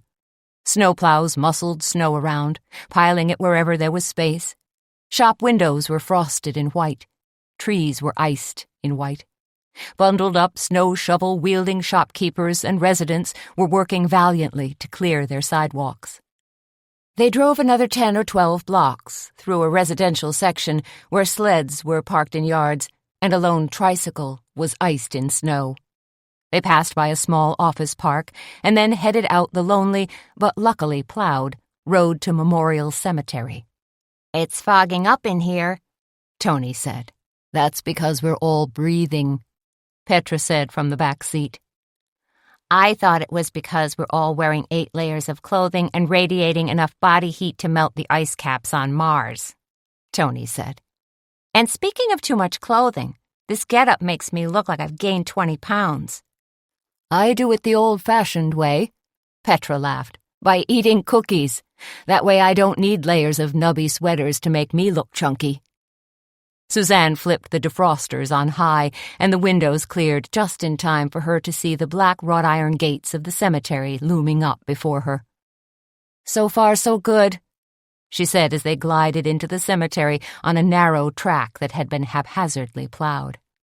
"Yeah, but are we going to make it up and over the hills?" Tony asked. The cemetery occupied a hilly parcel of land directly adjacent to a park reserve. "Hope so," Suzanne said. She gunned the engine and fought hard to gain traction as she fishtailed up the narrow lane. Even so, she was climbing steadily with just a minor skid here and there. "It's really a shame they're not holding this service in a proper church," Petra said. "I like the idea of a graveside service," Tony said. "Easy in, easy out. Like pulling off the freeway for a Howard Johnson's. You know, real convenient." "I have never heard convenience and graveside services mentioned in the same breath," Petra grumbled. "There's a first for everything," Tony said.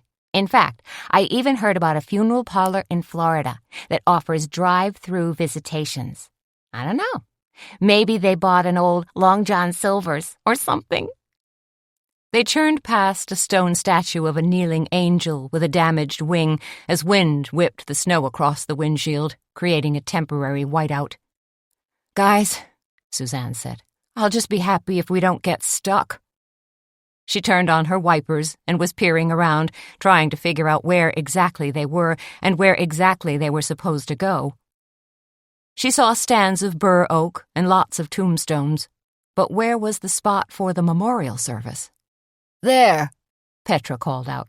"I see a row of parked cars up ahead." "Thank goodness," Suzanne said. Tony pressed her nose against a window. "And I see a tent off to our left. Well, I suppose it's more like a canopy flapping in the wind." Suzanne pulled in behind 3 cars and an SUV, and they all piled out. Luckily, someone had already established a beaten path through the snow, so they didn't have to break trail like a bunch of sled dogs. Still, they skidded and slipped along in their winter boots until they reached the security of a large expanse of green plastic funeral grass.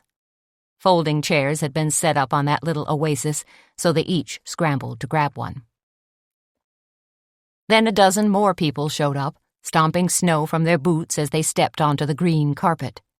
The funeral bier had been set up a few feet away. It was a low contraption, all polished wood and stainless steel, with hanging modesty panels of black velvet to conceal the actual grave. One thing was clearly missing, however. "Where's the guest of honor?" Tony whispered. Suzanne gave her a nudge. "Look over there."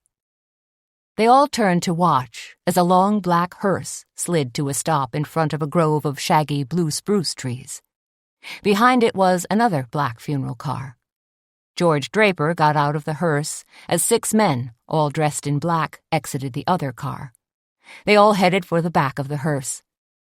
Draper pulled open the rear door, and a motorized tray carrying the casket of Alan Sharp slowly slid out.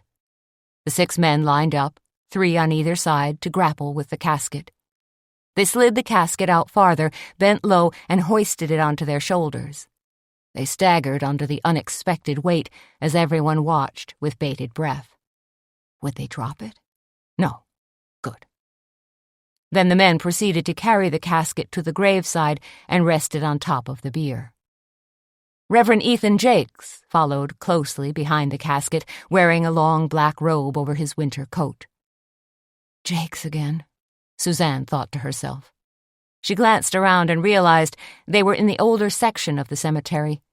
It was a place of Civil War graves, marble obelisks, and a few mausoleums. She wondered if Alan Sharp had family buried around here, if he had a prepaid, reserved spot. She shuddered. It wasn't a pleasant thought. Reverend Jakes stepped in front of the casket and lifted both hands in the air as if he were about to bestow a blessing, which he kind of was. "Friends," Jakes began, in what Suzanne thought was an overly dramatic oratorical voice, "we are gathered here to honor and say a final goodbye to our dear departed brother, Alan Sharp." Down front, Earl Sharp, the deceased's brother, blew his nose and dabbed at his eyes with a white hanky. Reverend Jakes went on to deliver a fairly standard homily concerning death and resurrection. Once again, Suzanne wondered why Jakes had stepped in to handle these services. After all, he'd had nothing but vitriol for Alan Sharp after Sharp had rebuffed him about holding a day of prayer. Was Jakes feeling a sudden abundance of forgiveness? Or could it be guilt? Had Jakes possibly had a hand in causing Sharp's death? The notion unsettled Suzanne because it would mean he was also the one who'd threatened her. At this last thought, Suzanne glanced around quickly, looking for Sheriff Doogie. But Doogie's khaki bulk wasn't anywhere to be seen. Maybe this was a good sign. Maybe Doogie was busy doing something else, like interviewing a possible witness or following up on a new clue. On the other hand, maybe Doogie just didn't like funerals. One thing Suzanne knew for sure. Today was Thrifty Thursday at the Cackleberry Club, which meant you could get a stack of 6 buttermilk pancakes for $1.99. Since Doogie responded positively to pancakes dripping with butter and maple syrup, he would undoubtedly drop by. She'd get a chance to grill him while he was eating and at his most vulnerable. But for now, Suzanne tried to refocus, to pull herself back to the moment. Reverend Jakes had just finished his prayer and was now gesturing for someone else to come up and address the small group of mourners. Suzanne shifted on the cold, uncomfortable folding chair. The low temperature was getting to her, to all of them, so she hoped whoever delivered this eulogy would be quick about it. Then Mayor Mobley lumbered to the front of the group, and Suzanne inwardly groaned. Mobley was a blowhard, his speeches dragging on for what felt like hours at a time. "I thought Mobley and Sharp hated each other," Tony whispered to her. "Death makes strange bedfellows, doesn't it?" Suzanne whispered back. She spent the next 10 minutes tuning out Mobley and shivering like crazy. True to form, Mobley droned on about how Alan Sharp had helped with his election campaigns, had been a pillar of the community, and of late had won a coveted seat on the Kindred City Council. Since Mobley reigned as mayor, Suzanne wasn't sure how coveted that position really was, and she managed to drift off again, focusing instead on how awful the garish green funeral grass looked against the pristine white of the snow. When Mobley finished, Don Schinder stood up to deliver a tearful eulogy for his old law partner. But he had to conclude his remarks 3 minutes in because he was so upset. Then Jakes led everyone in a final prayer and a shaky a cappella rendition of Amazing Grace. With the song's final notes hanging on the wind, the service was blessedly concluded. "Thank goodness it's over," Petra whispered. "My buns were almost frozen to the seat of that chair." More snow started drifting down as the mourners began to disperse. Suzanne gave Petra a hand as they shuffled back toward her car. Tony, on the other hand, kept glancing back at the gravesite. "After everybody leaves, are they going to bury him?" she asked. "Lower his casket into the ground?" "I don't know what they do in winter," Suzanne said. She hunched her shoulders and pulled her scarf tighter around her neck. "The ground does seem awfully frozen." Back in her car, Suzanne cranked up the heater and made a clumsy K-turn. Luck was with her, and she managed not to get stuck in the snow. She headed back downhill, skidding a bit, noting that the narrow road now felt more like a toboggan run. "Before we hit the Cackleberry Club, can we stop at the Kindred Bakery?" Petra asked. "I have to pick up an order." "What?" Tony said. "You're buying sticky buns now instead of making them from scratch?" "Just picking up a couple dozen croissants," Petra said.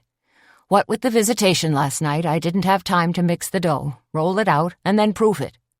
"Not a problem," Suzanne said. She wasn't in a big hurry to get to work. She had lots to think about, like the fact that 2 of her so-called suspects, namely Mayor Mobley and Reverend Ethan Jakes, had featured prominently at the service. But neither Amber Payson nor Teddy Hardwick had been there. Did that mean something? Probably. She just didn't know what. Suzanne drove down Main Street and stopped directly in front of the Kindred Bakery. "You need any help?" she asked Petra. "You want us to come in with you?" But Petra was already scrambling out of the back seat. No, she said. "You two stay in the car and keep warm. I won't be but a second." "You think this snow is ever going to stop?" Tony asked. "I saw this made-for-TV movie once. I think it was written by Stephen King. And there was this gigantic snowstorm that just wouldn't quit. Finally, all the buildings collapsed and everyone was buried." "That's just lovely," Suzanne said. Tony held her hands up to the heater. "Well, you know what I mean." She wrinkled her nose, tried to clear some fog off the side window, and said, "Hey, look over there." Suzanne turned to see Don Schinder getting out of his car across the street. His head was bowed, and he looked exhausted. 2 men came out of the building where his law office was located to greet him. They all started talking and nodding. "Poor Don," Tony said. "Do you think he's interviewing for law partners already?" Suzanne studied the 2 men who had greeted Schinder. They looked serious and were well-dressed, in suits and topcoats, so they might very well be lawyers. They were also stomping their feet to ward off the cold and keep the circulation going. "Or maybe he's talking to a couple of headhunters," Suzanne said. "For some reason, that term makes me very queasy." "Still, Schinder's business, his law firm, has to keep forging ahead. I'm sure he's got clients who are dependent on him for legal help, so chances are he's going to need someone to step in right away. A partner or a junior partner at the very least." "Kind of like you have me," Tony said. Suzanne smiled. and I couldn't ask for a better partner. Chapter 16. Once they were back at the Cackleberry Club, Suzanne, Tony, and Petra allowed themselves a scant 20 minutes of prep time before they officially opened for business. Petra had made an executive decision to combine breakfast and lunch today, since attending the graveyard service had put them a good 2 hours behind. So, a brunch menu. "Give me the details," Suzanne said to Petra. She was dancing on the balls of her feet, ready to get cracking, still trying to warm up, too. "Chicken salad on croissants, mushroom and cheddar quiche, our $1.99 pancake special, and salmon cakes with fried green tomatoes." Easy stuff, Tony said. Petra smiled as she grabbed a bunch of celery and slapped it down on her cutting board. "If you think it's so easy, kiddo, why don't we trade places? I'll pour coffee and take orders while you man the kitchen and whip out all the food." Tony lifted both hands in surrender and backed away. Just kidding, just kidding. "I know you were, sweetie," said Petra. "Say, would you mind doing me a big favor?" Name it. Tony said. "Run into the knitting nest and grab me a fresh apron. This one's got a nasty splotch on it." Petra's as fastidious as a cat, Suzanne said. "Nothing wrong with that." Petra smiled. I'll do it in a sec, Tony said, heading into the cafe. I just want to get the coffee brewing first. Suzanne sliced and buttered a dozen croissants, arranging them on plates with some strawberries for garnish. She glanced at her watch and said, "I'm going to hang our open sign, okay?" "Go for it," Petra said. "I won't be any readier 10 minutes from now." But as Suzanne walked into the cafe, a blood-curdling scream suddenly rent the air. It rose, spiraled out of control, and then dissolved into a slow moan. And it came from the knitting nest. "What the Sam Hill was that?" Petra rocketed through the swinging door, almost colliding with Suzanne. "I don't know," Suzanne said, "but it came from—" "Tony," Petra said, "what did that poor girl—" They rushed into the knitting nest to find Tony quaking like a leaf and doing a sort of jitterbug dance. She was pointing a finger at what appeared to be a ghost. And not just any ghost. It was the cowled ghost that had murdered Alan Sharp. "It's the same ghost!" Tony cried. "Come back to haunt me!" She looked utterly frantic. "You both see it, don't you? It's not just a filament of my imagination?" "Figment," Suzanne said. "Whatever. It's for sure a real-life apparition," Tony said, backing away, shivering and shaking with fear. "We should, She raised a clenched fist. "Kill it." No, Petra interrupted. She was almost, but not quite, on the verge of laughter. "That's not a ghost. Tony, it's a ghost costume." Tony whirled about to face her. "What?" "Remember the other day when Teddy Hardwick came in? He brought that costume along with him and asked me to make some changes," Petra said. "You mean it's the same costume that Bill Probst had been wearing?" Suzanne asked. "That's right," Petra said. "So I can guarantee it's perfectly harmless and that it wasn't involved in the murder." Tony's teeth were still chattering, like castanets. "Holy baloney, is that really true?" Petra nodded. "Didn't I just explain myself?" "But I really thought it was a ghost, or that Alan Sharp came back from the dead to haunt us." "Oh, for cripe's sake, Tony," Petra said, getting a little stirred up now. "There's no such things as ghosts." Tony pointed at the costume that Petra had hung on a quilting frame. "That haunt sure looks genuine to me." "You're just freaked out from the visitation last night and the funeral this morning," Petra said. She moved closer and touched a protective hand to the ghost costume. "I worked very hard on this." "Teddy Hardwick asked you to change it?" Suzanne asked Petra. So that's why Hardwick had been meeting with her. "In a few places, yes," Petra said. He wanted a few modifications made, so this ghost would look significantly different from the killer's ghost costume, Suzanne said. She immediately thought of Reverend Jakes buying all that cheesecloth. Now she definitely had to question him. I guess that's about right, Petra said. Suzanne studied the spooky gray-green costume. Well, even though the play's been cancelled, that costume does look convincing. It convinced me, Tony said. Customers showed up. Coffee was poured and brunches were cooked to order. As more customers arrived, so did the postman with the morning mail. Look at this, Tony said. In between customers, she'd been paging through the Bugle. Now she handed it to Suzanne. You made the front page of the newspaper. Your name was prominently mentioned in Jean Gandel's article. You're semi-famous. Semi-famous how? Suzanne asked, grabbing the newspaper and scanning the front page. The article says you were the first one to figure out that a fake ghost killed Alan Sharp, that you chased after the ghost and that it turned and threatened you with a knife. I wonder where Jean got his information. Tony affected a look of complete innocence. I have no idea. Tony! Suzanne shrieked. Did you spill the beans about this? Tony started to protest, then gave it up. Me and like a dozen other people. If you recall, it was nutcakes that night. Alan Sharp was oozing blood on stage, everybody was screaming their fool heads off, and you dashed after that killer ghost. Only it wasn't a ghost, Suzanne said. And now the killer knows exactly who I am. He didn't before? Tony asked.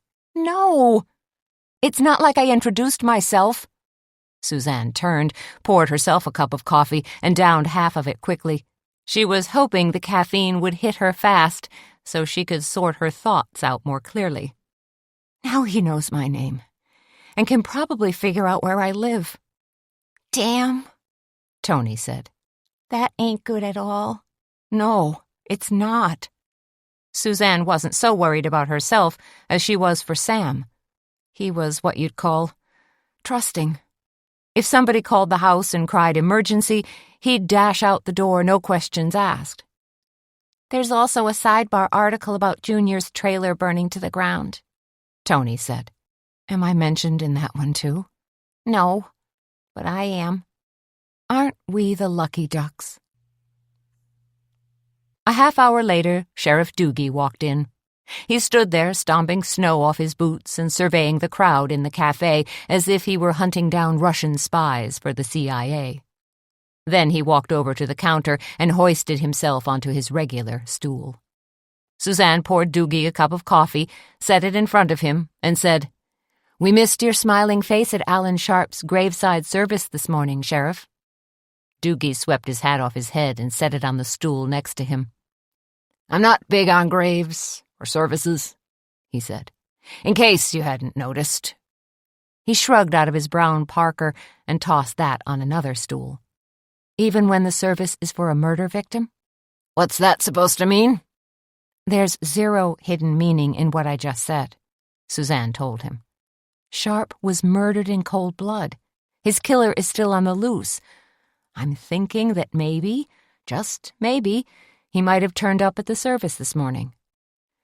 "Is that what you think happened?" Doogie asked. "I don't know. Isn't that what always happens in the movies? The killer comes back to gloat? But of course I don't know because I'm not privy to the really critical information." Doogie took a sip of coffee and made a big production out of savoring it. Then he said, "You think you could help figure this out?" "I'm probably smarter than your average deputy." Doogie grinned. "You got me there, Suzanne.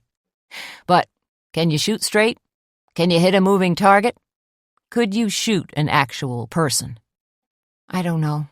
I've never tried." Doogie cranked his head sideways and squinted at the chalkboard. "Buttermilk pancakes, huh? Sounds pretty good." "I'll put your order in right away," Suzanne said. "Wait one." Doogie held up a finger. "Can you have Petra add a rasher of bacon?" "Sure. Regular or turkey bacon?" Doogie scowled. Turkeys for Thanksgiving. And that's already passed. Whatever.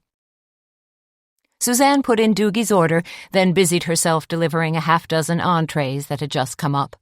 And even though they were offering an abbreviated menu, the Cackleberry Club was blessed with a full house today, which meant that, halfway through lunch, Tony had to get out a mop and bucket and swipe up all the water that had puddled at the front door. The joys of a winter storm. When Doogie was down to his last pancake, Suzanne circled back to talk to him. "So, who's at the top of your suspect list?" she asked. Doogie stared at her. "Let me guess. Amber Payson and Mayor Mobley are enjoying top honors?" Doogie hunched his shoulders in a non-committal shrug. "What about Teddy Hardwick?" Suzanne asked. "You know, he was looking for you last night at the visitation. Did the two of you ever connect?" Nope. Doogie sopped up syrup with his last bite of pancake. What do you want? "I don't know. Maybe he wanted to confess." Very funny, Doogie said. "Not really, since I already told you that Hardwick had been all lathered up about Alan Sharp because of the cracked foundation in his new townhouse." But Hardwick was busy directing the play the night of the murder. "Sure he was. But he managed to mysteriously disappear at the moment the murder took place." And you think that makes Hardwick guilty? "I think that makes him a legitimate suspect," Suzanne said. She paused. "And another thing. Reverend Ethan Jakes bought umpteen yards of cheesecloth last week at that fabric store, Fabrique."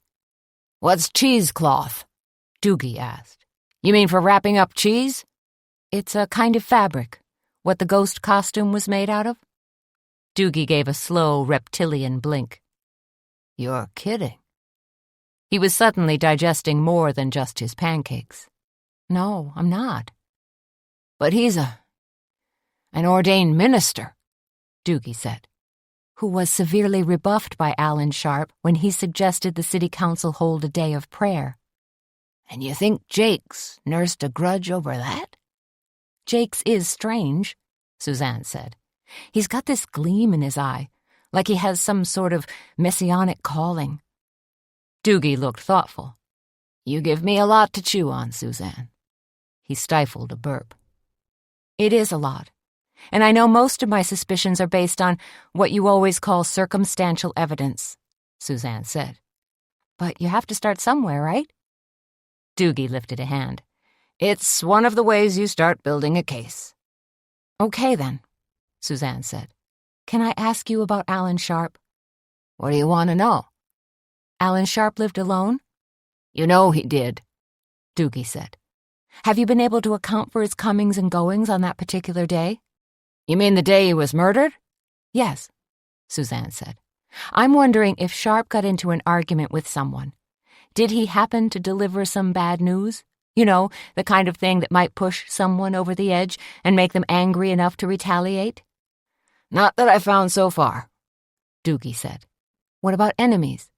Suzanne held up her hand and said, "I know Sharp was roundly disliked all over town, but I'm talking about real enemies, serious enemies." Doogie squinted at her. Mayor Mobley?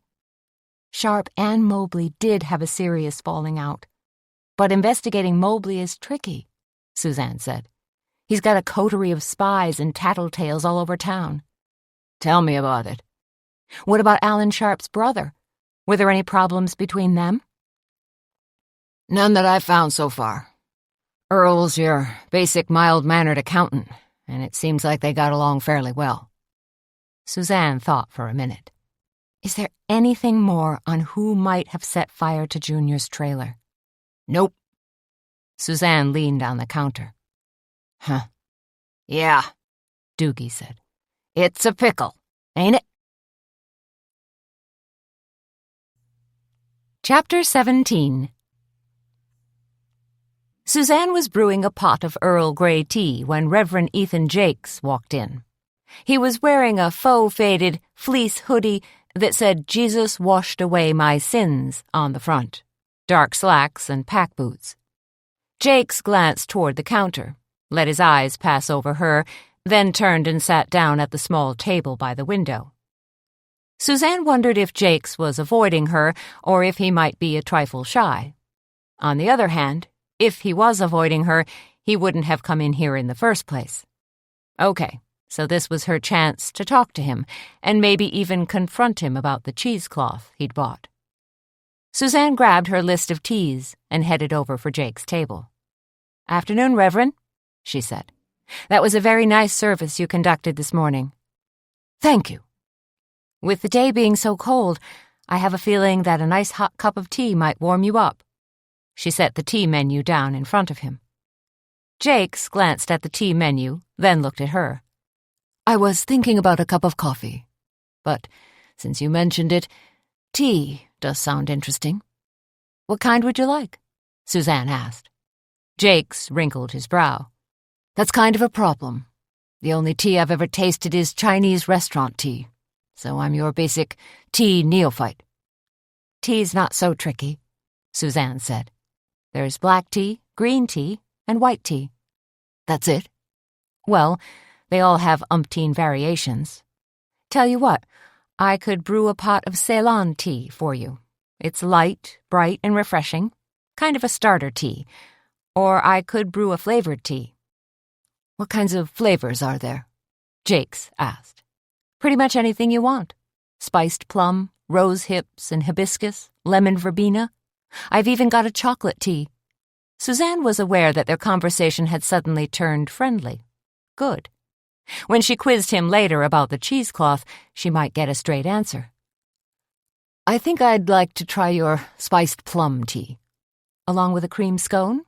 Suzanne asked. Jakes bobbed his head. "That might be nice." Under Tony's watchful eye, Suzanne brewed a single pot of spiced plum tea, then plated a scone and added small dishes of Devonshire cream and strawberry jam. "You're really buttering him up," Tony said under her breath. "Trying to, anyway." When Suzanne carried the tea tray to Jake's table, she lingered, instructing him in the art of cutting his scone crossways, adding the jam first and then dabbing on the Devonshire cream. "What happens if I do it the other way around?" Jakes asked. "Tastes the same, just a little messier." Jakes chuckled. He really was loosening up, which meant it was time for Suzanne to pounce. "I was in Fabrique the other day, and one of the ladies who works there mentioned to me that you'd bought almost an entire roll of cheesecloth," Suzanne said. Jakes stared at her, unblinking, like an old turtle. "Which got my overactive mind to wondering," Suzanne continued. "What would a man of the cloth do with so much cheesecloth?" "Is that supposed to be a joke?" Jakes asked. Now there was a touch of steel in his voice. "No, it's a legitimate question." "Then my overactive mind has to wonder why you'd bother asking." Suzanne slid into the chair across from him. "I'm going to tell you why, Reverend Jakes. Because the ghost, the theater ghost that killed Alan Sharp, was wearing a costume made out of cheesecloth that had been dyed a dark gray-green color. There, she'd laid it all out on the table, like a spooky banquet from the fall of the House of Usher. The question now was, would he bite? Jakes took a sip of tea and pursed his lips. Then he looked at her, expressionless. "And you think I concocted a phony costume so I could murder Alan Sharp?" "I don't know.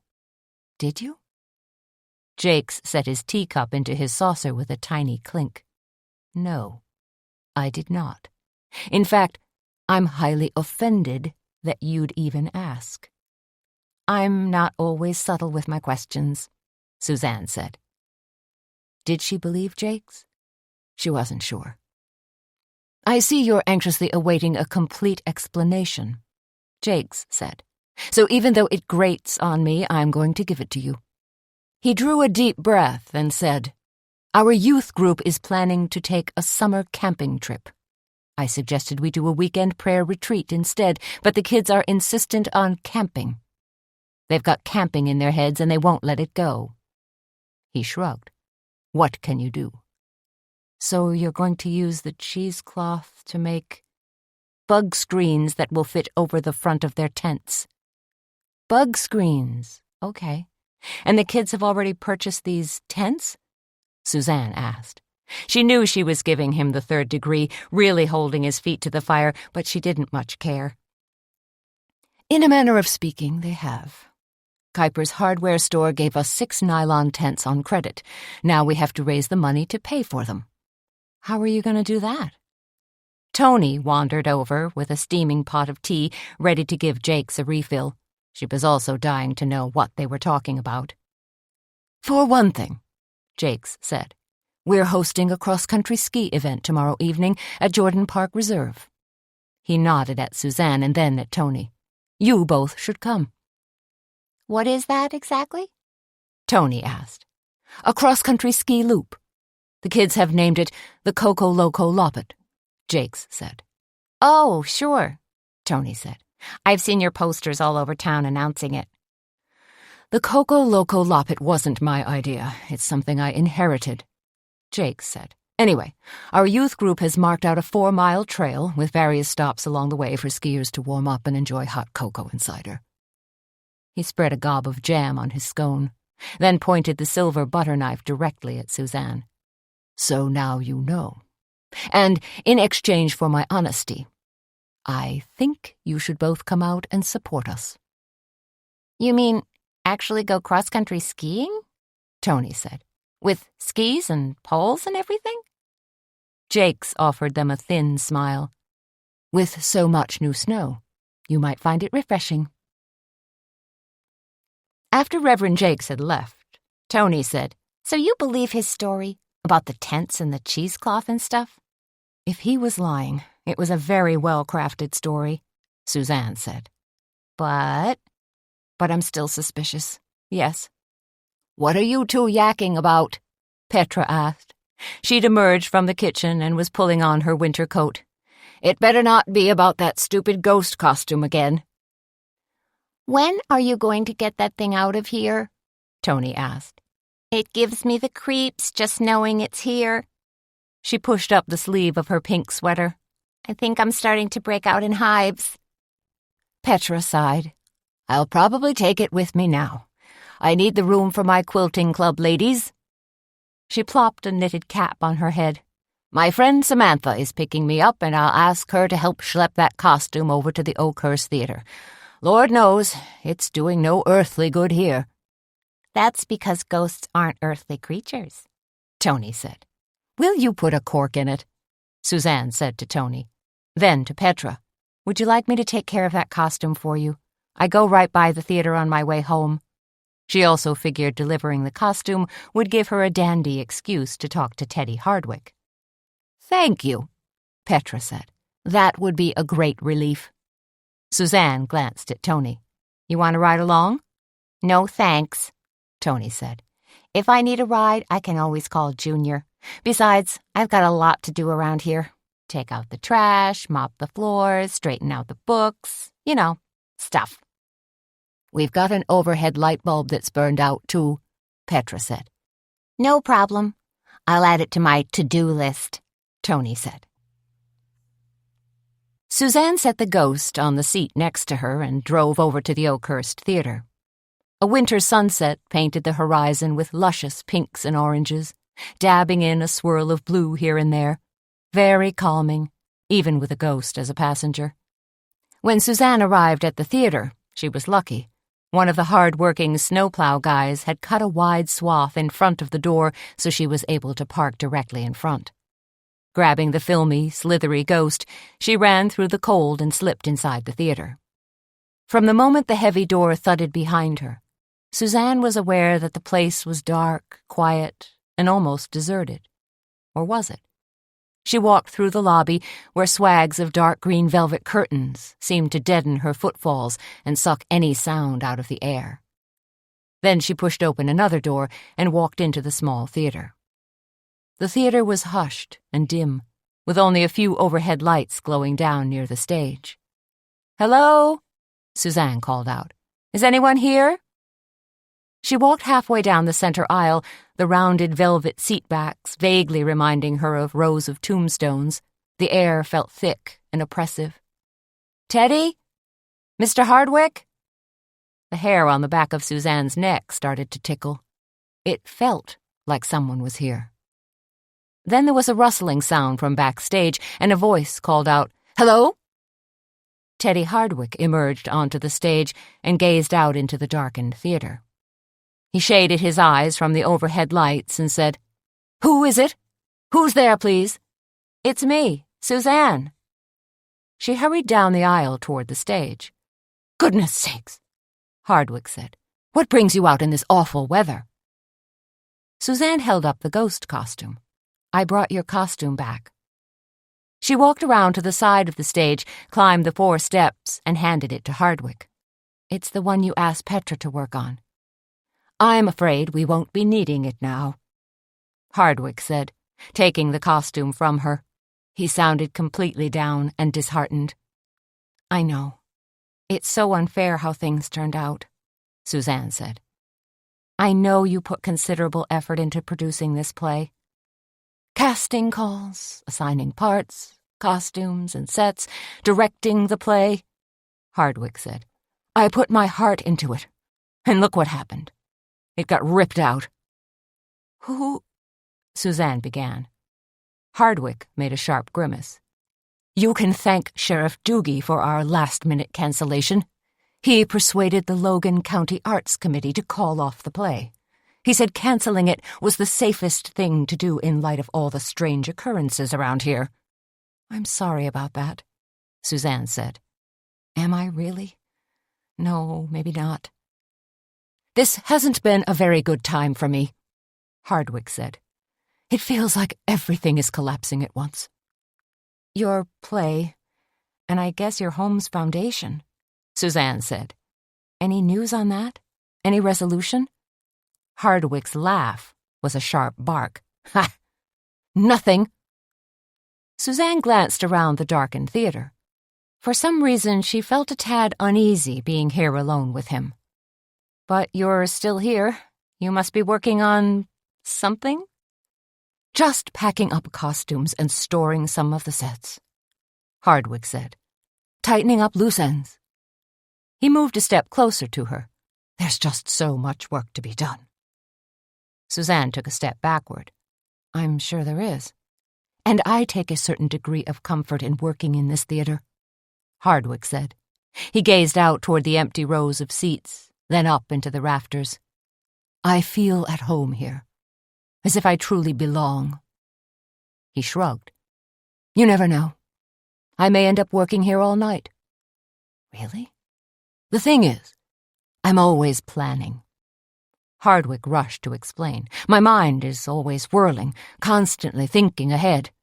People in Kindred are fearful right now because they believe a maniacal killer is on the loose." "Uh-huh," Suzanne said, "because there really is a maniacal killer on the loose. But once this nasty business is finally resolved, I'm hoping we'll be able to get our theater program back on track. I'd really love to stage a light operetta this spring. I'm thinking Gilbert and Sullivan's HMS Pinafore." "Do you think you can find enough people in town who can sing? And who have the courage to get up on stage and sing and dance in front of a packed house?" "I don't know," Hardwick said, "but I'm certainly going to try." Back in her car, Suzanne decided to check on Amber Payson. She hadn't talked to the girl since Doogie had practically dragged her out of the Cackleberry Club yesterday afternoon, and she was wondering how Amber was feeling. She drove down Mason Street and stopped in front of a brick duplex. It had a short set of steps that led to a porch with a white railing all around it. A snow shovel leaned up against the wall next to the door on the right, which led to the half of the duplex where Amber lived. But when Suzanne knocked on Amber's door, there was no answer, even though she could see lights on inside. She knocked again. "Amber, it's Suzanne. Are you in there?" 2 full minutes went by. Then Amber opened the door about an inch. All Suzanne could see was a hank of auburn hair and a single eye peering out at her. An eye that was red and puffy. Amber had obviously been crying. "May I come in?" Suzanne asked. Amber sniffled. "Why?" "I wanted to see how you were doing. I'm so sorry Sheriff Doogie came barging in like that at yesterday's tea." "Are you really?" Amber asked. "Yes, of course I am. You didn't tell him to accost me like that? You didn't tip him off that I'd be there? No, of course not. Amber crooked the door open another 2 inches. Because I heard that you two were pretty good friends. Well, sure, I'm friendly with the sheriff, Suzanne said. He's basically a pretty decent guy, but I would never set you up like that. You have to believe me. I had no idea he was going to come charging in like that. Okay, Amber said. She started to close the door. Wait a minute, please. What? Suzanne was back to staring at a single eye again. You seem terribly upset, Amber. May I come in? Can we talk this through? Maybe I can help. No, you've done enough. Amber not only slammed the door this time, there was the telltale sound of a deadbolt clicking into place. Doggone, Suzanne muttered as she drove back through downtown. She was upset with herself that she hadn't tried harder with Amber. But what could she have done? How could she have come across as more sympathetic and understanding? And why was Amber suddenly pulling an I want to be alone act? It was positively baffling. Suzanne turned down Main Street, past a snowplow with flashing amber lights, and cruised past Rudd's Drugstore, Route 66 Hair Salon, Beckman's Gift Shop, and Kuiper's Hardware. Wait a minute. Suzanne spun her head around, scouted traffic, and decided she was in the clear. She executed a quick U-turn and parked her car just a few doors down from Kuiper's Hardware. When Suzanne entered the store, there was the familiar ding-ding over the front door, and a few steps in, she found herself inhaling the mingled aromas of fresh sawdust and paint. Since it was so close to Christmas, there was a huge display of kids' toys near the front of the store. And then, in descending order, came housewares, paint and shelf paper, tools, spools of chain, and then ladders, shovels, and snowblowers. Bert Kuiper was standing at the wooden counter, wrapping a package in brown paper. He wore a beige cotton painter's apron over his blue work shirt and jeans, and his eyes gleamed from behind rimless glasses. He looked like an old-timey shopkeeper, which he kind of was. When Kuiper saw Suzanne, he smiled and said, "Howdy, neighbor. Are you perhaps in need of a snowblower? I've got a deal on Toros. No interest until spring, when you no longer need it."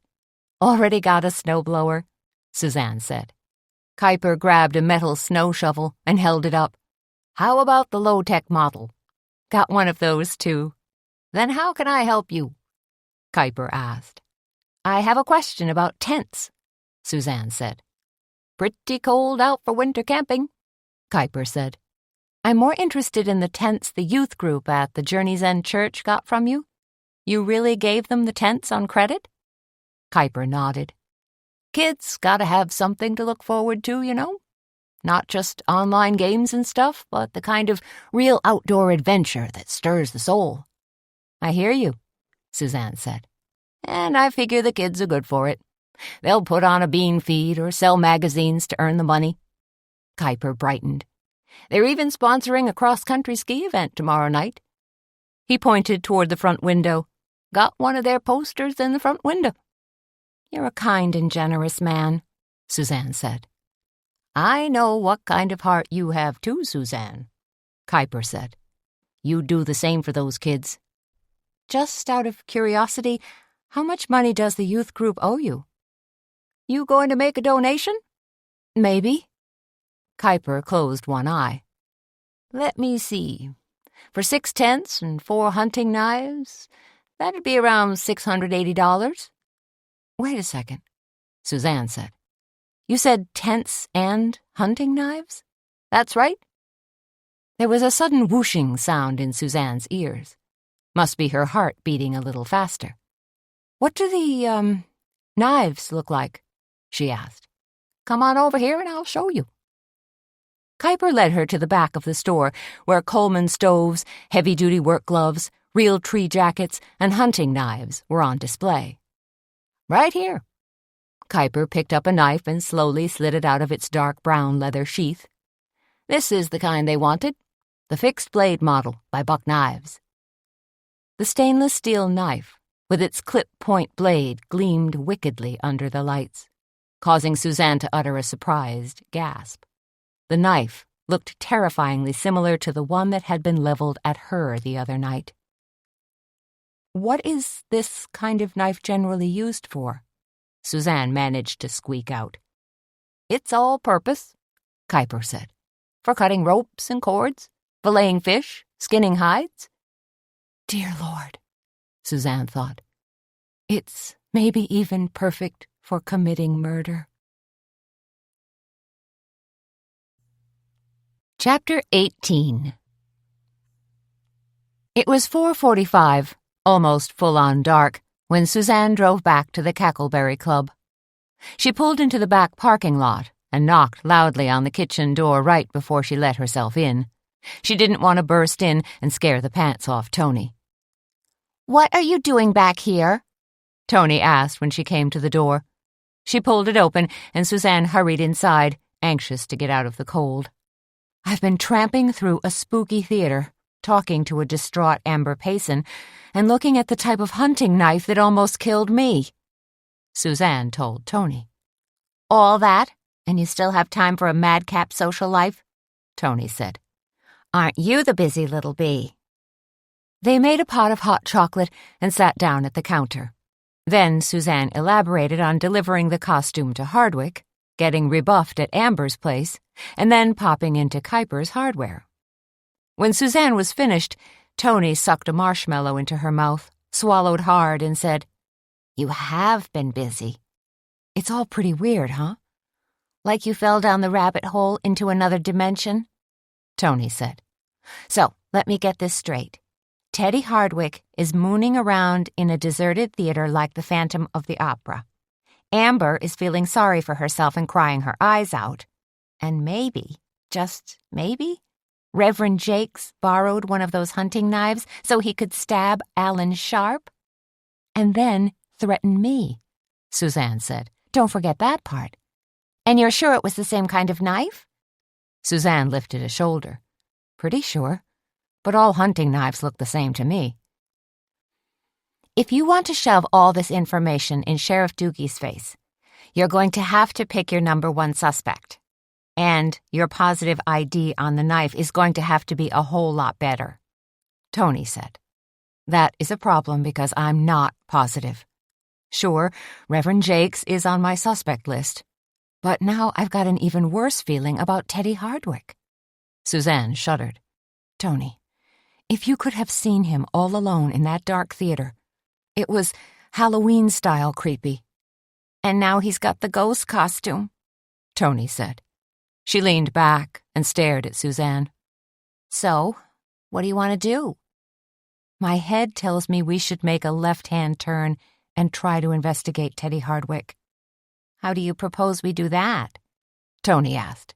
"And yes, I noticed you're using the we word."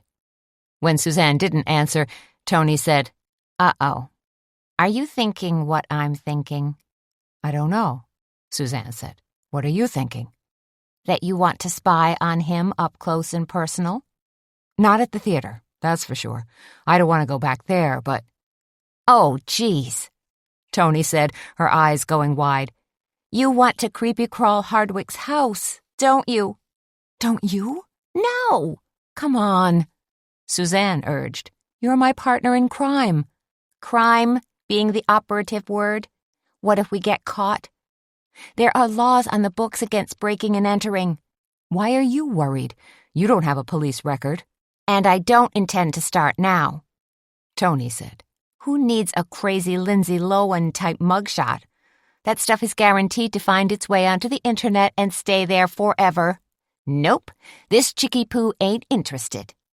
"But if I asked you real nice, then would you say yes?" Tony sighed deeply. I don't know. Well, maybe. I suppose if I imbibed a cocktail or two, that might take the edge off. A little liquor always helps me think straight." And that's how Suzanne and Tony found themselves at Schmidt's bar. Sitting in a battered wooden booth, devil with a blue dress on blaring over the speakers, the clink of beer mugs, and pool balls ringing in their ears. "What you gonna order?" Tony asked. She had a draft beer sitting in front of her as she studied the one-page menu. Suzanne had a margarita. "Burger basket," Suzanne said. "What else?" Freddie, the hippy-dippy bartender and owner of Schmidt's Bar, had a secret method for cooking burgers. He sizzled them on a grill that was black as the coals of hell.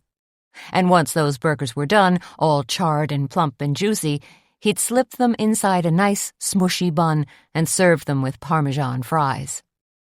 The waitress, a gum-chewing woman in a pink tank top and low-slung blue jeans, took their order and brought them each a second drink. "I'm sorry," Suzanne said, "but we didn't order these." "It's happy hour," the waitress said, snapping her gum. "Double bubble. 2 drinks for the price of 1. "Ha-cha," Tony said, lifting her glass.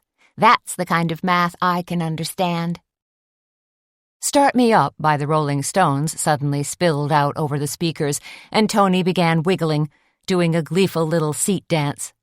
"Careful there, girlfriend," Suzanne said. "You could attract some undue attention." "Au contraire," Tony said. "I'd consider it my due." She snapped her fingers in time to the music and squirmed around, looking at all the men who were lined up too deep at the bar. "If Sam saw me here right now, I do believe he'd call off the wedding," Suzanne said. "No way. That man worships the eggshells you walk on." "You think I've been tiptoeing around? That I haven't exactly been candid with him?" "Sure, but that's because you don't want to cause him any worry," Tony said. "You have a wonderful way of rationalizing everything, don't you?" "Hey, don't knock a good stiff rationalization," Tony said. "They've gotten me through lots of tight spots." Their burgers arrived, and they tore into them. Gah," Tony said, talking with her mouth full. "Oh, gah." Suzanne agreed. She swallowed hard and said, "But how on earth can you polish off a double burger with cheese and onions? I mean, you're like 110 pounds soaking wet." "It's my killer metabolism. I'm like a diesel-powered Ford F-150. I can burn fuel faster than I can shove it in." "That's amazing." "Just lucky, I guess. By the way, exactly what did you tell Sam about tonight?" "That I was grabbing a bite with you," Suzanne said. "In other words, you have Sam on a need-to-know basis, and tonight he doesn't need to know." "Only if we discover something exceedingly strange," Suzanne said. 20 minutes later, their burger baskets polished off, they were finishing up their drinks. "You sure you want to do this?" Tony asked. "We could just sit here and order another drink, string out the evening, and let your plan go a little hazy. Eventually, we'd forget all about it." "No, I really want to investigate," Suzanne said. "What if Hardwick's at home?" "Then we won't go near his house, or even peek in a window.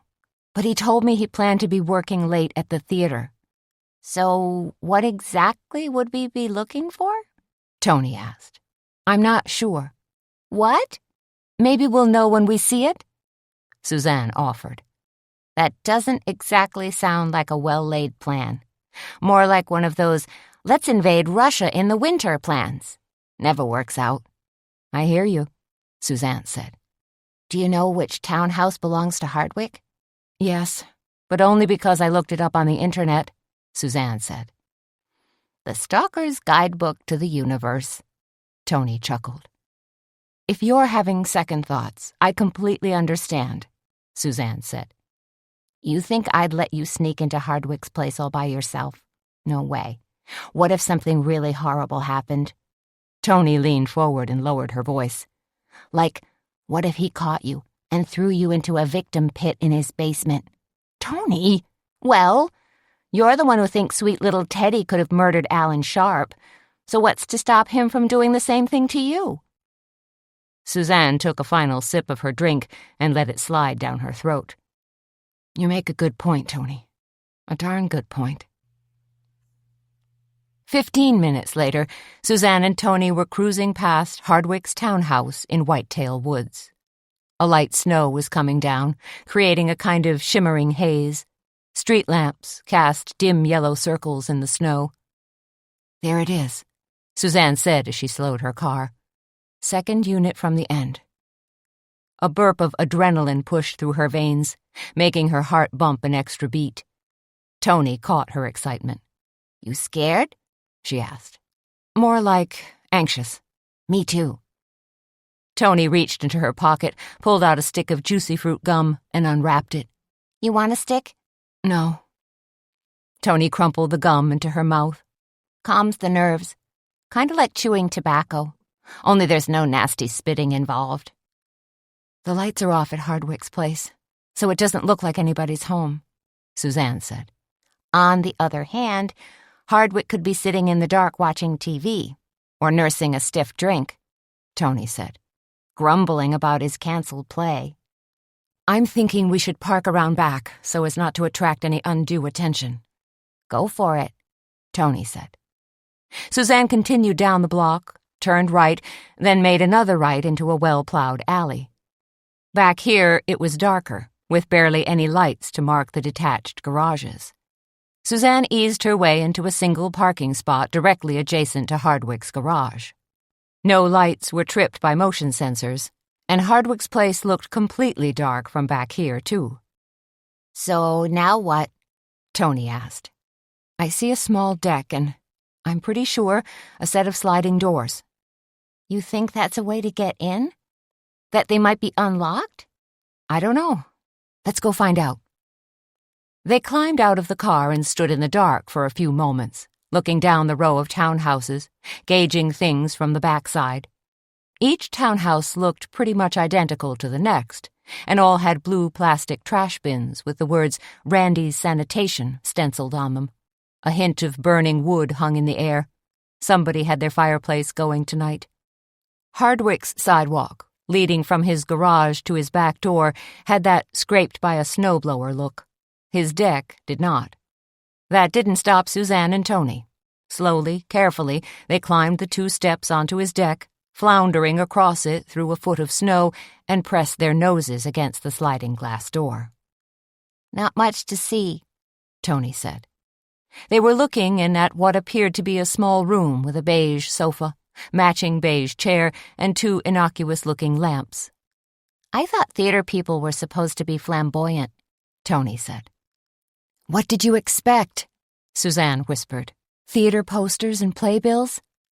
"More like plush red furniture, gilded frames, and tons of tchotchkes." "Sounds awful."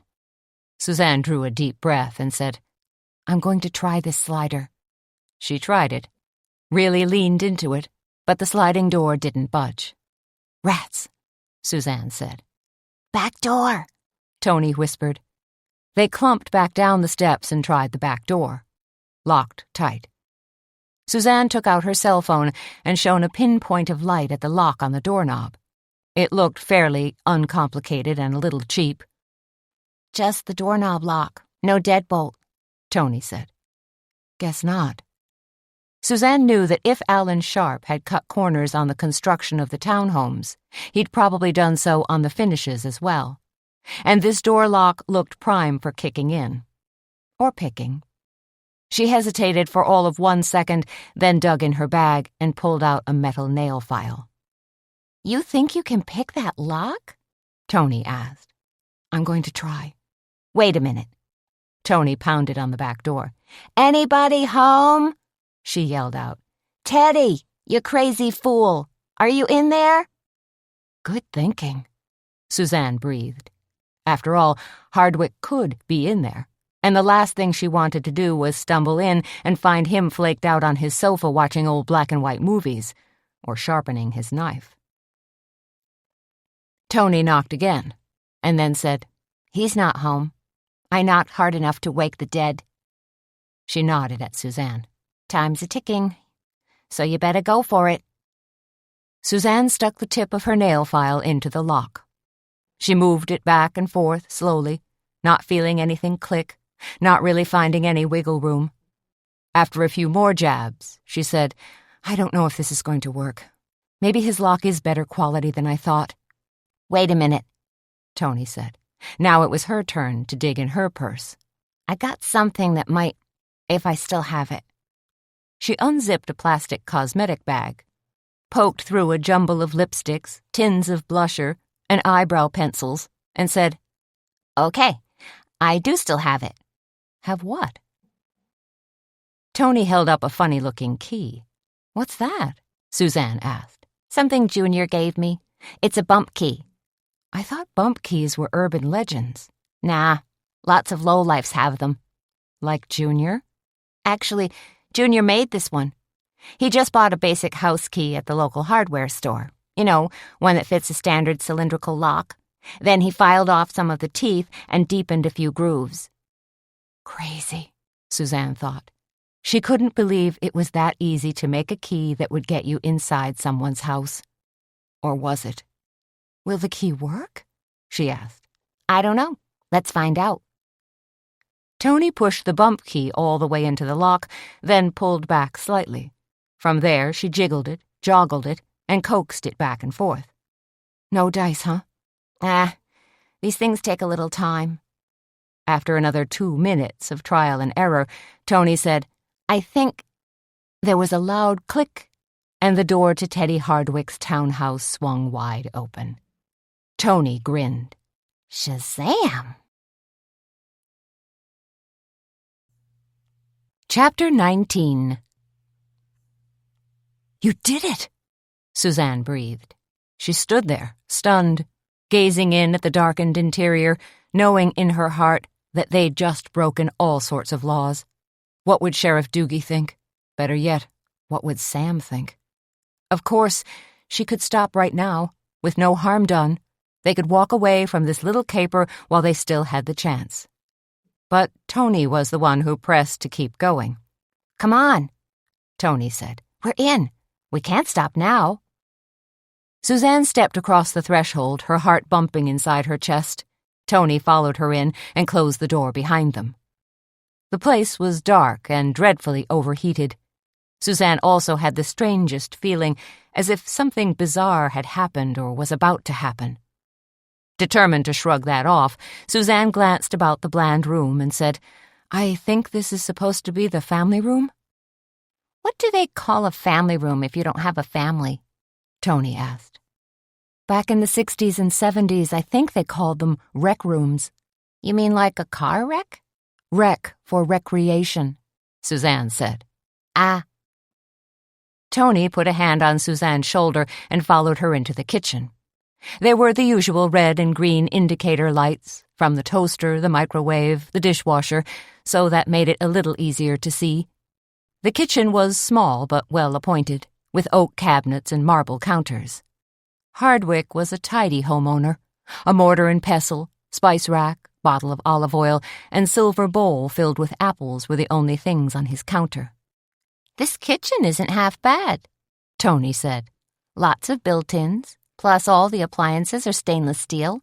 How much does a place like this cost? I think the unit sells for around $250,000. Tony gave a low whistle.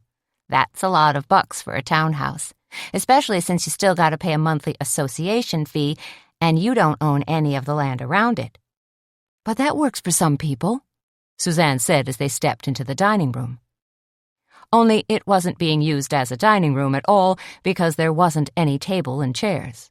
Just a computer on a desk, a swivel office chair, and a card table set up next to it. Hardwick must use this as his office, Tony said. Then, what does he need an office for? He directs plays, for gosh sakes. How complicated is that? I think he has to write a lot of grant requests to the State Arts Board to get grant money and things. Remember he honchoed that photo show at the county museum last year? Oh, yeah, Tony said. That was... Bring! The front doorbell sounded, loud and harsh. Get down, came Suzanne's shocked whisper. Hit the deck. They both dropped to the floor and flattened themselves against Hardwick's carpet. It was new and scratchy and smelled of chemicals. Adhesive, probably. Who's at the door? Tony whispered. You think they've got a key? Don't know. Hope not. You gotta take a look. Me? Suzanne said. She hesitated for a few moments, then pulled herself to her knees and gingerly crawled across the dining room floor. From behind a panel of curtains, she peeped out a window, only to see a woman in a pink coat with a small white poodle in a matching coat. "Woman with poodle," Suzanne whispered. "What?" Tony started humping toward her like a human inchworm. "Never mind." The doorbell rang again, the woman hopping from one foot to the other, trying to keep warm. After about 2 minutes, she turned and walked away, but not out to a car, down the road to another townhouse. "I think she's a neighbor," Suzanne said. "You think the poodle lady saw us come in here?" I don't think so. She didn't act particularly worried. "Girlfriend, then?" Tony asked. Who knows? Let's take a quick look-see and then skedaddle out of here. Suzanne was beginning to realize this was a really bad idea. "Yeah, this place is starting to give me the creeps," Tony said. They tiptoed across the tiled floor of the entryway and into the living room. Suzanne turned on her flash again so they could see. This room was furnished with a little more pizzazz. A beige leather sofa, glass cocktail table, 2 large, colorful hassocks, and a piano in the corner. "Not bad," Tony said. "Hardwick must do all right." I'm going to run upstairs real quick, Suzanne said. You can wait here if you want. "Okay." Suzanne turned off her flash and started up the narrow stairway into the pitch dark. She knew the 2-story townhouse was fairly narrow, so a short stairway would inevitably lead to a small landing, where you'd turn and take another few steps up to the 2nd-floor loft. Suzanne was 2 steps below the landing when a car bumped down the street. She turned, looked out the front windows, and hesitated. Is Hardwick coming home? The neighborhood was so quiet that she could even hear faint music coming from the car's radio. Then the car braked and swung around in a hasty U-turn. Beams of light splashed through the front windows and against the interior walls of Hardwick's townhouse. The rapid bouncing light almost gave the impression of an old-time movie. Then the light from the headlights flickered against something pale and blue that floated just slightly above Suzanne's head. What? A sudden, sick feeling seeped into every pore of Suzanne's body, and she instantly knew. Suzanne reached out and gripped the banister to steady herself. Then she turned on her flash and shone it at the body that dangled just a few feet in front of her. It was Hardwick, all right. But it kind of wasn't him either. His face had collapsed into a death mask, pale blue and shriveled from lack of oxygen. His eyes were bugged out, his tongue stuck straight out of his mouth, and a rope was twisted tightly around his neck. Suzanne shone her wavering flash upward and saw that the rope was tied to the upstairs balcony railing. She shone her flash back down and saw that Hardwick's feet dangled just inches above the carpeting. Suzanne's mouth was so dry it took her a few moments before she could gather some spit. "Tony?" Her cry was a hoarse croak as it came out of her constricted throat. "What?" Tony called, her voice faint. She'd wandered back into the kitchen. "Come here." Suzanne descended 2 steps. She'd had an instant, intense fear that Hardwick's cold, dead body might swing out and touch her. "Take a look at this." When Tony was standing at the bottom of the stairs, Suzanne shone her light on Hardwick. It framed his puffy blue face perfectly. "Jiminy cheese, Christopher!" Tony gasped. She stared at Hardwick for a moment, then stepped back and dropped to her knees and made the sign of the cross. "What happened to him?" "I don't know. He might have hanged himself," Suzanne said. "He committed suicide?" Tony looked up, but this time she had her fingers covering her eyes. Or maybe... Suzanne wasn't all that certain about cause of death. "Maybe what?" Tony asked. She spread her fingers open and peeped out expectantly. Maybe someone helped him along. "You mean Hardwick was murdered? Oh, shit. You think somebody came here and hanged him?" Suzanne backed all the way down the stairs now. I don't know. she said, her voice still tight and scratchy. Only a coroner or an M.E. could determine the exact circumstances. You mean someone like Sam? Oh, geez, Sam. He's gonna kill me when he finds out I was here. This time he's really gonna let me have it. Let's put that particular issue on the back burner. What are we gonna do right now? Tony asked. I mean, this very minute. Much as I'd like to.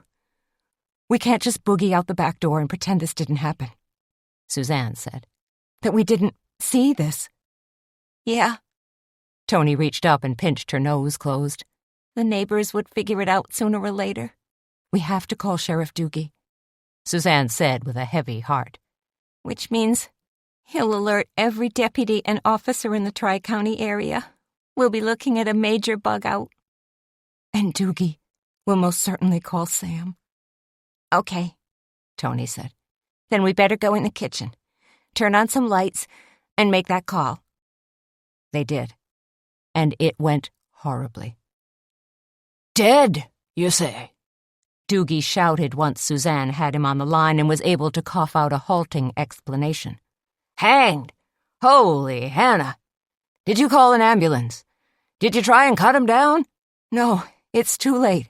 Hardwick's definitely not breathing, Suzanne said. I mean, his face is completely blue. Doogie asked a few more rapid-fire questions and then said, Do not touch the body or move an inch, Suzanne, until I get there. Do not allow anyone onto the premises until I get there. Do you understand? Suzanne moved the phone away from her ear because Doogie was screaming so loudly. I understand. I can't tell you how important it is that you follow my instructions to the letter. I will, Suzanne said. She gazed at Tony. We will. She hung up her phone and said, Doogie says we're not supposed to leave the premises. I could hear him shouting. People living 10 miles away could probably hear him shouting. People in the next state. Tony swallowed hard and said, Are we in deep doo-doo? I don't know. It's too early to tell. On the one hand, we're guilty of breaking and entering.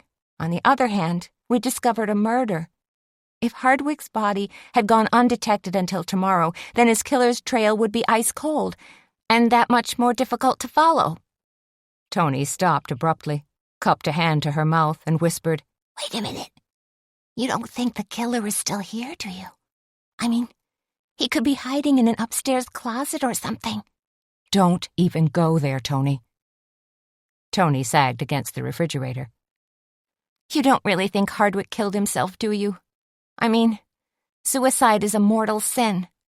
Even though I've had all of 2 minutes to process this whole thing, I don't think Hardwick killed himself. You saw him hanging there, Tony. Do you think he strung himself up there like a piece of meat on a factory farm? Tony shook her head. I don't know. I just kind of glanced at him. She wrinkled her nose. Still, when his play was canceled, he took it awfully hard.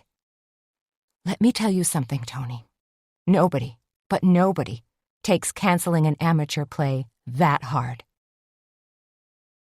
Sheriff Doogie was quick to agree with Suzanne when he showed up 5 minutes later wearing jeans, a rumpled sweatshirt, and a dark blue parka. He took one look at Hardwick's body, examined the noose and rope, and said, Murder. Plain and simple. Not that simple, Deputy Driscoll said, studying Hardwick's still suspended body. It could have been self-inflicted. Trust me, it wasn't, Doogie said. 3 more deputies had just arrived and were milling about in the tiled entry along with Suzanne and Tony. What do you want to do? Driscoll asked. You and Robertson get the crime scene kit from the car, Doogie said. We'll take photos, bag his head and hands, take fingerprints from whatever surfaces we can, as well as front and back doors. He glanced at his other deputies. Deputy Reed, you go out and start knocking on doors. Talk to the neighbors. Ask them if they've seen anybody around, any strange cars in the neighborhood. Deputy Orson, you go set up a roadblock. I don't want anybody driving in here unless it's the meat wagon. He cocked a sharp eye at Suzanne and Tony.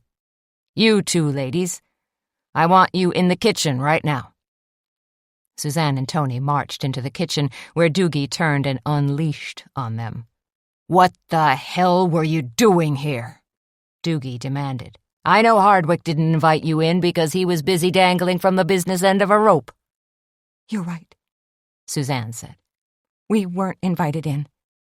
"Was the door open, or did you bust a window?" Doogie asked. "Neither," Suzanne said. Doogie put his hands on his ample hips. "Well—" "Show him, Tony," Suzanne said. "Do I have to?" Tony asked. "Yes," Doogie shouted. He frowned at Suzanne. "Show me what?" Tony held up the bump key. "What have you got there?" Doogie asked. "Bump key," Tony said. "Sweet holy croakers," Doogie said. "Are you freaking serious? Don't you know those things are illegal?" Tony shook her head as Doogie deftly plucked the key from her hand. "Where'd you get this?" Doogie asked. Tony shrugged. "I don't remember." "Why do I think that dimwit Junior might have a hand in this?" Doogie fumed.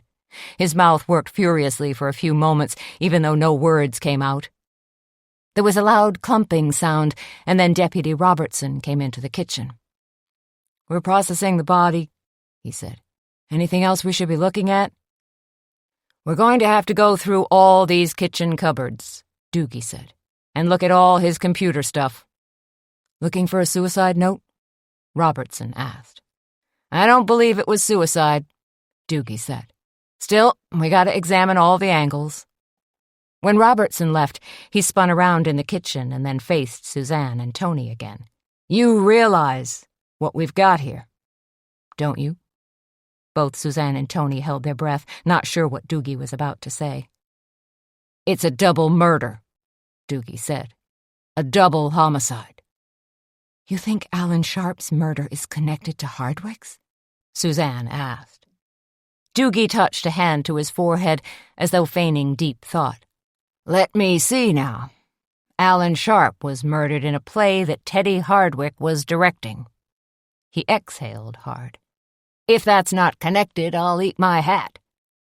"You know," Suzanne said, "Hardwick wasn't supposed to be here." "What are you talking about?" Doogie asked. So Suzanne told him about dropping the ghost costume off at the theater and how Hardwick had told her he'd be working there late. "Something caused him to come home then," Doogie said. "Or someone. And then they snuck in here like a greased weasel and hung him." "Hanged him," Suzanne said. "Huh?" Doogie's brows beetled together. "Never mind." "Don't get technical," Doogie said. "Dead is dead." They stood in the kitchen, pondering Doogie's words for a few moments. Suzanne glanced through the dining room and out a front window. Red and blue lights strobed and flickered off frosted car windshields and snow-covered trees. It looked as if Santa had arrived early, only with a police contingent. "There could be a small upside to this," Tony said. "What might that be?" Doogie laced his fingers together and cracked his knuckles. "Hardwick was kind of a suspect, but now he's been eliminated." "Yeah, permanently eliminated," Doogie said. He rolled his eyes toward the ceiling. "Heaven help me." There was no celestial intercession, but Sam did arrive a few minutes later in full-on Dr. Coroner mode. "Now what have you gotten yourself into?" was Sam's first question to Suzanne. But before she could come up with a decent answer, he brushed past her to take a look at Hardwick. "Sam doesn't look too upset," Tony observed. "No, he's plenty upset," Suzanne said. "The vein in his temple was throbbing like crazy. He's already hit DEFCON 2. Doogie walked back into the kitchen. "I got more questions for you two." "Sure," Suzanne said. "Plus, we're going to have to fingerprint you as a matter of elimination." "Yuck," Tony said. So Driscoll did his fingerprinting, and Doogie asked a ton more questions. Suzanne and Tony answered as best they could, with Doogie sometimes asking the same question over and over, but coming at it from different angles. "Okay. I'm satisfied, Doogie said, finally. That we're not criminals? Suzanne asked. Killers? Tony asked. No, I'm satisfied knowing that you're both foolhardy, obtuse, and blockheaded. Flattery will get you everywhere, Tony said. There was a knock on the back door, and then Gene Gandil stuck his head in. Sheriff, can I come in and look around? Looks like we got ourselves another front-page news story. Did Orson let you through the barricade? Doogie asked. Gandil nodded. He was a pencil-necked string bean of a middle-aged man who was dressed in a brown J.C. Penney suit. He was normally in charge of ad sales for the Bugle and wrote the occasional high school sports report. But Gandil had always fancied himself a newspaper man in the fashion of Carl Bernstein, one of the Washington Post reporters who broke the story on Watergate. I'm going to kill that dimwit Orson, Doogie said as he wandered off. Gandil looked at Suzanne and Tony. You saw Hardwick's body? Yes, Suzanne said, though I sincerely wish I hadn't. He's still hanging in there? Gandil gazed in the direction of the living room. Hanging from the upstairs balcony, the loft, Tony said. You think he offed himself? Gandil asked. Doubtful, Suzanne said. She could hear the officers moving about in the other room, catching an occasional strobe of light, and Sam's flat, almost clinical tone. She surmised that one officer was taking photos while Sam was dictating into an audio recorder. Did you see any sign of a struggle? Gandil asked. He was starting to take notes. Like what? Tony asked. Was he shot? Gandil asked. Suzanne and Tony exchanged glances. Then Suzanne said, I don't think so. Somebody got the best of him, Gandil said. Come on, what more can you tell me? Not a thing, Suzanne said. Doogie pretty much swore us to secrecy. But this is a major news story, Gandil said. Haven't you ever heard of freedom of the press? Not when Sheriff Doogie's in charge, Tony said. Finally, it was all over. Hardwick had been bagged, tagged, cut down, and hauled away. Doogie had asked a myriad of questions. The deputies, well, most of them, had done their jobs fairly well. Sam walked into the kitchen and found a half-asleep Suzanne propped up against a counter. Tony was poking around inside the refrigerator, wondering if she could help herself to an orange. Another dead body, Sam said to Suzanne. You're not just the town jinx. You're the Bermuda Triangle of murder. He gave a faint but tired smile. Suzanne, what am I going to do with you? Suzanne could think of any number of exciting, romantic diversions, but Sam looked like he was going to be a tough customer tonight. No sweet words would melt his heart. No triple chocolate brownie would put him in a soporific mood. For now, could you just take me home? Sam put an arm around her. I can do that. That night, Suzanne lay in bed next to a lightly snoring Sam and did something she hadn't done in a long time. She counted her lucky stars. She thought about her friends, the Cackleberry Club, her first husband, Walter, and now Sam. And she thanked the Lord for all he'd given her. All these gifts and then some. Her good health, her curiosity, her ability to see mostly the good in people, her profound sense of justice. Suzanne knew she had no business pursuing either of these murder investigations. It would be foolhardy and dangerous. And yet, her behind-the-scenes snooping had added a certain frisson to her life. She closed her eyes and smiled as she drifted off to sleep. Chapter 20. With the murder of Teddy Hardwick literally hanging over her head, Suzanne still had to honor her commitment to WLGN radio this Friday morning. After all, she was scheduled as a guest on Paula Patterson's Friends and Neighbors show in order to promote the Cackleberry Club's toy drive. Walking down the hallway of WLGN, headed for Paula's studio, Suzanne was immediately buttonholed by Norm Steed, the station's news manager. who was also known, behind his back of course, as Stormin' Norman. Steed was stocky, with a practically square head, walked with a rolling gait, and wore black frame glasses that were as large as pie plates. "Just the person I wanted to see," Steed wheezed out to her. "Tell me everything you know about Teddy Hardwick's murder last night." He took a gulp of air and said, "It was cold-blooded murder, am I right?" Suzanne tried to severely downplay her role in last night's fiasco. "I really don't know much of anything, Norman." "That's not going to work for me," Steed said, "because I have it on good authority that you were there, that you and Tony were the ones who found Hardwick's body." Does everybody know about that?" Steed's head bobbled. "Oh, yeah, sure. It's the red-hot news of the day. In fact, we're leading all our broadcasts with Hardwick's murder. Our listeners want to know what's going on out there. They want to know if there's a serial killer prowling around Kindred and maybe over into Jessup. Everybody's terrified that they're the next victim," he said gleefully. "That's just awful," Suzanne said. "Of course it is," Steed said. "But it's kind of great, too. When it comes to ratings, I mean." His eyes grew beady behind his glasses. "And ratings translate into revenue." Suzanne tried to get by him. "Excuse me, I don't want to be late for Paula's broadcast." "For you, she'll wait," Steed said. "Just be sure to lay out all the juicy details, okay? Like what did Hardwick look like? How long had he been hanging there?" Talking about Hardwick was the absolute last thing Suzanne wanted to do as she slipped into Studio B. Luckily, there were no questions from Wiley von Bank, Paula's longtime sound engineer. Instead, Wiley smiled and touched a finger to his lips as he led her from the control booth into a small studio. It was semi-dark, warm, and baffled with blips of foam rubber that reminded Suzanne of egg crates. Paula sat at a small console, talking into her microphone.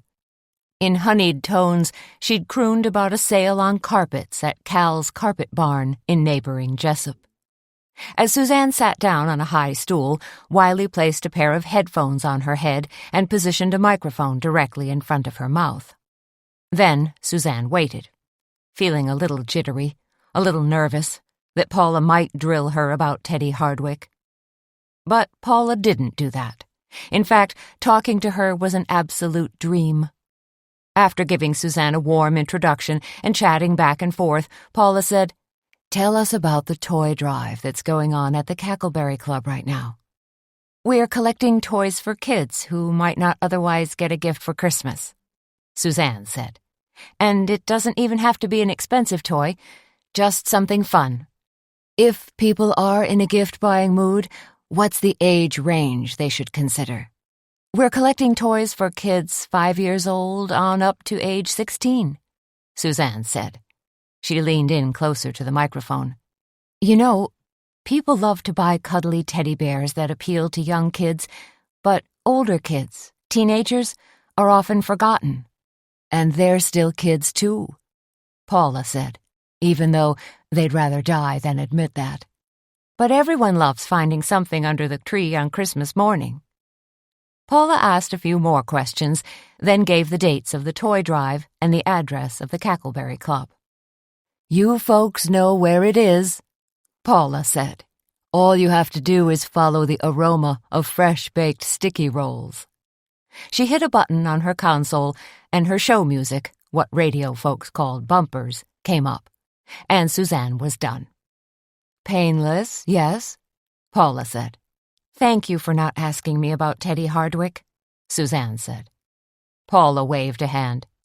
"It wouldn't have been appropriate." Her eyes twinkled.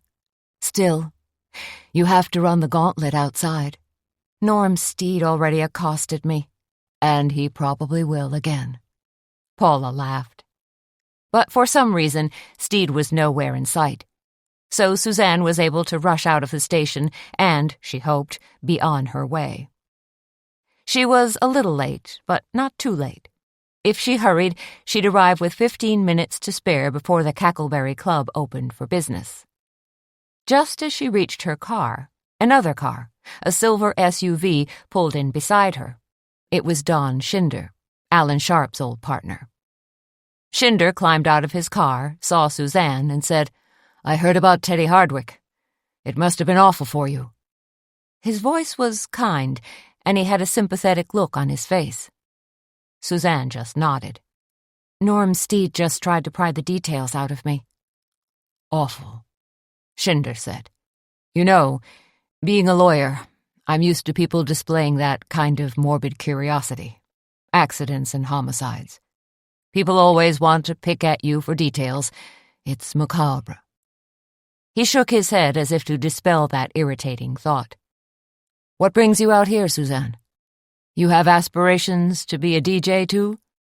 As if you don't have enough keeping you busy." "I was just doing a promo piece with Paula for our toy drive." "Today must be Good Deed Day," Schinder said. "I'm recording a public safety announcement for snowmobile safety." Suzanne reached over and squeezed his arm. "Good for you." Driving back through town, Suzanne wondered what Sheriff Doogie would be up to today. Would he re-interview anyone? Had he found fingerprints at Hardwick's house that didn't belong, and therefore could be construed as suspicious? How was Doogie planning to catch Hardwick's killer?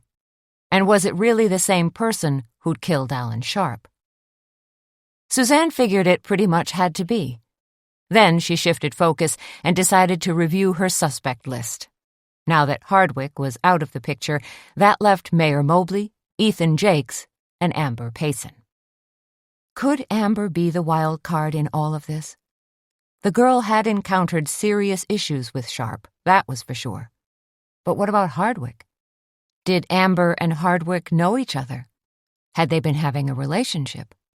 Was Amber even strong enough to muscle Hardwick into a situation where she could get a noose around his neck and hang him? And if so, why would she want to kill him? What would be her motive? All the suspects felt like possibilities to Suzanne, yet none of them felt exactly right either. "Hey, Susie Q," Petra called out when Suzanne walked in. "How is our big radio star?" "Tired of dodging questions about last night," Suzanne said. Petra's face crumpled. "I'll bet you are. Tony told me all about it." She touched a hand to her heart. "What a shocker. To find Hardwick hanging there like a sack of potatoes. It was the worst. I didn't catch the whole broadcast, but I'm hoping Paula didn't ask questions about it, did she?" Petra asked. "No, but that awful news director peppered me with questions and pretty much hung all over me. Stormin' Norman Steed. That's the guy. He's a horse's patootie." Tony came blasting through the swinging doors into the kitchen. Hey, I listened to part of your broadcast. I had the radio on while I set the tables and filled the sugar bowls. Did everything sound okay? Suzanne asked. Tony gave a thumbs up. You were great. I bet people will be bringing in toys like crazy. Good, Suzanne said. Then the stress was worth it. Didn't you once tell us there's no such thing as bad publicity? Petra asked. No, Suzanne said. I think that was somebody in publicity. It was Frittata Friday at the Cackleberry Club, and Petra had dreamed up a doozy. 3 farm-fresh eggs with mushrooms, spinach, bacon, and Monterey Jack cheese. Say, Tony said to Suzanne as they both flitted about the cafe, serving customers, pouring refills on coffee and tea, clearing away plates. Can you believe how freaking busy we are? Our frittatas are selling like hotcakes. Even our hotcakes are selling like hotcakes. Good. It'll help fluff the bottom line, Suzanne said. She kept a watchful eye on their margin and was always mindful of the vast difference between making a living and making a profit. But all our customers are buzzing about the murder. The second murder. Do they know we were there? Most of them don't, Tony said. Not yet, anyway. She motioned for Suzanne to join her behind the counter where they'd have a modicum of privacy. How are you doing? Tony asked. With Sam, I mean. Was he furious at you for sneaking into Hardwick's house? Did he call off your engagement? That's the weird thing. I thought he'd be stark raving mad. Instead, he just asked me if I thought breaking and entering was the smartest way to spend my time. Oh, that's even worse than Sam going all bonkers on you, Tony said. Don't you see what he did? He took the cool, rational approach. When somebody does that with me, I come down with a terrible case of the guilts. Except I don't feel particularly guilty. That probably means you're part sociopath, that your brain doesn't feel bound by normal rules and conventions. Really, Tony? Really? Tony gave Suzanne an evil grin. Girl, I'm just yanking your chain. The front door creaked open, letting in a gust of wind along with Jean Gandil, the reporter. "Suzanne," he said, crooking a finger. Suzanne went over to Gandil. "Can I get you a table, Jean? Are you here for breakfast?" Gandil's dark eyes seemed to twirl with light. "I'm here for the big story," he said. Suzanne shook her head. "Sorry, no. But it's all over the radio." Gandil protested. "If WLGN has the story, why can't I?" "If they have the story, they didn't get it from me." Gandil put a hand to the bow tie that poked out from his long gray winter coat. "The thing is, we're thinking of putting out a special edition, an extra, like major newspapers do when there's a huge story like a war or an impeachment. I don't think Kindred's ever had 2 murders in 1 week before. If you want the dirt, you'll have to get it from Sheriff Doogie," Suzanne said. "But he's already barred me from the law enforcement center." "Sorry, buddy. Then I can't help you. Not even if I give you top billing in the article? Especially if you give me top billing." The rest of the morning was just as trying and frantically busy. Of course, the death of Teddy Hardwick was the numero uno topic of conversation in the cafe. A few customers eyed Suzanne and Tony, but most were too polite to ask questions outright. Instead, they speculated about Hardwick's death, buzzed about a possible connection to Alan Sharp's murder, and floated their own wild and wacky theories. Serial killers, terrorists, maybe angry survivalists who'd descended from the bluffs around Kindred. By the time lunch rolled around, rumors were flying even harder, and Suzanne was ready to walk out the door. "Be cool," Tony said. "Most of these folks are just plain scared. 2 strange deaths in this town. Really, 2 murders. Has everybody on pins and needles?" "Including me," Petra called from the other side of the pass-through. "I wish Doogie would drop by for lunch," Suzanne said. "I've got about a zillion questions I want to ask him." "Oh, he'll stop by," Tony said. "Don't worry about that. The man has an appetite that won't quit. But I don't think he'll be in the proper frame of mind to answer any of your questions. He's got to be feeling tremendous pressure." "Lunch orders are up," Petra called out. Suzanne grabbed an order of Scotch eggs and a frittata, while Tony grabbed 2 burger plates and a bowl of soup. Once Suzanne had delivered her orders, she looked around the cafe and took stock of the situation. All her customers were munching away, conversing with one another and looking relatively contented. So, blessed be, something was going right. Then she heard the door open. A latecomer. She turned, hoping it was Doogie, ready to pounce on him, only to find... "Sam!" Suzanne cried. "What are you doing here?" "Hoping to get some lunch." Sam clapped his leather mittens together, making a soft, wumping sound. "Are you not happy to see me?"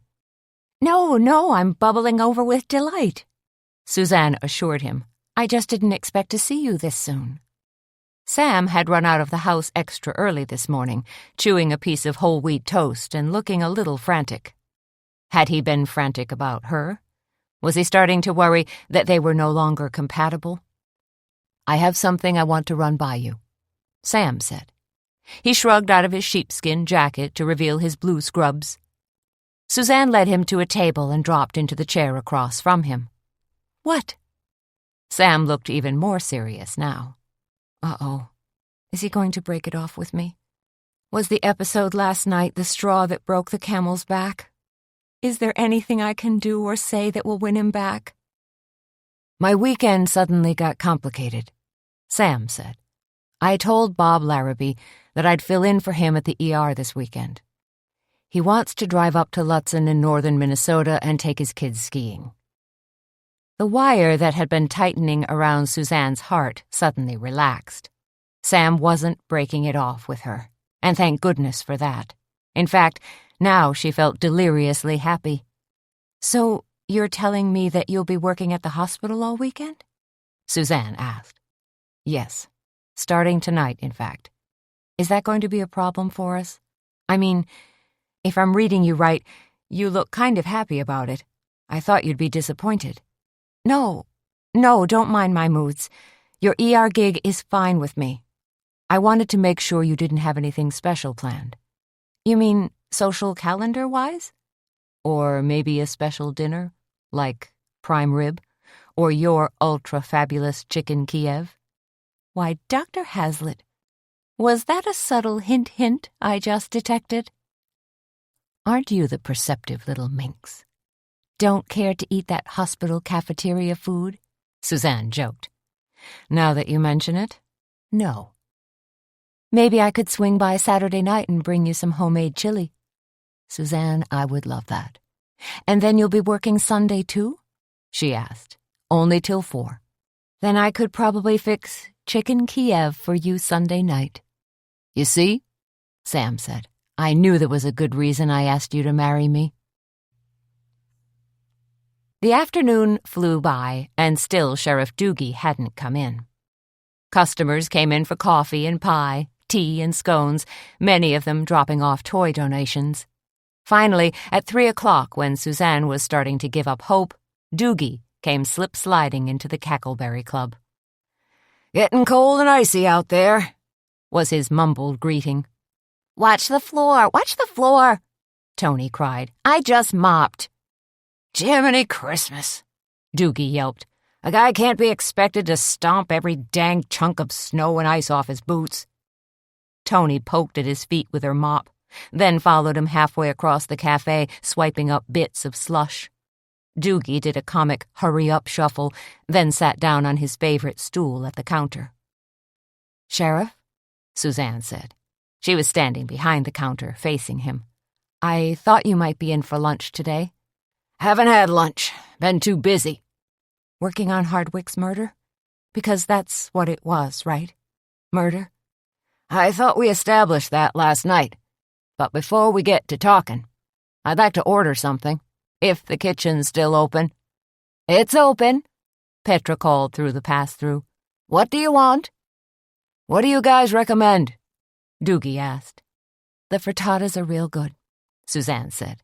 "Then that's what I'll have, with genuine vegetables, and none of that funky kale, okay? That stuff's only fit for rabbits." "I heard that," Petra called out.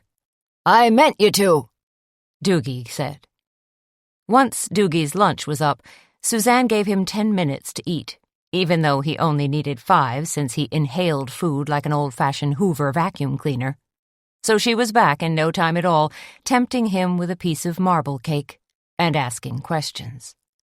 "So where are you on all of this?" Suzanne asked. She set the cake down and shoved a clean fork at him. "Hard to tell.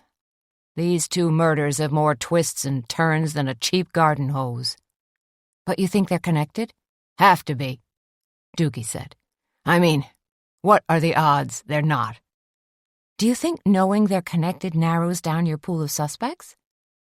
Doogie took a bite of cake and bobbed his head. "Maybe. Somewhat." "Are you still looking at Amber Payson?" "I paid her a visit just this morning," he said as he chewed. "And?" "And she was unhappy. What else is new?" "Do you think Amber was having an affair with Teddy Hardwick?" Suzanne asked. "She says not." "Do you believe her?"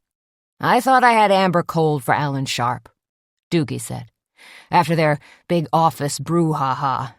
But for Teddy Hardwick, I'm not so sure." "I saw Amber at the Hard Body Gym a couple months ago, and she looked, how would you say it? She had a fairly slight build, maybe a little too small for muscling around a guy like Hardwick. I don't think it's easy to hang someone, even if you're holding a gun to their head. Was Amber lifting weights when you saw her? Doogie asked. Pumping iron? She was taking a yoga and meditation class. Doogie ate another bite of cake. Huh. Does Hardwick have relatives around here? Suzanne asked. Nope. Just his parents, and they live in Minneapolis. Have you talked to them yet? Oh, yeah. It's part of the job, Doogie said. The bad part. What's the good part? Suzanne asked. Catching the asshole who murdered their son. Chapter 21. Suzanne was straightening up the knitting nest when Petra came in to join her. Petra pulled off her apron, kicked off her Crocs, and flopped down in one of their springy, sprongy wingback chairs. Thank goodness for this place, she said, exhaling slowly. It's my refuge in a world gone mad. Suzanne smiled. Since the knitting nest was chock-a-block full of yarns and fabrics, it did offer a warm and cozy vibe. All that was missing was a fireplace. Did you see my new display of shawl pins and closures? Petra asked. I was just drooling over them. Some of the pins look positively vintage, Suzanne said. Petra had also hung some more sweaters, shawls, afghans, and hats on the walls, examples of what she'd knitted, with many of them for sale. Suzanne picked up a pair of smooth wooden knitting needles. These feel so incredibly smooth, almost like ivory. That's because they're handcrafted out of beech wood, Petra said.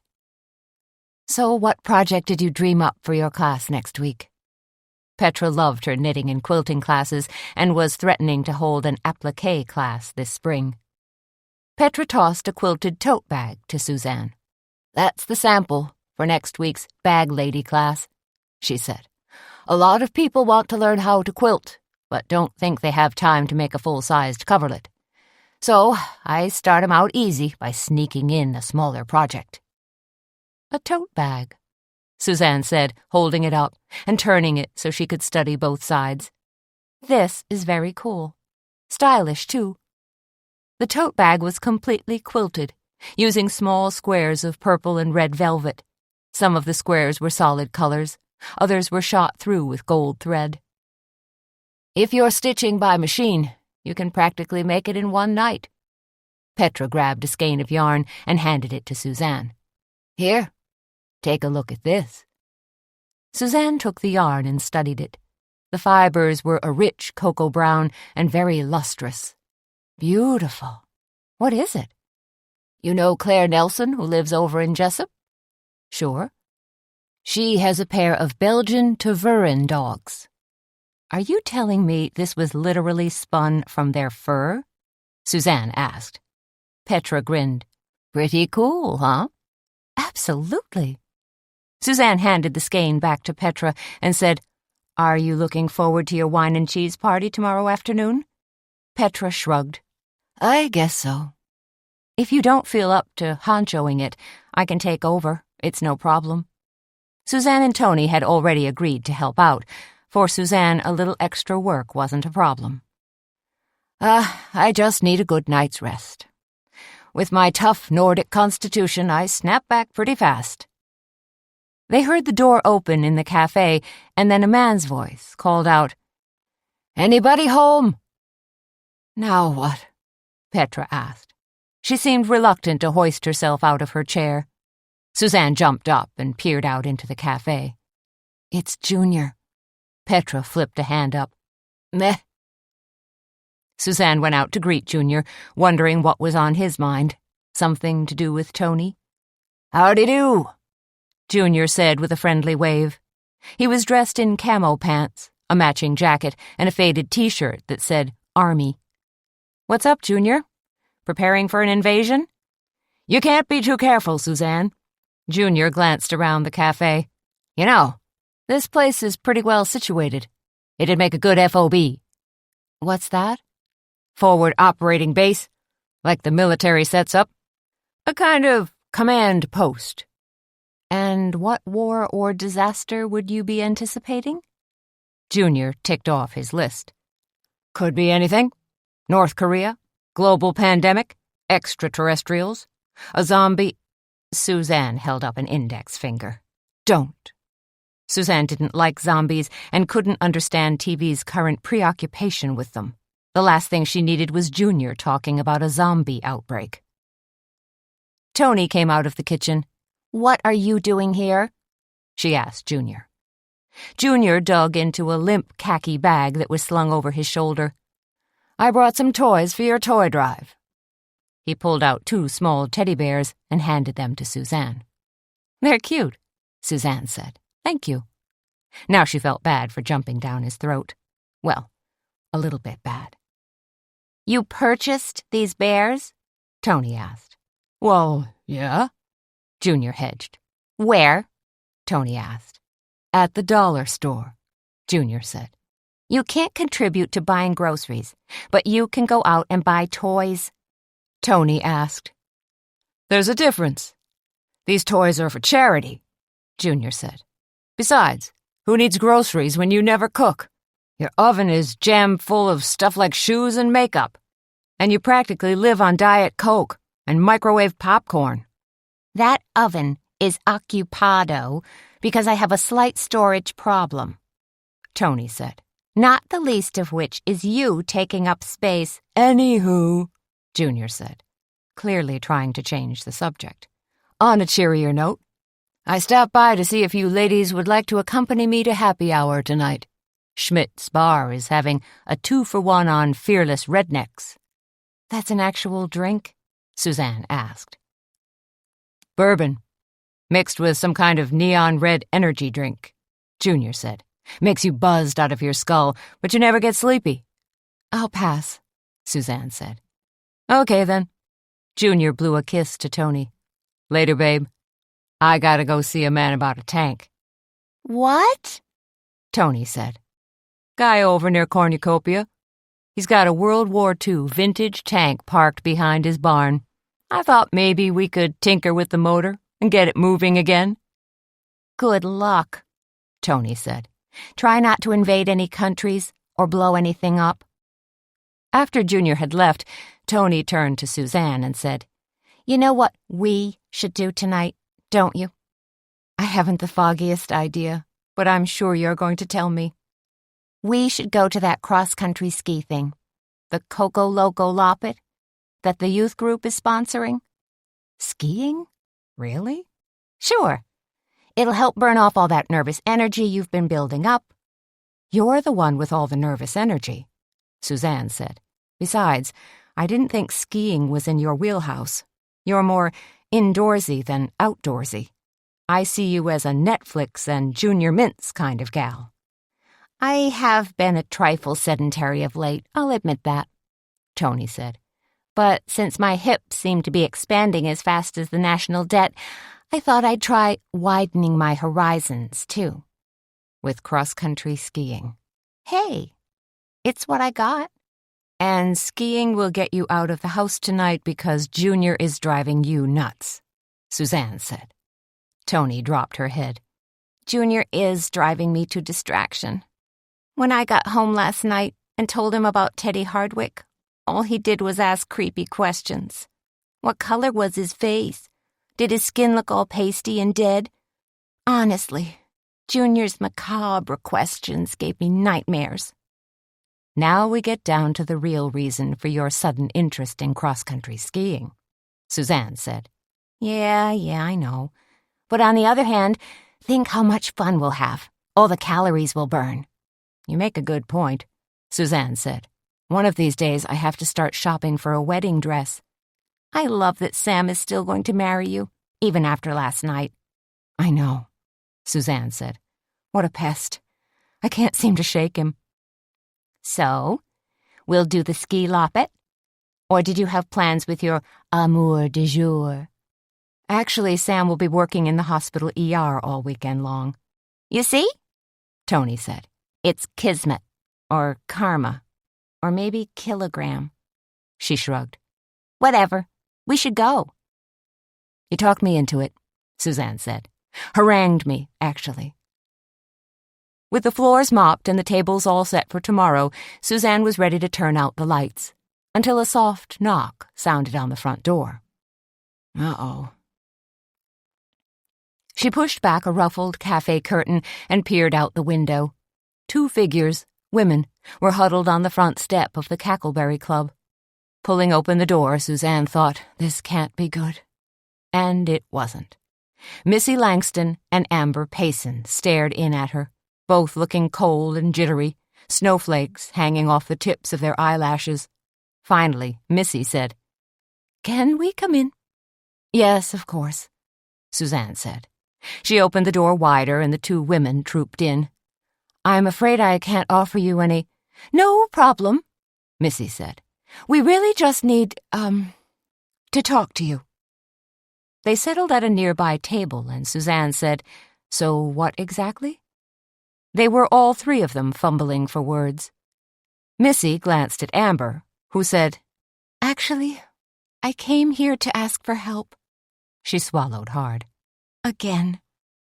"I'm not sure—" Suzanne really didn't know what to say, since Amber had thwarted her efforts several times already. But she decided to be open-minded and listen to the girl. "Sheriff Doogie is on my case again," Amber said. "Big time. Now he thinks I killed Teddy Hardwick." She couldn't, do an awful thing like that," Missy sputtered. Suzanne held up a hand.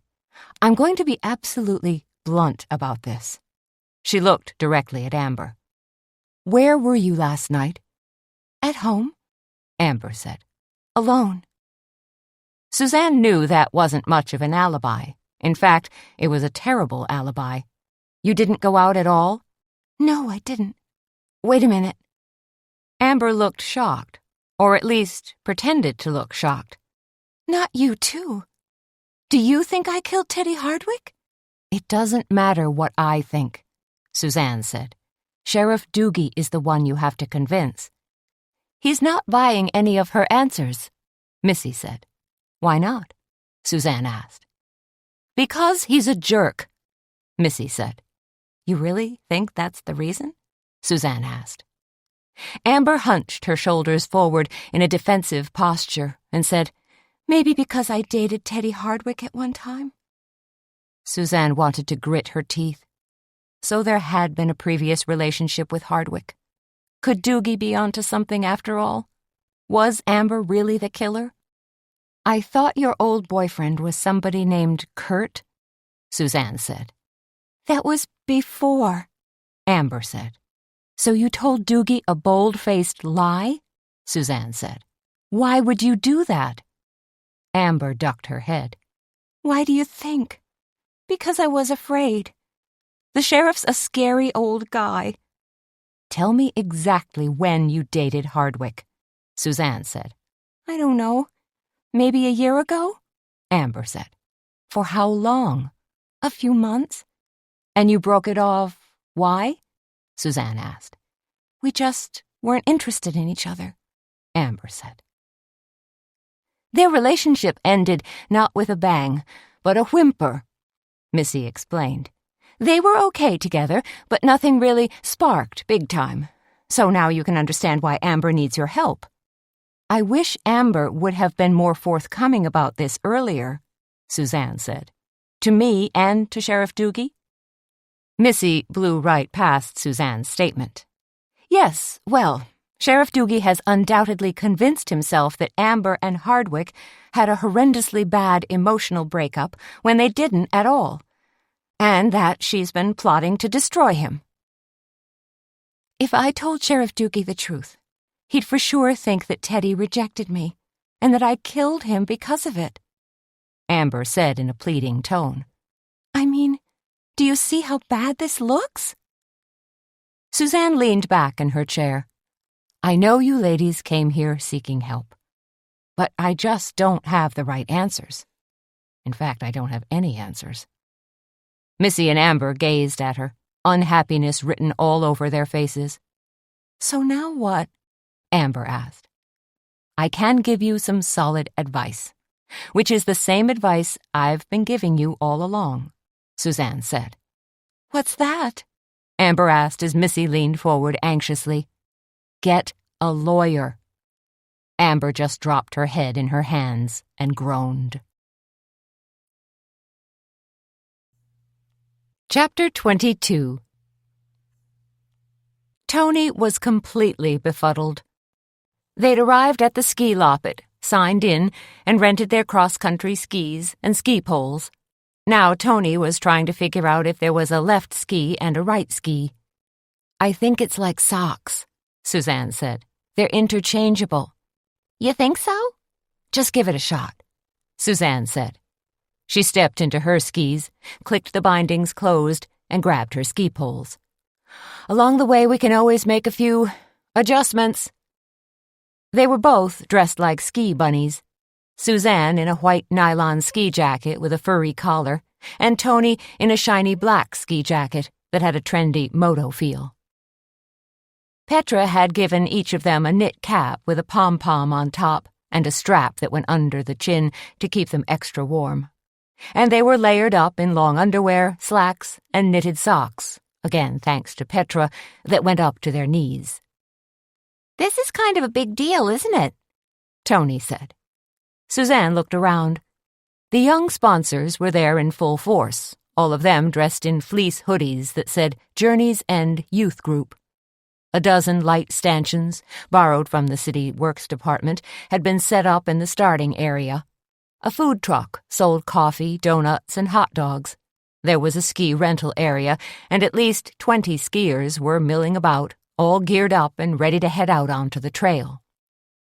Suzanne also noticed that Reverend Ethan Jakes was there.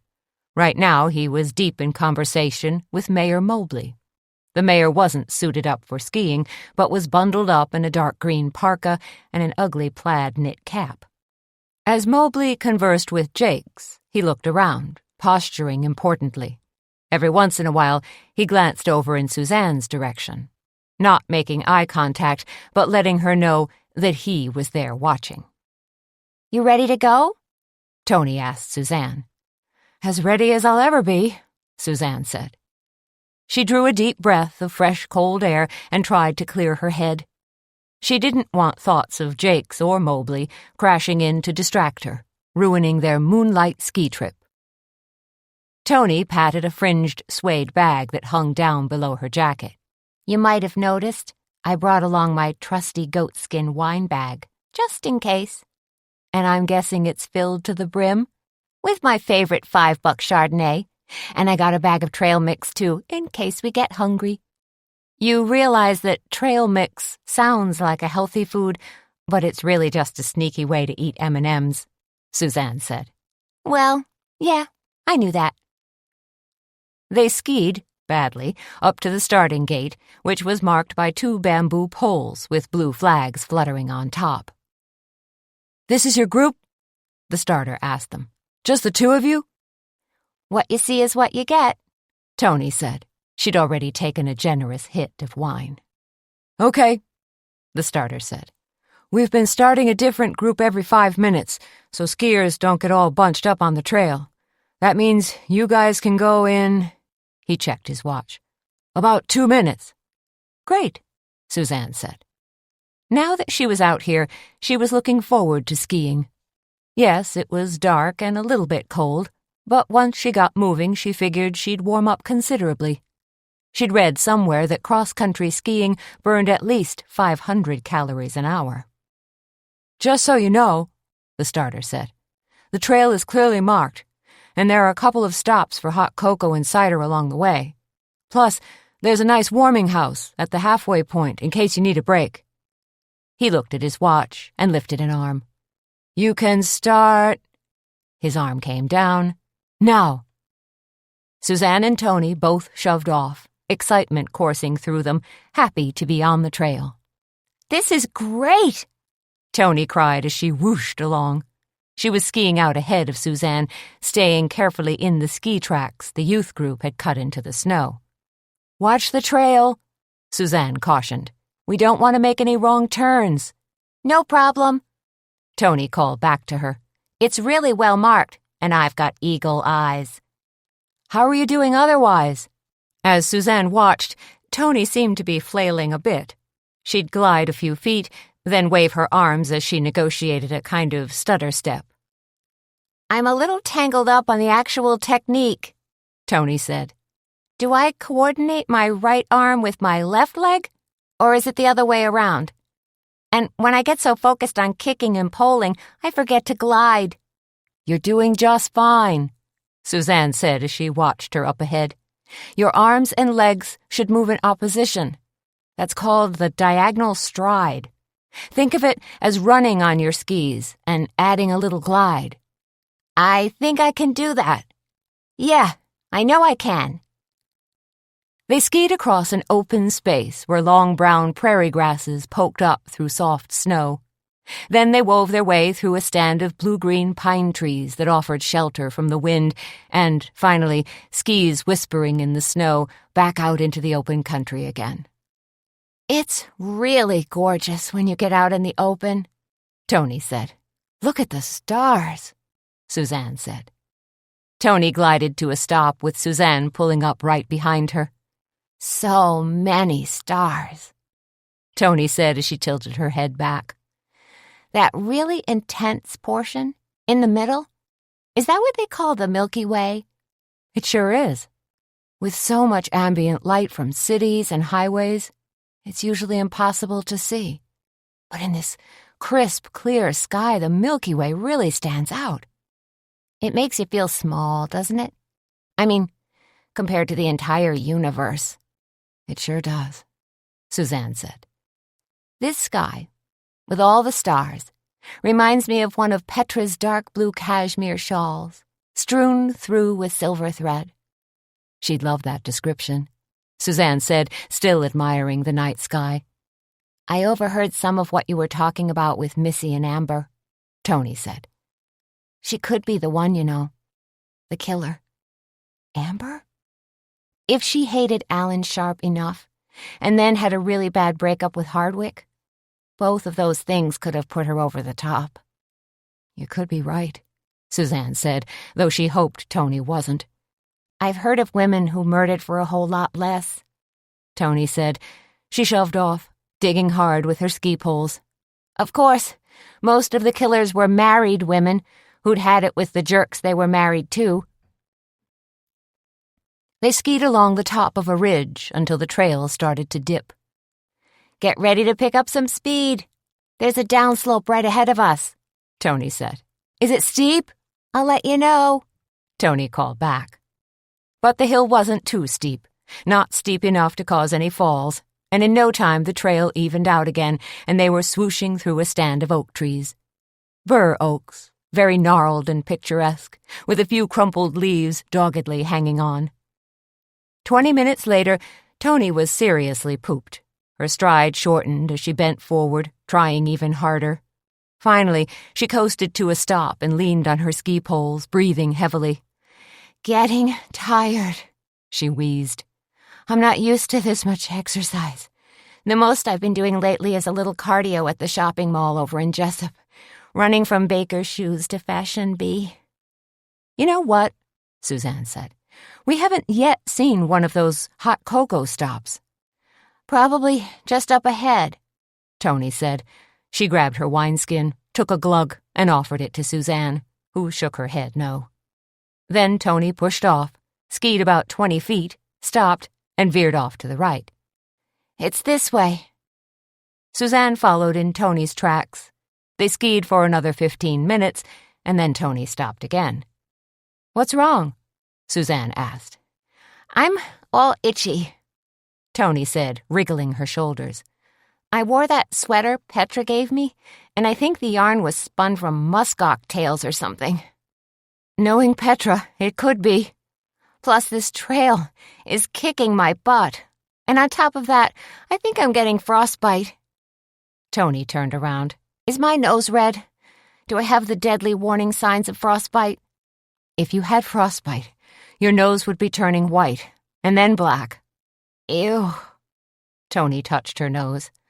I guess I'm okay. She glanced around.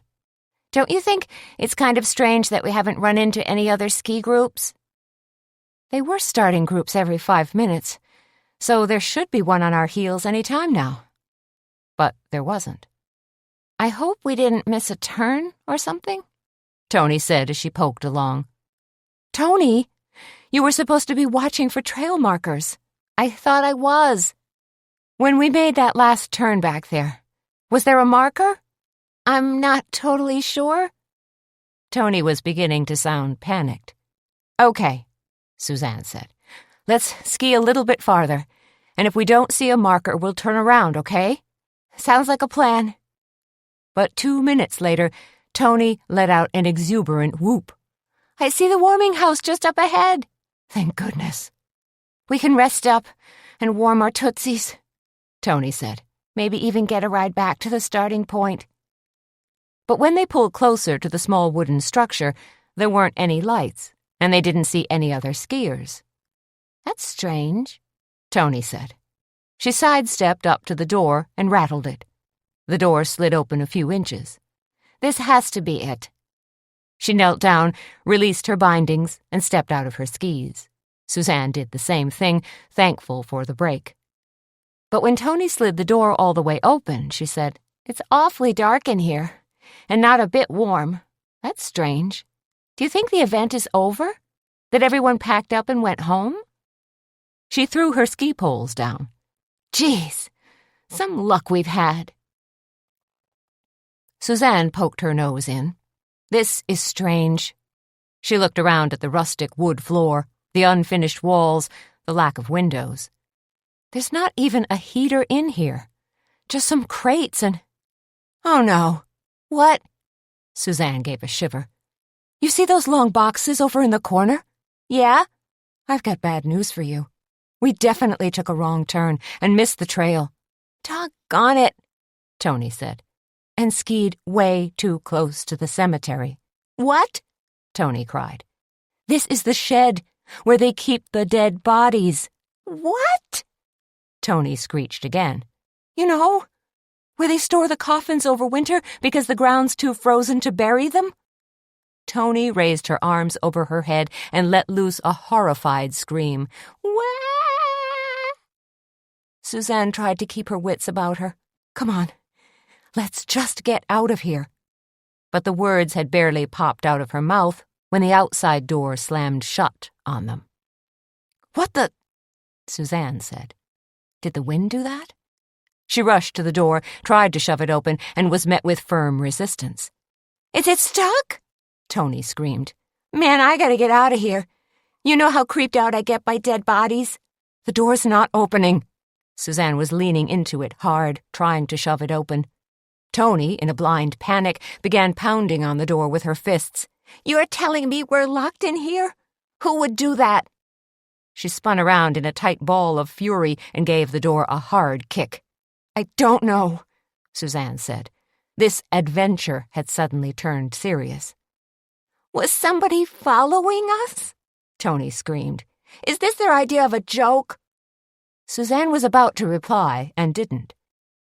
She thought about Sharp and Hardwick being murdered, all the strange things that had happened recently. Her mind didn't want to go there, but... Could the killer have come after them, because they'd been snooping around? Tony remained in a state of complete hysteria. We gotta get out of here, or I'm gonna lose it completely.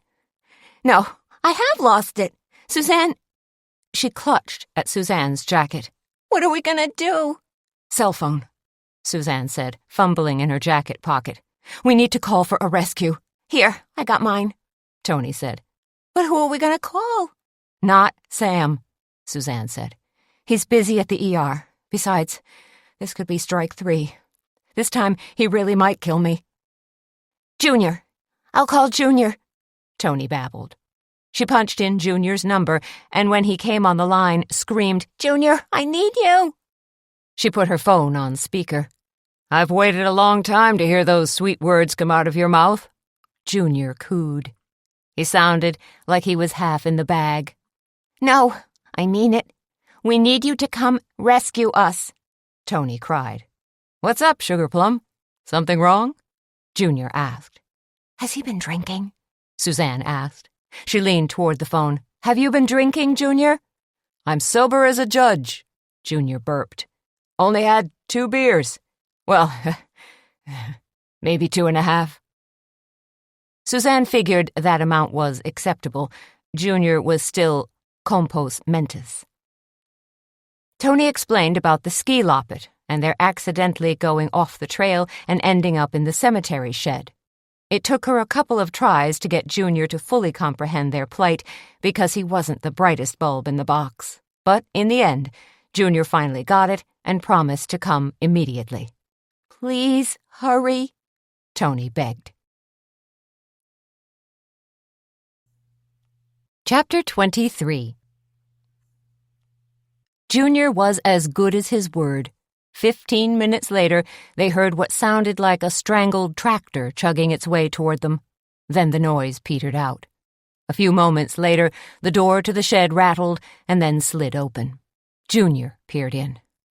Looks like somebody threw the outside latch, Junior said. Locked you girls in here. No kidding, Suzanne said. She was shaking with anger as well as from the cold, but hugely relieved that Junior had come to their rescue. Tony ran full tilt toward Junior and flung herself into his arms. Somebody did lock us in, she wailed. Junior looked puzzled as his arms encircled Tony, and he gently patted her back. Geez, you guys were in here all alone with the coffins and stuff? Kind of like Tales from the Crypt? That's way too creepy. I wonder who'd do a rotten thing like that. I don't know, Tony blubbered.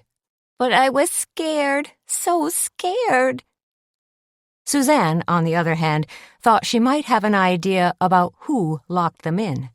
Possibly someone who'd seen her and Tony ski off tonight, like Mayor Mobley or Ethan Jakes. Here was something she could take to Sheriff Doogie, maybe help point him in the right direction. I'm so cold, Tony whimpered as they walked outside. She fumbled around, trying to pick up her skis, but was getting nowhere. Let me do that, Junior said. You just crawl in my old blue beater and get nice and warm. He hastily gathered up both sets of skis and threw them into the back seat. My amped-up heater's like a blast furnace in a Pittsburgh steel mill. I could smelt iron if I felt like it. Suzanne started to climb into the back seat of Junior's car, then hesitated. I can't sit next to these stinky tires, she said. Junior hadn't bothered to move them since the fire. Come sit in front, Junior said in an agreeable tone as he scrambled into the driver's seat. Tony, scrunch over toward me, and we'll all be nice and cozy. Don't count on getting too cozy, Tony said. She'd not only warmed up, she'd calmed down. Give me a break, will you? Junior said. I crawled out of a nice warm Barca-lounger to come rescue you guys. He reached into his jacket pocket and pulled out a can of beer. But before he could pop the top, Tony grabbed it and tossed it into the back seat. No brewski while you're driving, she said. Really? Really. Spoil sport. Junior muttered. Then, Suzanne, you want me to take you right on home? He'd turned his heater on high, hitting them with a blast of hot air that carried the piquant aroma of engine sludge and motor oil. Just drop me at the park reserve so I can pick up my car and drop off our ski equipment, Suzanne said. She was anxious to see if Mobley and Jakes were still hanging around there. Works for me, Junior said. By the way, Suzanne said as Junior bumped through the snow and cut onto the cemetery road, when are you going to come fetch your tools from my car?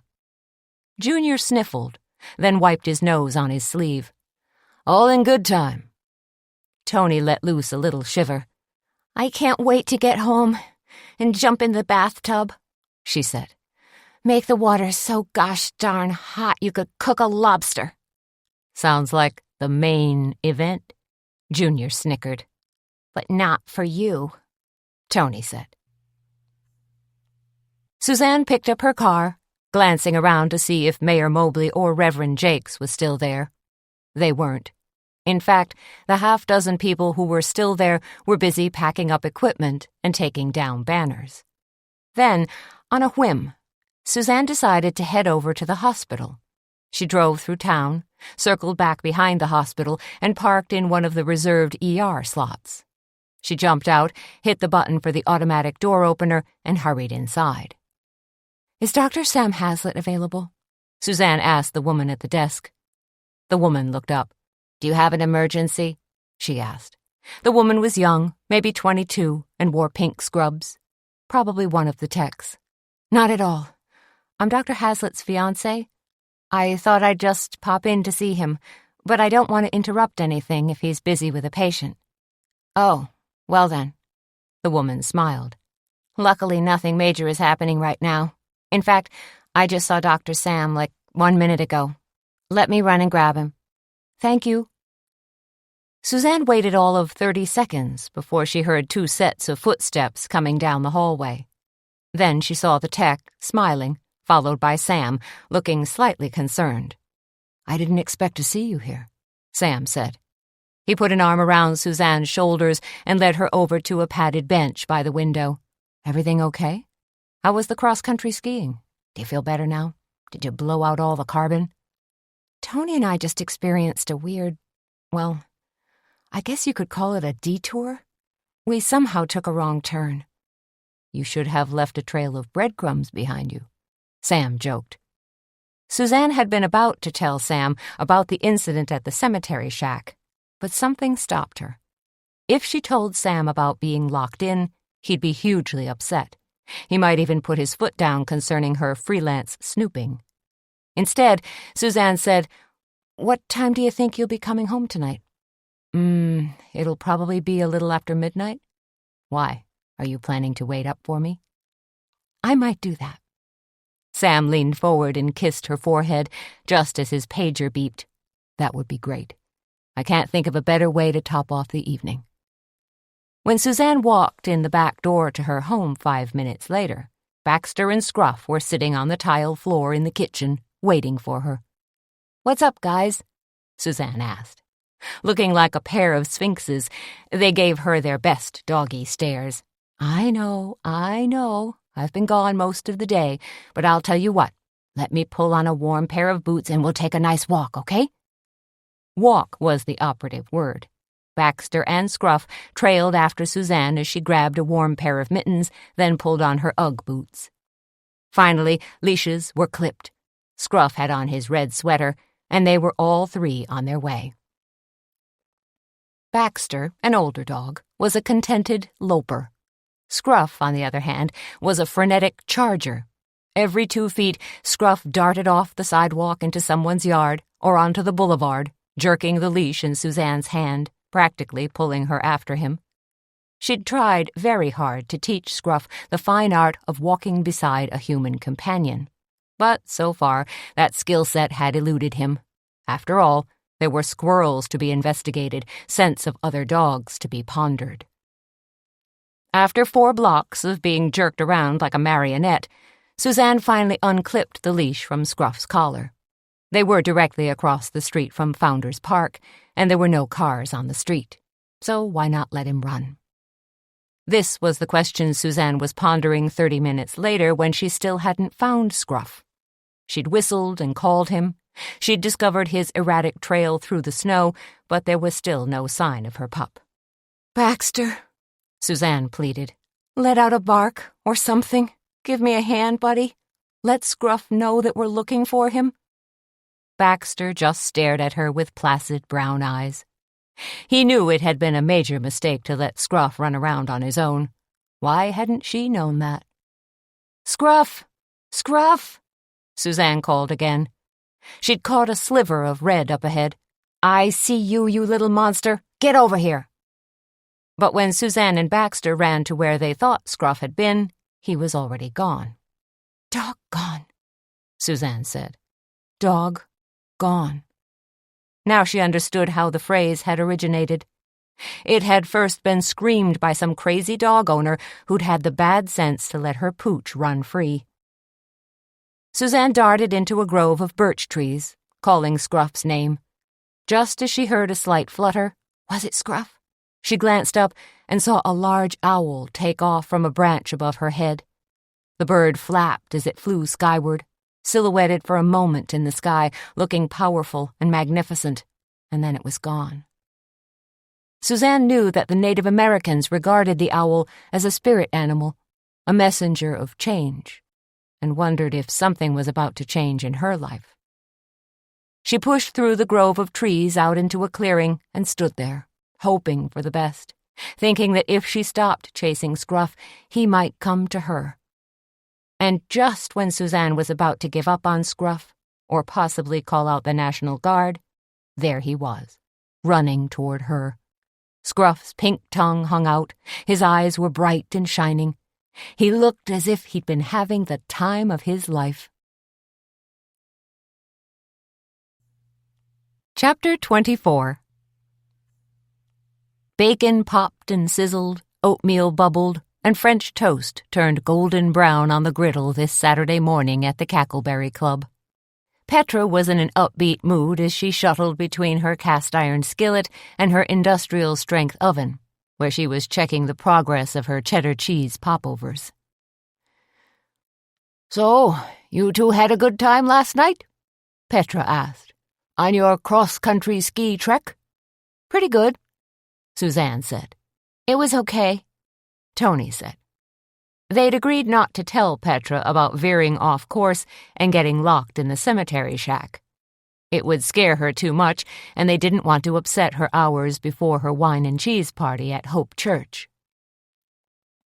"Skiing, I can understand," Petra said as she opened the oven door and pulled out her popovers. "Now, snowshoeing, that strikes me as a weird form of locomotion." "Lots of people around here do it," Tony said. "Hunters, especially." "I guess snowshoes would make it easier to follow your trail back home," Petra said, "so you don't get lost in the woods." Suzanne and Tony exchanged glances. "What?" Petra asked. "What did I just miss?" "Nothing," Tony said. She grabbed an apron and slipped through the door into the cafe. "Is there something going on that I should know about?" Petra asked Suzanne. "I think Tony is just upset that Junior's still bunking at her place." "Ah, he's a bad roommate, all right. I'm sure 4 days is beginning to feel like 4 years. Junior has the innate ability to create a weird kind of time warp." The menu Suzanne printed on the chalkboard was abbreviated today. French toast and bacon, oatmeal with apples and cinnamon, cheddar cheese popovers with chili, and California burgers with sweet potato chips. Tony looked at the menu, then took a pencil from behind her ear and used it to scratch the top of her head. "What time are we closing today?" "I'm guessing 1:30, Suzanne said. "As soon as we can shoo everybody out and still be relatively cordial about it. Then we have to schlep everything over to Petra's church." "Just the cheese part. Bill Probst will be delivering French baguettes right from his bakery, and Mark Pieri from Quicker Liquor is delivering all the cases of wine." "What kind of wine?" Tony asked. She looked genuinely interested for the first time that morning. Suzanne gave a casual shrug. "I don't know. Sacramental wine, I suppose." Tony's mouth dropped open. "What?" Suzanne pointed a finger at her. "Gotcha. I'm just kidding, Tony-o. I'm sure there'll be a lovely assortment of vino to choose from. I hope there's Chardonnay. And I hope the church gets a good turnout." "Yeah, that too," Tony said. She walked to the front door and turned over the sign that said open, and 3 minutes later they were busy seating customers and taking orders. They did their brunch ballet for the next couple of hours, serving entrees, grabbing plates, spinning table to table with coffee and teapots, dipping back to deliver the checks. By 11 o'clock, there was a welcome lull, which is when Kit Kaslick burst through the front door. "Look who's here!" Tony screeched at the top of her lungs, causing Suzanne to turn in surprise and Petra to stick her head out the kitchen door to see what all the fuss was about. Still pretty and blonde, but 6 months pregnant now, Kit was starting to move a little slower as Tony swept her up in an excited but gentle hug. Suzanne and Petra also welcomed her with warm hugs. Kit had occasionally filled in as a part-time waitress at the Cackleberry Club. Now, of course, she was biding her time until she became a full-time mom. "You look so beautiful," Tony exclaimed. "Glowing." "Healthy," Suzanne said. "When are you due, honey?" Petra asked. They were all talking at once, the buzz of excitement about Kit's pregnancy absolutely contagious. Kit patted her tummy. "Exactly 3 more months to go." Then she dug in her shoulder bag and pulled out a pair of Raggedy Ann and Andy dolls. "Here, I even brought along toys to donate to your holiday toy drive." "Thank you," Suzanne said. "Blessings on your head," Petra said. "I hope you did more than that," Tony said. "I hope you also brought along that guest list I asked for." "That's right," Suzanne said, "because we plan on throwing you the fanciest, schmanciest baby shower this town has ever seen." "Got my list right here," Kit said. "How's Ricky?" Tony asked. Ricky was the dad-to-be. "Still with the National Guard, but coming home next month." "Wonderful," Suzanne said. "Come on in. Sit down," Petra urged. "Can we get you a cup of tea? Raspberry and mint teas are supposed to be good for pregnant women. Or maybe something to eat?" "I'm afraid I can't stay," Kit said as she handed her guest list to Tony. "But it's just so wonderful to see you all." "I'm thinking 6 weeks from today," Suzanne said, "for your baby shower. We'll send the invitations out right after Christmas." "That sounds fabulous," Kit said, and then, as they all huddled around her again, Kit added, "You're all so kind. Thank you so much." Her eyes misted over as she looked directly at Suzanne. "Thank you, Suzanne," she mouthed. What seemed like eons ago, but had only been a year, Suzanne had convinced Kit to quit her job as an exotic dancer at Hubley's Roadhouse. When Kit tearfully agreed, Suzanne had loaned Kit some money and given her a part-time job. And that one simple kindness had helped turn her life around. Suzanne kissed Kit on the cheek. "You and your family deserve all the happiness in the world." When the little hand was on the 12 and the big hand was on the 3, Sheriff Doogie came creeping through the front door like a cat tiptoeing after a mouse. Maybe he was trying to remain inconspicuous. Maybe he was worried that Tony would accost him with her mop again. Suzanne saw Doogie and wiped her hands on her apron in anticipation. Good. He'd shown up after all. Now she could share some critical information with him, like how Amber had lied about dating Teddy Hardwick and how she and Tony had been locked in the cemetery shack.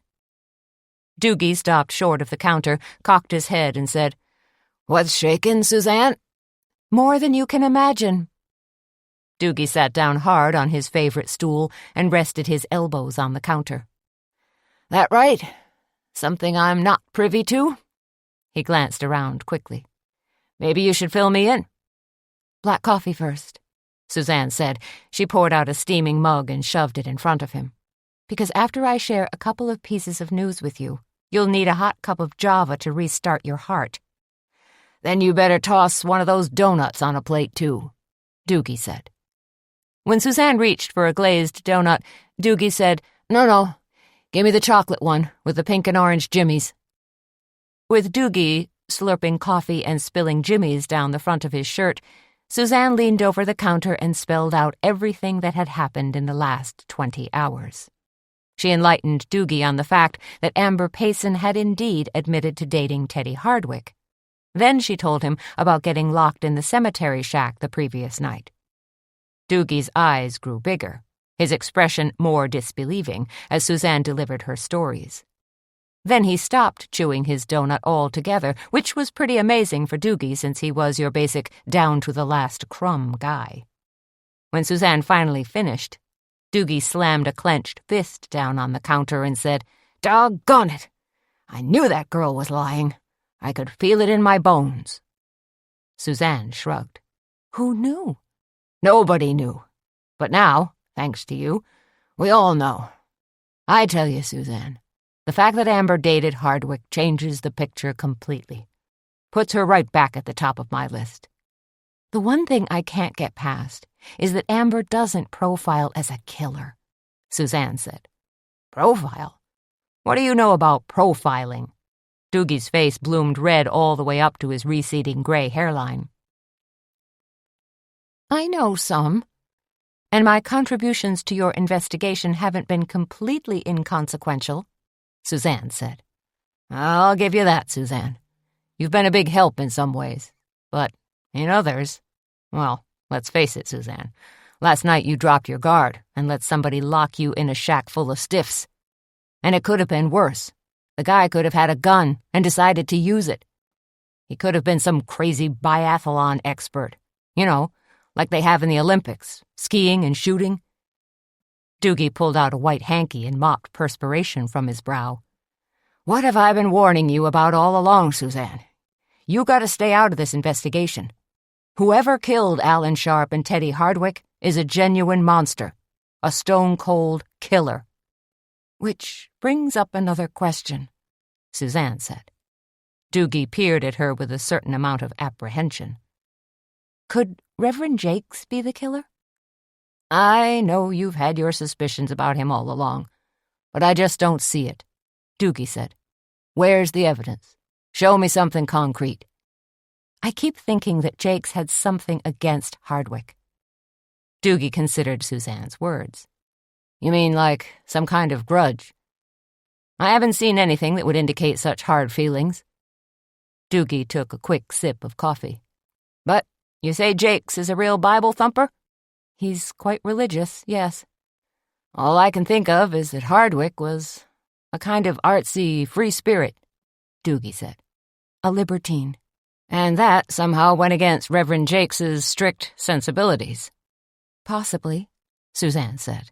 It was as good an explanation as anything else. Doogie shook his head. I don't know. This whole thing is a horrible mess. If that's how you feel, maybe you should bring in reinforcements.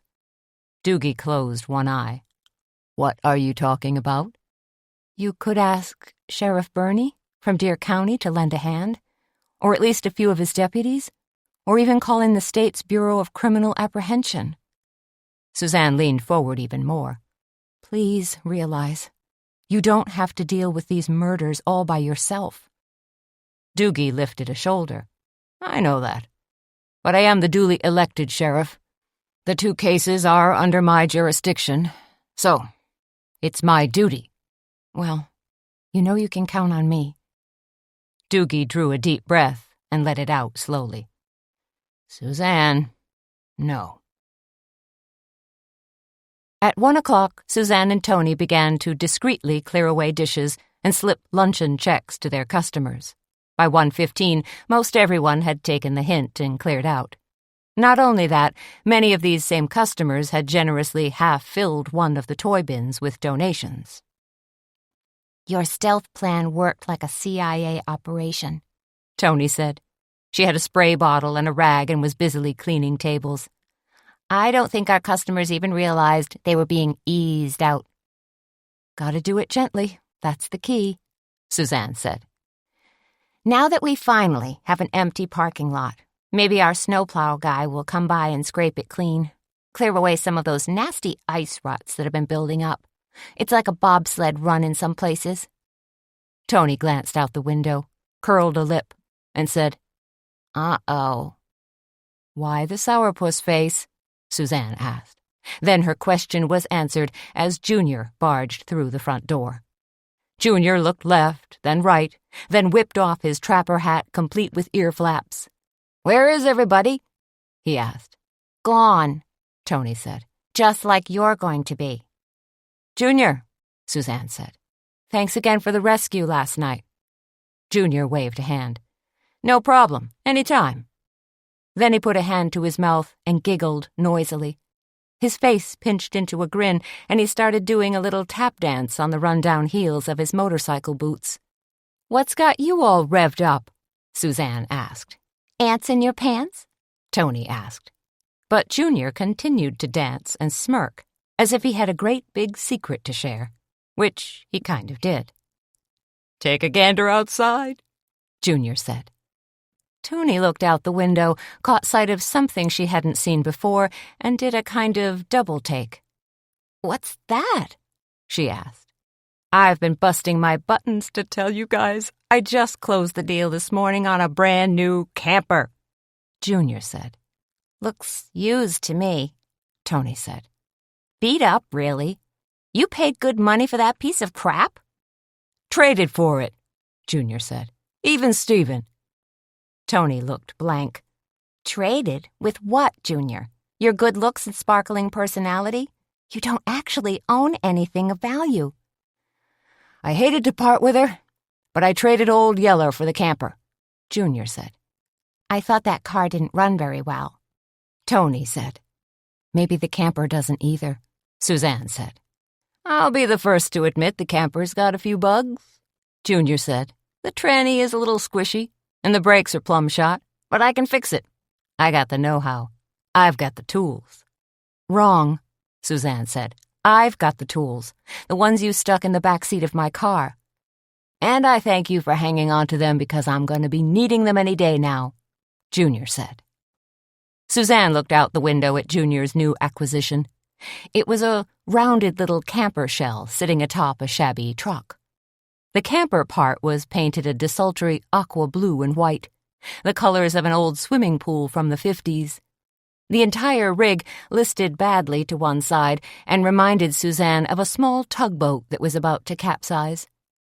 Junior saw the look on Suzanne's face and said, I have to outfit it with new tires, too. Increase the stability. Maybe you should work on your own stability first, Tony said. That camper looks awfully small, Suzanne said. Can you even fit inside? That's why I'm going to have to downsize, Junior said. Tony snickered. You own 2 pairs of saggy jeans, some ratty t-shirts, and a leather jacket. What else do you have to cram in there? Got my golf equipment, Junior said. That set of used women's clubs you found at the dump? Tony asked. Junior wasn't put off in the least. And I got my fishing tackle. This time Tony really let loose a guffaw. A Popeil pocket fisherman is seen on late-night TV, and a stinky bait bucket hardly qualify as fishing gear. Gonna need that bait bucket for ice fishing, Junior said. Got a big tournament coming up. Then he tucked his thumbs into his belt and grinned. I'm happy to say that camper's got all the comforts of home. A 1-burner stove, a little icebox, and a table that folds down into a bed. You ever heard the term glamping? You mean like glamour camping? Suzanne asked. Junior nodded toward his camper. That's it right there, in a nutshell. He reached over, picked up Tony's spray bottle off the table, and squirted the liquid into his mouth. Breath spray? He asked. Cleaning fluid, Tony said. Junior coughed. Does the trick, though. Suzanne was actually looking forward to the wine and cheese party this afternoon. Maybe it was the thought of getting away from the investigation for a few hours. Maybe it was the camaraderie among the 3 of them as they diced and sliced cheese and arranged it on platters. This cheese smells funky, Tony said. Earthy, Petra said, because it's goat cheese from Straw Ridge Farms, one of our local growers. What about this cheddar cheese? Suzanne asked. That's from Annandale Farms, Petra said. Suzanne nodded sagely. Even though the Cackleberry Club was predominantly a breakfast and lunch cafe, they prided themselves on sourcing products from local growers and producers. Apples came from local orchards, eggs from Calico Farm, poultry from local chicken farmers, bread from the Kindred Bakery. Even their jams, jellies, pickles, and preserves were made by hand by locals who prided themselves on their techniques and their recipes. They were a farm-to-fork restaurant, as Suzanne liked to say, a designation that gave them all pride. Do I stick colored toothpicks in all the diced cheese hunks? Tony asked. Yup, Petra said. There sure are a lot of cheese hunks, Tony said. Good thing I bought a lot of toothpicks, Petra said. She glanced at Suzanne and said, I overheard you talking to Doogie at lunchtime. Suzanne flinched. How much did you hear? Oh, pretty much all of it, Petra said. And what I couldn't hear, I kind of surmised on my own." She paused. "I know the two of you got locked in that cemetery shed last night." She shook her head as if in disbelief. "And that Amber was dating Teddy Hardwick." "So now you know it all," Suzanne said. Petra held up a finger. "Give me a minute. I want to say a piece." "Which is?" Suzanne asked. "I'm upset, Suzanne, that after getting a let's call it a severe warning from Doogie, you still want to investigate," Petra said. "You don't think I should?" Suzanne asked. "Duh," Tony said. "I don't think your involvement is particularly prudent," Petra said. "And from everything I've heard, or overheard, you should probably steer clear of Mayor Mobley and that Amber person as well. At least until Doogie apprehends the killer. Or killers." She picked up a large knife and stabbed it into a wheel of Swiss cheese. "And what if he doesn't?" Suzanne asked. "He will," Petra said. "I have faith in our law enforcement officers." "I'm glad somebody does," Tony mumbled. Petra continued. "But until Doogie makes an arrest, I think you should definitely take care. Don't go snooping down dark alleys or breaking into houses." "Been there, done that," Tony said. "It's not funny, Tony," Petra said as she sliced off 2 large wedges of cheese. "Petra, I hear you, and I will be careful," Suzanne said. "And the fact that you're so worried about me brings tears to my eyes. So I do promise to take extra care." "I want to believe that," Petra said. Suzanne smiled. "We could pinky swear, if that would make you feel any better." "No," Petra said. "I guess I believe you. You're an honest, straightforward person, so I trust you." "Thank you, sweetie," Suzanne said. "Oh, and I packed up some leftover chili for you to take to Sam," Petra said. "Wonderful," Suzanne said. "You know what we ought to do tonight?" Tony asked. "To stay out of trouble." "Whatever you're conjuring up, count me out," Petra said. "What?" Suzanne asked.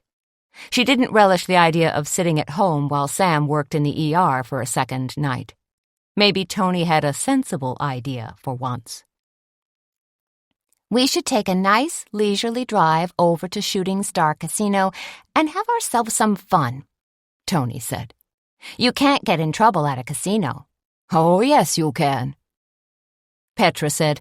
"Anytime you spin a wheel, pick up a deck of cards, or drop your hard-earned money into one of those infernal machines, it's right on the fine edge of sinning."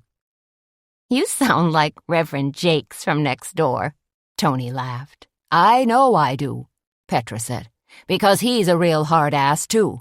"Petra," Suzanne said, looking stunned. "You never talk like that." "That's because I've never met a reverend like Ethan Jakes before." Chapter 25.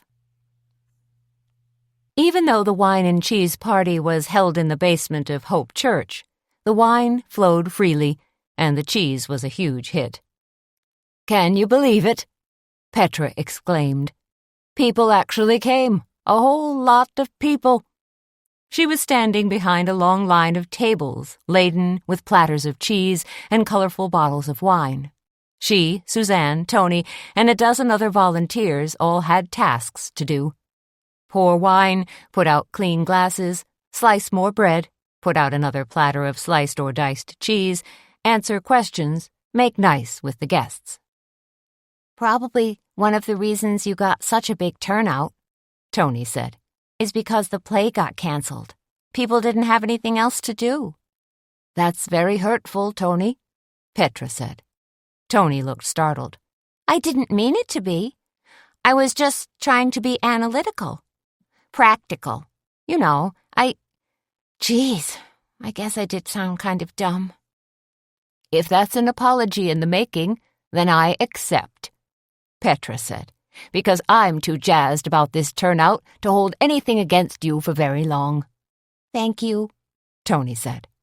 She reached over and gave Petra's arm a friendly squeeze.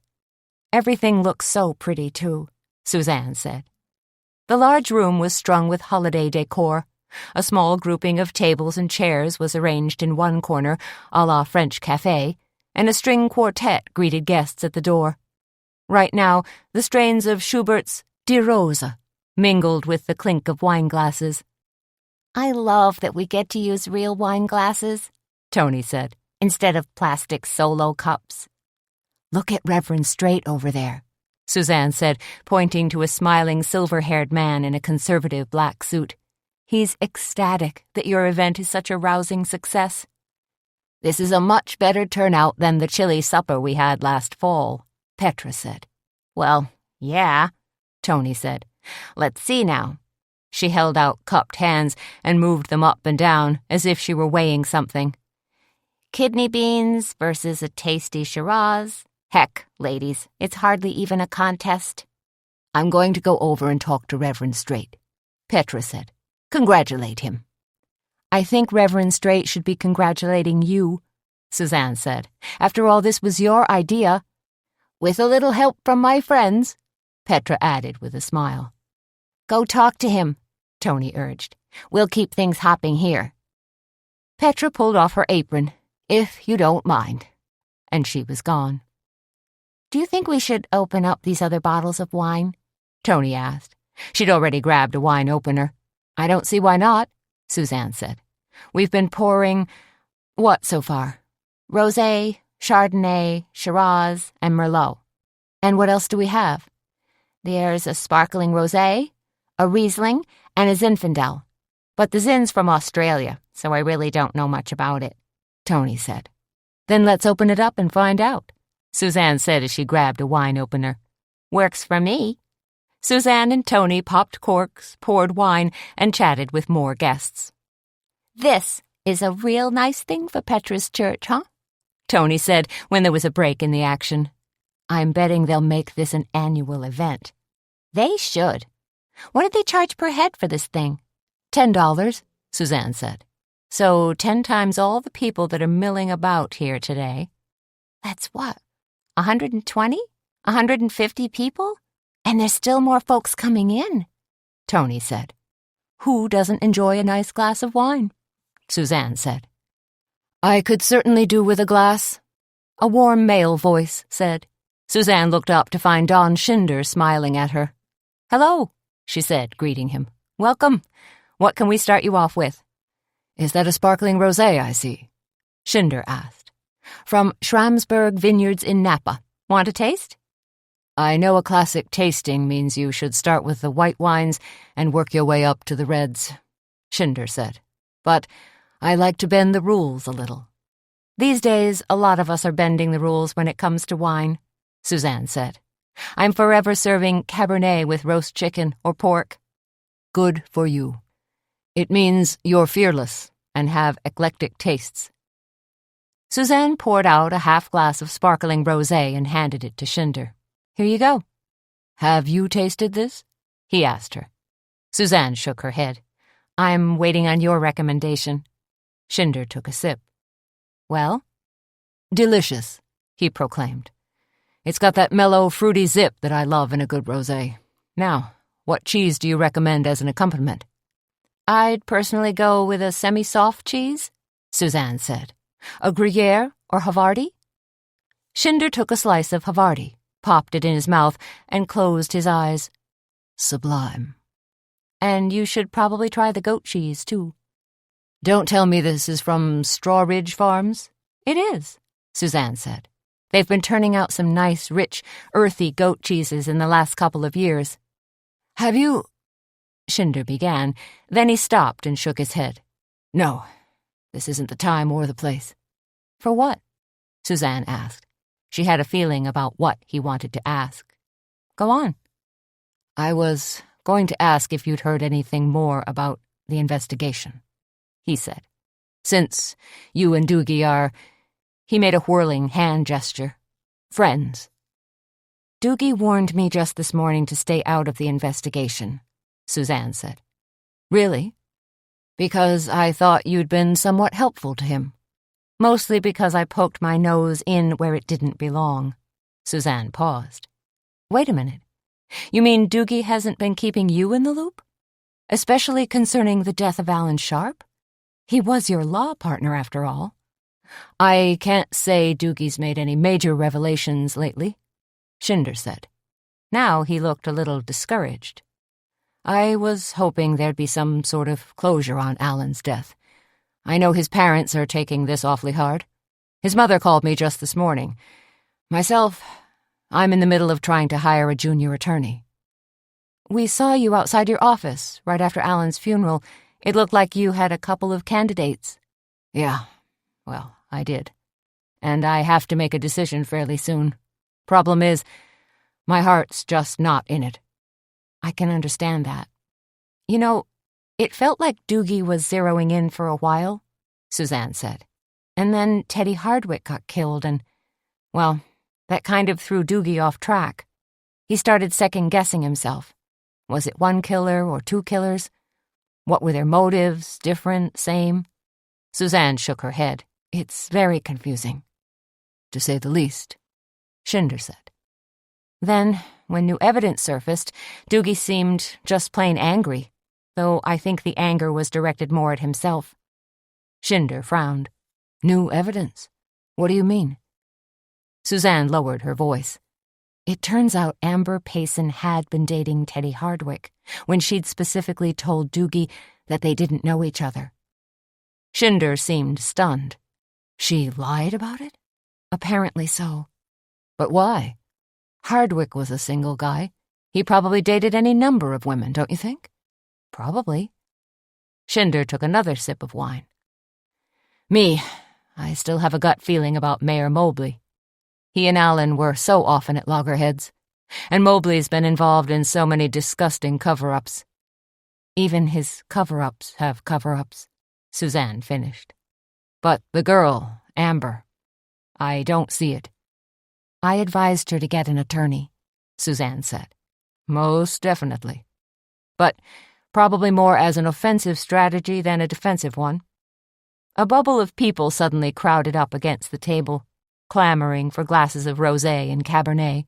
Shinder, still looking puzzled and a little bereft, stepped aside. A few minutes later, Petra rejoined them. Reverend Straight is over the moon about our success, she said. Do you know they're still selling tickets at the door? People keep showing up. I hope we don't run out of wine, Tony said. Reverend Straight says he's got that covered, Petra said. Mark at Quicker Liquor is on speed dial. I call that some forward thinking, Tony said.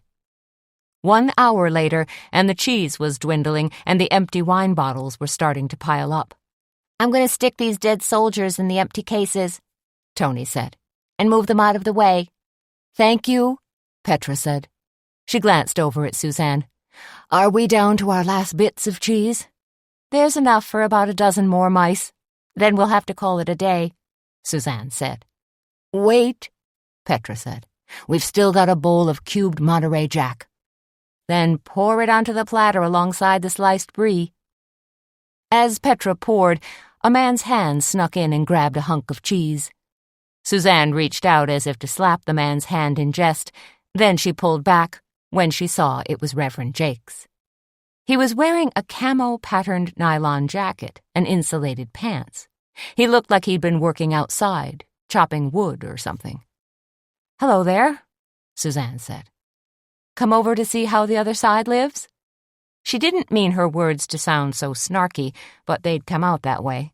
I'm sorry. I didn't mean that the way it sounded. I didn't mean to be so weird and hypercritical. No problem, Jakes said. And, yes, I'm in a very ecumenical mood today. Checking out another church's fundraiser, trying to keep an open mind. He glanced around. This event seems to be very successful indeed. Suzanne was kind of amazed that Jakes wasn't frowning today. He also wasn't spitting hellfire and brimstone or urging everyone to drop to their knees and pray for forgiveness. Maybe he'd tippled a glass of wine or two. How do you like our wine? Suzanne asked, suddenly curious. Jakes held up a hand. Never touch it. Just not my style. But you're okay with turning water into wine, aren't you? Suzanne asked. The marriage at Cana. Oh, yes, absolutely. Can't fault the good book. Then Reverend Jakes's face took on a serious, almost somber look. How did you enjoy the cross-country ski event last night? It was very well thought out. Jakes gave her a quizzical look. I'm not sure how to interpret that. Aren't you? Suzanne asked. Not really. I guess I'd better keep a careful eye on you. And I'm keeping an eye on you, Reverend Jakes. Suzanne leaned across the table at him. If you had anything remotely to do with Alan Sharp's death, I'll make sure that Sheriff Doogie arrests you. Then, the next time we meet, you'll be wearing an orange jumpsuit, compliments of Logan County Correctional Facility. Jakes smiled at her. That's an awfully big threat for such a small woman. Try me, Suzanne said. Just try me. Ye gats! I'm glad that's over, Tony said as she and Suzanne walked to Suzanne's car. Suzanne was carrying an armload of empty platters. Tony had a half bottle of wine. You either have to glug down the rest of that wine or stick the bottle in the trunk, Suzanne said. Yeah, I know, Tony said. I was just getting a jump start on the weekend, so I guess, She looked uncertain, then said, we'll stick it in the trunk. Good choice. Suzanne flipped open the trunk to reveal a jumble of tools. Junior's tools. There were even more tools in her back seat. I'll just set my wine next to Junior's punch pliers, Tony said. I'm impressed you even know what that is. Or maybe it's a riveter. I really don't know the difference. You feeling tired? Nah. If anything, I'm kind of jazzed, Tony said. Still thinking about hitting those slot machines over at Shooting Star Casino. Hint, hint. Gee, Tony, I don't know. Suzanne's heart really wasn't into going to the casino, but she didn't exactly want to sit at home either. She looked at her watch. It was 5:30. She decided she'd drop off Sam's chili, go home and feed the dogs, and then slither into a pair of tight jeans and a ski sweater. Okay, Suzanne said to Tony. I'm in. After stopping at the hospital, Suzanne took a detour. Tucked back behind the Cackleberry Club on 80 acres of farmland was a farm that she owned. It was currently leased to a farmer named Reed Duchovny and his wife Martha. The Duchovnys grew corn and soybeans and watched over Suzanne's livestock, which consisted of a single horse named Mocha Gent and a mule named Grommet. As Suzanne pulled into the farmyard, she noted that lights shone in the windows of the farmhouse, which was perched on a slight rise. Good. That meant Reed and his wife were home. With so many strange things going on around town, Suzanne wanted to be sure that Mocha and Grommet were safe. And they were. She turned on the lights in the barn and walked past empty cow stanchions to the 2 large box stalls at the back. Both animals heard her coming and poked their heads over the gates of their stalls. "How are you guys doing?" Suzanne asked. She walked over to Mocha first and scratched behind his ears. He pitched his ears forward, and she ran her hand down the length of his muzzle and under his chin, enjoying the stubbly feeling. Then she leaned forward and exhaled a puff of air, the perfect way to tell a horse you were his best buddy. Grommet was next. He was a big guy, almost 17 hands high, with a shambling gait, which meant Suzanne rarely rode him. Yet he was a rescue animal and the perfect stablemate for Mocha, so a good deal all around. "Just the 2 of you now?" Suzanne said. A month earlier, she had bought 6 horses that also needed rescuing. Now, thanks to help from Hoofbeat's Horse Rescue, they'd all been adopted into good homes, or rather nice, cozy barns. Suzanne reached into the oat bin, grabbed a scoop, and gave both Mocha and Grommet an extra helping. She watched them chow down for a few minutes, then turned and left, satisfied that they were happy and well cared for. As she crunched across the snow to her car, she saw a shadowy figure standing on the side porch of the old house. Then a hearty voice called out, "That you, Suzanne?" It was Reed, wearing just a knit cap and denim overalls. "It's me, saying hi to the guys." "Okay, then." "Thanks for keeping a careful eye on everything," Suzanne said. "No problem. Can't be too careful these days."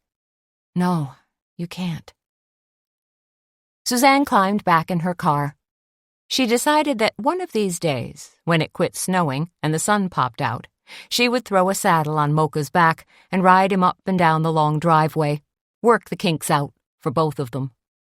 As she drove home, Suzanne thought about how simple life could be on a farm. The farm was, of course, Suzanne's plan B. If the world economy collapsed, if the country went back to a barter system, that was where she'd live, with her horses and a few chickens, pigs, and goats. Put in a vegetable garden, keep up the soybeans and corn. The place already had a well, so she'd be relatively self-sufficient. All in all, it wouldn't be a bad state of affairs. When 8 o'clock rolled around, Suzanne was as good as her word. She drove back over to Tony's apartment, honked the horn like a bad date, picked her up, and headed out County Road 65 to the casino. Yes, she'd definitely succumbed to Tony's pleas to hang out at the casino tonight. But as a safeguard, Suzanne had brought along only $30. She'd play the slots and hope for the best. And if she couldn't wring a win out of the cherries and lemons, that would be it. She'd call it a night. At least, she hoped that's how the evening would play out. Chapter 26. Tony was jacked up like a hummingbird on speed. She talked a blue streak as Suzanne drove through the countryside, touching up her eye makeup in the small mirror on the visor, trying to glue on false eyelashes. When the eyelashes didn't pan out, she studied her hair, then pulled out a curling iron and plugged it into the cigarette lighter. "I don't even know if that works," Suzanne said.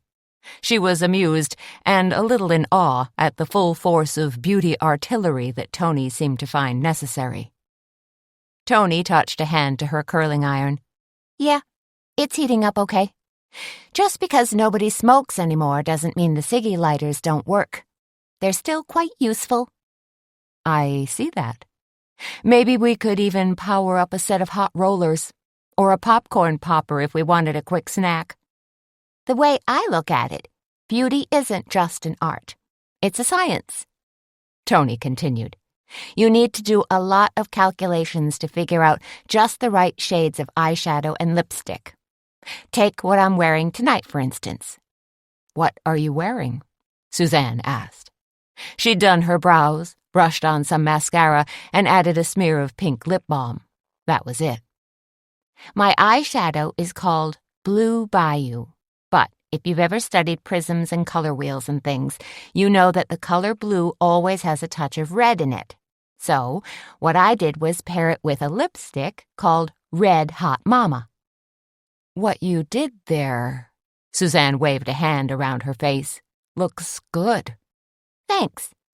Because if I don't put on makeup, I come precariously close to looking like a bag lady." "No." "And I do wish I'd had time to hit a tanning salon for a fake bake."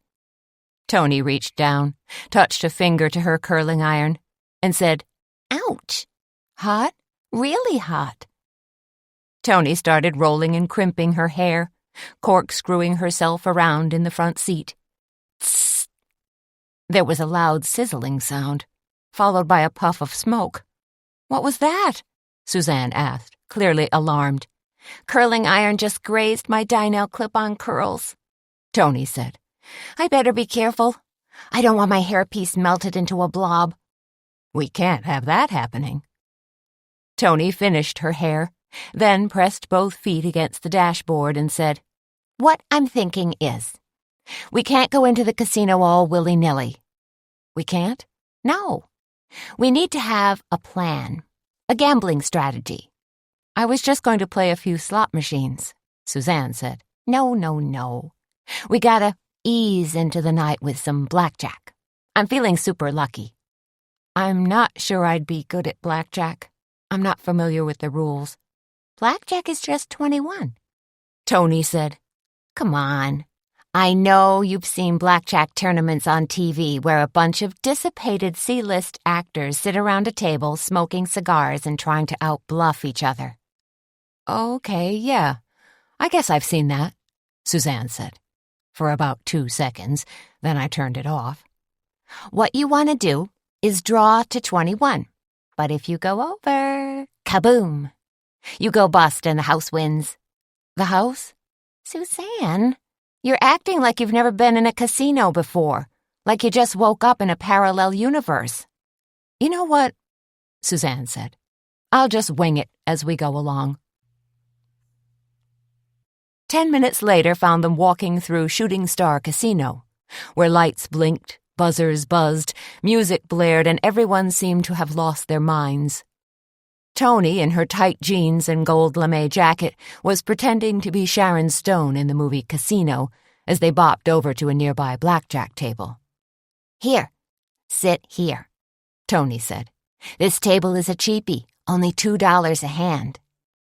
They sat down in front of a somber-looking man in a white shirt and black string tie who looked more like a truck driver than a blackjack dealer. This is going to be great, Tony said as they bought some chips. She winked at the dealer and popped the top 2 buttons open on her blouse. We're gonna do great. I can feel it in my bones. But Tony's bones were a little creaky tonight, and the hands were dealt so fast that 5 minutes later they were both down $20. How did that happen? Tony asked as they walked down a row of slot machines. She seemed dazed and confused. That guy was dealing cards so fast. The whole thing seemed like a blur. My brain can't work that fast. We need to slow down and take it easy before we both go broke, Suzanne said. But Tony was starting to bounce back from her loss. How about we try our luck at the Wheel of Fortune? She pointed toward a large vertical standing wheel. If we hit the right number, we could win that cute little Mercedes-Benz sports car that's parked next to it. Suzanne looked at the thin skim of dust that was on the car's hood and figured the cute little sports car had managed to outlast a lot of optimistic gamblers. But Tony was not to be deterred. She put down $1, and when that didn't pan out, she slapped down $5. Ooh, Tony said when the wheel stopped on the number 10. I was so close. Maybe we should call it a night. I thought we'd get something to eat at the buffet. It's supposed to be cheap and pretty good. So they went through the buffet line, loaded up their plates with ribs, chicken, and hunks of cornbread, and sat down at a table. Having fun? Tony asked as she nibbled a wing doused in hot sauce. It's okay, Suzanne said. She was feeling bored but didn't want to completely rain on Tony's parade. I think we just need to readjust our attitude. I read in a gambling book once that you have to lose money before you can win some. We've got that covered, Suzanne said. So it would behoove us to try again? So they did. After they finished dinner, they wandered into the middle of the casino where a few exotic games were being played. Wait a minute, what's that? Tony asked. She was gazing at an octagonal-shaped table with 2 neon-red Chinese dragons hanging over it. Pai Gao, Suzanne read, reading the sign beneath the dragons. Sounds exotic. Sounds dangerous. Like you could lose a lot of money and not realize it because it's all done in a foreign language. Still, I gotta give it a shot, Tony said. How's your Mandarin? Not so hot. Then again, neither is my English. Then why don't we just watch for a while? Try to get the hang of the game, Suzanne said. But the longer they watched, the more complicated the game looked.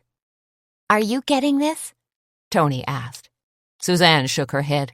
Not even a little bit. I think it's like poker. Only the dealer shakes the dice to see who gets their cards first. And each player is arranging their cards into 2 separate hands. I wonder if... Suzanne stopped abruptly. She'd just seen a familiar face ghosting through the crowd. "What?" Tony said. "What were you going to ask?" Suzanne shook her head. "Nothing. No, I think I just saw Mayor Mobley go by." "Where?" Tony turned around and searched the crowd. "I don't know. He's gone now." "Mobley's a gambler? Maybe this is where all the city's money is being squandered." "I wouldn't put it past him," Suzanne said. Seeing Mayor Mobley had given her a funny feeling in the pit of her stomach. Something was blipping out a slow warning to her. Had Mobley followed them here? Or was it simply a coincidence? Was he just chilling out like everyone else? "And every player takes a turn at being the banker." Tony's focus was back on the Pai Gao game, still trying to decipher its workings. Suzanne grabbed Tony by the arm and pulled her away from the table. "Come on, let's go home." "I guess," Tony said. They walked down a row of dollar slot machines that made enticing plinkety-plink sounds and headed for the exit when Tony stopped dead. "Now what's wrong?" Suzanne asked. "I clean forgot." "What did you forget?" "I'm pretty sure I clipped a $2 gaming coupon out of the Logan County shopper." Tony dug in her shoulder bag, pulled out a crumpled piece of paper, and studied it. "Yep. It says here this coupon is good for 1 free roll of nickels." "What are you talking about?" Tony fluttered the coupon in Suzanne's face. "If I redeem this coupon, we get to play the nickel slots using house money." She was jazzed up again. "Seriously?" Suzanne had pretty much had it with the casino. The cacophony of ringing bells and clattering coins, plus the evening's entertainment of a rockabilly band, were giving her the makings of a nasty headache. "I'll split the nickels with you," Tony offered. "No, that's okay." The way Tony played, popping in 5 nickels at once, Suzanne figured they'd be out of the casino in no time flat. "Where do you have to get your nickels?" "Cash office." They walked past the Lucky Deuce cocktail lounge and down a short hallway to where the cash office was located across from an exit door. There were 2 tellers, plus an armed guard, sitting behind bars and bulletproof glass. It looked like serious security, and Suzanne figured they might even keep a couple of trained Rottweilers back there too, for good measure. "Okay," Suzanne said. "You go ahead and get those nickels." There were 5 people in line ahead of Tony. "You won't regret this," Tony said. But 5 minutes later, they kind of did. "This is taking forever," Suzanne said. "People cashing out their winnings," Tony said. "I think you have to fill out some kind of tax form if you win above a certain amount." "See?" Tony said. "That alone gives me hope that there are actual big-time winners here." But as they waited in line, they were suddenly aware of some kind of disturbance going on outside. Angry shouting, loud protests, punches being thrown. "Do you hear that?" Tony asked. "That rock'em sock'em sound?" Suzanne nodded. "Sounds like there's a fight going on." "Out in the parking lot?" Tony darted out of line, pushed open one of the exit doors, and stuck her head out. "Holy macarons!" she yelped. "Some poor guy is getting the stuffing beat out of him." Suzanne ran over to see for herself, and sure enough, there were 2 guys in ski masks wailing on a guy wearing a burnt orange parka. They were punching, kicking, and swearing at the poor guy, who was sprawled face down on the ground, struggling to protect his head. "We have to call security," Suzanne cried. She spun around with Tony on her heels and ran back to the cash office. She cut to the front of the line and pounded on the window, rattling the glass. "Help, please! 2 guys in your parking lot are beating somebody up." The guard immediately jumped up and held a radio to his mouth. Suzanne couldn't hear what he was saying, but could see through the glass that he was calling for help, for reinforcements. 1 minute later, 4 more security guards arrived, and in a flying wedge of black uniforms, they pushed their way through the exit doors, only to find nothing. Stunned, Suzanne elbowed her way to the front of the pack. "Well, They were here. We saw them, Tony said. 2 guys beating the crap out of a 3rd guy. Really tuning up on him. It's all over now, the guard from the cash office said. They probably jumped in their cars and are long gone. One of the other security guards shrugged. Guess they must have resolved their differences. It seemed a lot more serious than just a disagreement, Suzanne said. The guy in the orange jacket was really getting pounded. She'd seen fists flying, heard the sickening thud of flesh against flesh. Now she gazed out into the parking lot and saw only cars lit by the orange glow of sodium vapor lights. A gentle snow had started to drift down. She lifted her arms in a gesture of futility and said, "Does this happen often? Fights in the parking lot, I mean?" Another security guard with dark curly hair and a brush mustache shook his head and said, "Ma'am, you have no idea." By the time Suzanne and Tony were back on the road, the snow was coming down with a lot more intensity. "I think it's a good thing we left when we did. Some of the snow is starting to compact on the road and make it slippery," Suzanne said. "Lots of twists and turns on this old road, too," Tony said. "Maybe I should have borrowed Junior's blue beater. It's got studded tires." "Aren't those illegal?" "Yeah, I guess. But he's really big into ice racing. A lot of dudes get together every Sunday over at Fish Lake. It's really fun to watch." "I'll bet." They continued along as County Road 65 ran through some of the prettiest country in Logan County. There were forests that swept all the way up to high ridge lines, ravines where creeks whooshed down through rocky gateways. And it was deserted out here, too, in this rough-and-tumble territory. It wasn't the kind of prime farmland that was found farther west of Kindred. They spun through an S-curve and went down a steep hill. Towering fir trees rose on both sides, making the road close in more than ever. Suddenly, Suzanne's headlights picked up 2 bright eyes, peering up at them from a ditch. "You see that?" Tony cried out in surprise. "What was that critter?" "Probably a fox," Suzanne said. "Or maybe a raccoon, though they're mostly hunkered down by now." "Not many houses out this way," Tony said. She sounded anxious. "Not too many." Suzanne had kept her eyes front and center on the road as she drove. Now she glanced in her rearview mirror. "Nothing much moving out here," Tony said, "except that guy coming up behind us. He's gaining on us like crazy. Must be doing 70 miles an hour. "Maybe let him pass you." "I've got no problem with that," Suzanne said. She eased off the gas and moved toward the right shoulder. But the car didn't pass her. Instead, it roared right up behind her, its bright lights shining through the rear window. The driver seemed content to stick hard on their tail. "This sucks," Suzanne said. "I just wish he'd go around me." Tony turned around to look. "Geez, why does he have to have his brights on?" "Because he's rude."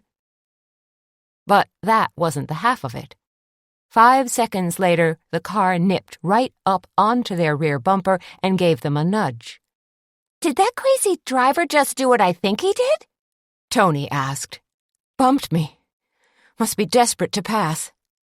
Suzanne slowed down, but then the car behind her slowed down too. "Okay then, I'll speed up." She was starting to get steamed. She didn't relish playing a game of chicken out here in the wilds. "Holy crap," Tony said, glancing over her shoulder. "Now he's speeding up." "I can't seem to lose this bum." "Well, be careful," Tony said. "Believe me, I'm trying to be careful." "Probably a disgruntled gambler," Tony said. "Lost his entire paycheck at the craps tables."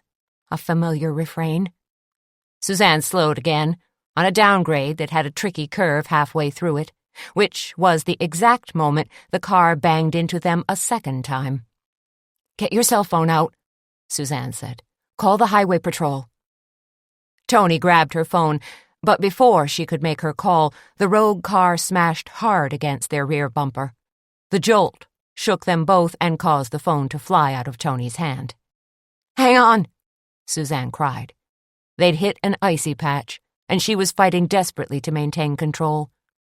She felt her car swerve left and steered into her skid. Then the car smashed against a low metal barrier and swerved right. And that's when it all went to hell. Suzanne fought to straighten her car, but it was simply not to be. A split second later, she felt her car's back end let loose completely, and they spun crazily to one side. Then her front end dropped onto the frozen berm and clipped a ridge of hard snow. As if time had slowed to a crawl, the car began to tilt, and then it began a slow-motion, stomach-sickening roll. Suzanne felt her seat belt get uncomfortably tight as they rolled down the hillside and into a ditch far below. 1 second she was gazing through the windshield, then she was upside down. Then she was glimpsing a galaxy of stars through her moonroof. Another flash of white snow, and then stars again. Dear Lord, Suzanne thought as her arms flailed helplessly, and a cardboard box from the rear seat smacked her in the back of the head. We're rolling all the way down the embankment.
Chapter 27. Darkness, intense cold, and a jumble of limbs. That was Suzanne's first impression when she realized they'd finally come to an abrupt, heart-thumping stop. She blinked, drew a sharp breath, and fought to orient herself. She felt muddle-headed and woozy, and she was pretty sure that her car had landed upside down in the ditch. As more comprehension slowly dawned, she saw a huge gash in her windshield, all pointy and jagged like shark's teeth. Snow and cold air were rushing in. "Tony?" Suzanne cried in a weak voice. She looked around but didn't see her friend. Had Tony been thrown clear? "Honey, where are you? Are you hurt?" There was no answer. "Tony!" Suzanne released the seatbelt, which was painfully cutting into her chest and shoulder. She dropped with a thud and called out again in what she hoped was a stronger voice. Her airbag hadn't gone off, and she wondered why. Had it malfunctioned? Had the snow cushioned their descent that much? Maybe. "I'm here," came a plaintive mewl. "Tony!" Suzanne glanced around and finally located Tony. She scrabbled farther back in the car, where Tony was bent over and huddled. Her airbag had gone off, and her seatbelt seemed to have released on its own. "Are you hurt?" "I don't know." Tony managed to choke out. "My right arm is crumpled up and feels real funny." "Can you move it?" "No way. It hurts just to breathe." "You stay here. I'm going to crawl out and get some help." "Don't leave me alone, Suzanne. Please, I'm scared." "I'll only be gone a couple of minutes," Suzanne said. "I promise. I need to... What do I need to do? Because my head is still spinning. Oh yeah, I gotta find a cell phone and call for help." Suzanne crawled toward the windshield, hands searching frantically for her purse, wondering if she could kick her way out of the car, or could she lever open one of the car doors. That's when she heard the sound of boots crunching on snow. "Somebody's coming," Suzanne said, a flicker of hope kindled inside her chest. "A rescue?" "Who is it?" Tony asked. "It must be the guy who hit us. I think he's coming to help." "Jerk," Tony said. A pair of legs, stuck into dark green pack boots, came into view and stopped just short of the shattered windshield. "Hello?" Suzanne said. "Who is this?" "Help us," Tony called out weakly. "Get us out of here." The boots shifted. Whoever it was, it looked as if he was about to crouch down and try to pull them to safety. "Are you injured?" A man's voice yelled out. Suzanne was about to answer when she was struck with a wave of terror. She recognized that voice. Her mind reeled with fear, and she shrank back into the dark recess of the car. Oh, man. Did she ever know that voice? It belonged to Reverend Ethan Jakes. Dear Lord, is he the one who rammed us from behind and forced us off the road? "Get away from us!" Suzanne screamed. Jakes was kneeling down now, and Suzanne could see his face as he peered in. He looked worried as he reached a hand in through the broken glass and tried to grab her. "No," Jakes said. "I didn't hit you. I was just driving by and saw your car go plunging off the road. I got the plate number of the car that—" "I don't believe you," Suzanne cried. Suddenly, there was another scuffle of boots, as if a second person had just arrived at the crash scene. Suzanne heard Jake say, "What are you—" And then there was a soft, muffled sound, like something heavy striking human flesh. Right before Suzanne's startled eyes, Reverend Jakes's eyes rolled back in his head, and he let out a loud groan. Then he toppled to the ground a few feet from her shattered windshield. Stunned, Suzanne peered through the darkness at Reverend Jakes. Blood trickled down the side of his face, and his eyes were scrunched closed now. The lights had definitely gone out. Someone had clobbered him on the head with something heavy. A tire iron, maybe? But who? Suzanne managed to stammer out loud. Who else was out there? A savior? Or something else? Snow scuffed as a man walked closer to the car and then knelt down next to the fallen Jakes. Seconds later, Don Schinder's face peered in at her. "I didn't count on him coming along," Schinder said in an almost matter-of-fact tone of voice. "I thought I'd be killing 2 birds with 1 stone, not 3. He sighed deeply. Oh well. Even in the dark, Suzanne could see that Schinder was holding a tire iron. He was the one who'd clobbered Jakes on the head. "Come on out of there," Schinder said. He clanged the tire iron noisily against the front bumper of her car and then poked it through the broken windshield, trying to prod her. "Let's get this over with." Suzanne pulled farther back into the wreck, trying to tug Tony along. "No," Tony moaned. "Hurts too much." "Hang on, Tony. Suzanne grabbed Tony under her arms and inched her back into the scatter of junk, mostly Junior's tools, that had been dislodged during the crash. "Hurts," Tony muttered again. Seconds later, a flashlight beam probed the darkness. "I know you're in there," Shinder said. "Get away from us," Suzanne shouted. In the reflected light from the flashlight, Suzanne could see that Shinder had 2 black eyes and a puffed lip. Was he the one she'd seen being beaten up outside the casino? Yes, it had to have been him. She recognized the burnt orange parka. "I'm just here to help," Shinder said. "To bat cleanup." "Get away from us," Suzanne cried again. "Or what?" Shinder asked. "You'll crawl out and throw a snowball at me? In case you haven't noticed, you don't exactly have a lot of negotiating power. You're basically rats in a trap. And you're a killer," Suzanne flung at him, reacting with both fear and rage. "You're the monster. Just wait until Sheriff Doogie gets his hands on you."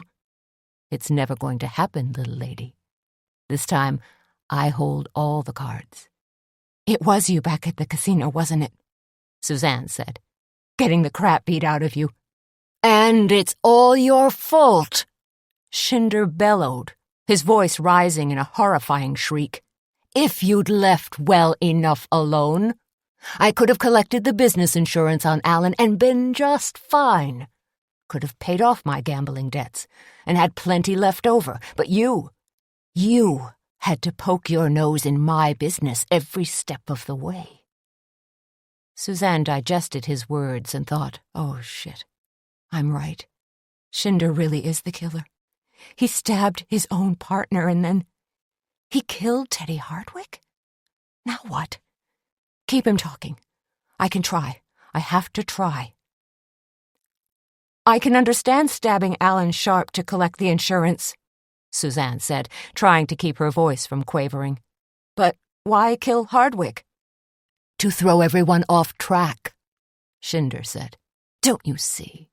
Don't you get it? Amber Payson was about to go down for all of this." Without warning, Shinder smashed his tire iron against the windshield.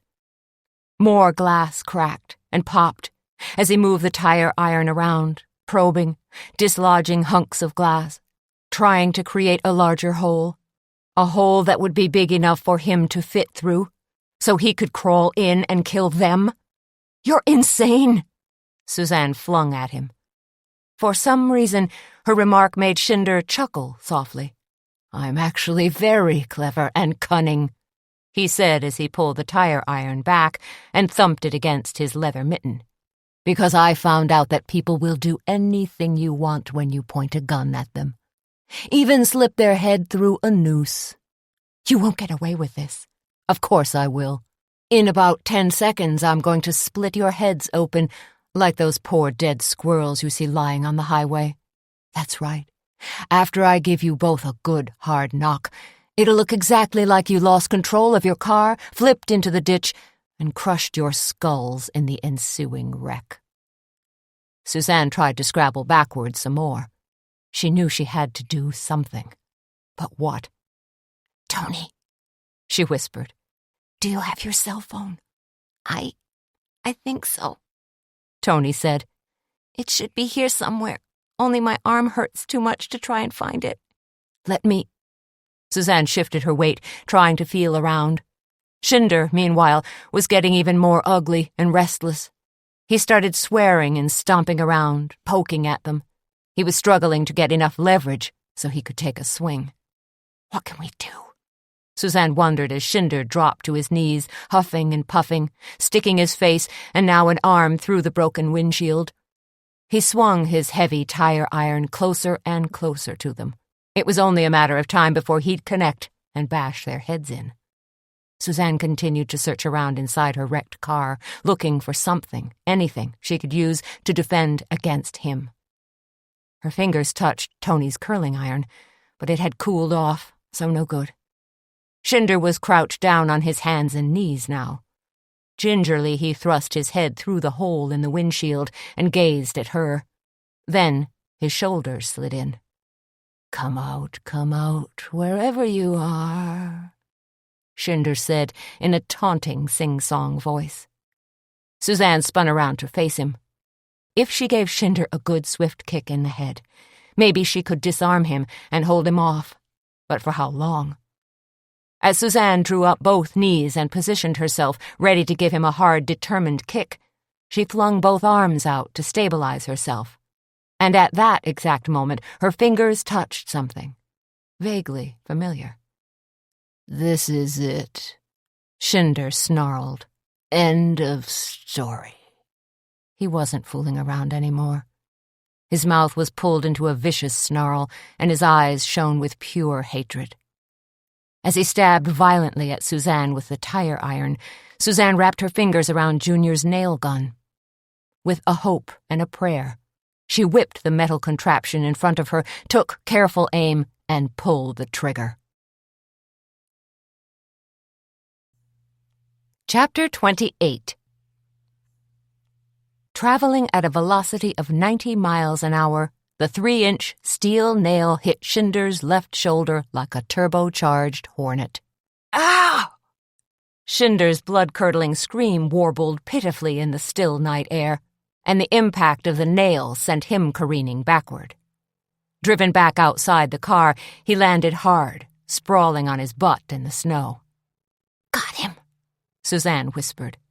She felt no triumph, only relief. But her relief was short-lived. Like the wounded space creature from Alien, Shinder managed to pull himself up, spitting and swearing, saliva frothing and dripping from his mouth. Eyes crazed, a high-pitched bleat twisting out of his gaping mouth, he fumbled up his tire iron, staggered toward them, and came at Suzanne with another drunken jab. And that's when she aimed for his right shoulder. As she pulled the trigger a second time, the nail gun stuttered in Suzanne's hand and made a dull pt, pt sound. That shot did the trick. Shinder let out a high-pitched, keening sound as he dropped the tire iron and was driven to the ground.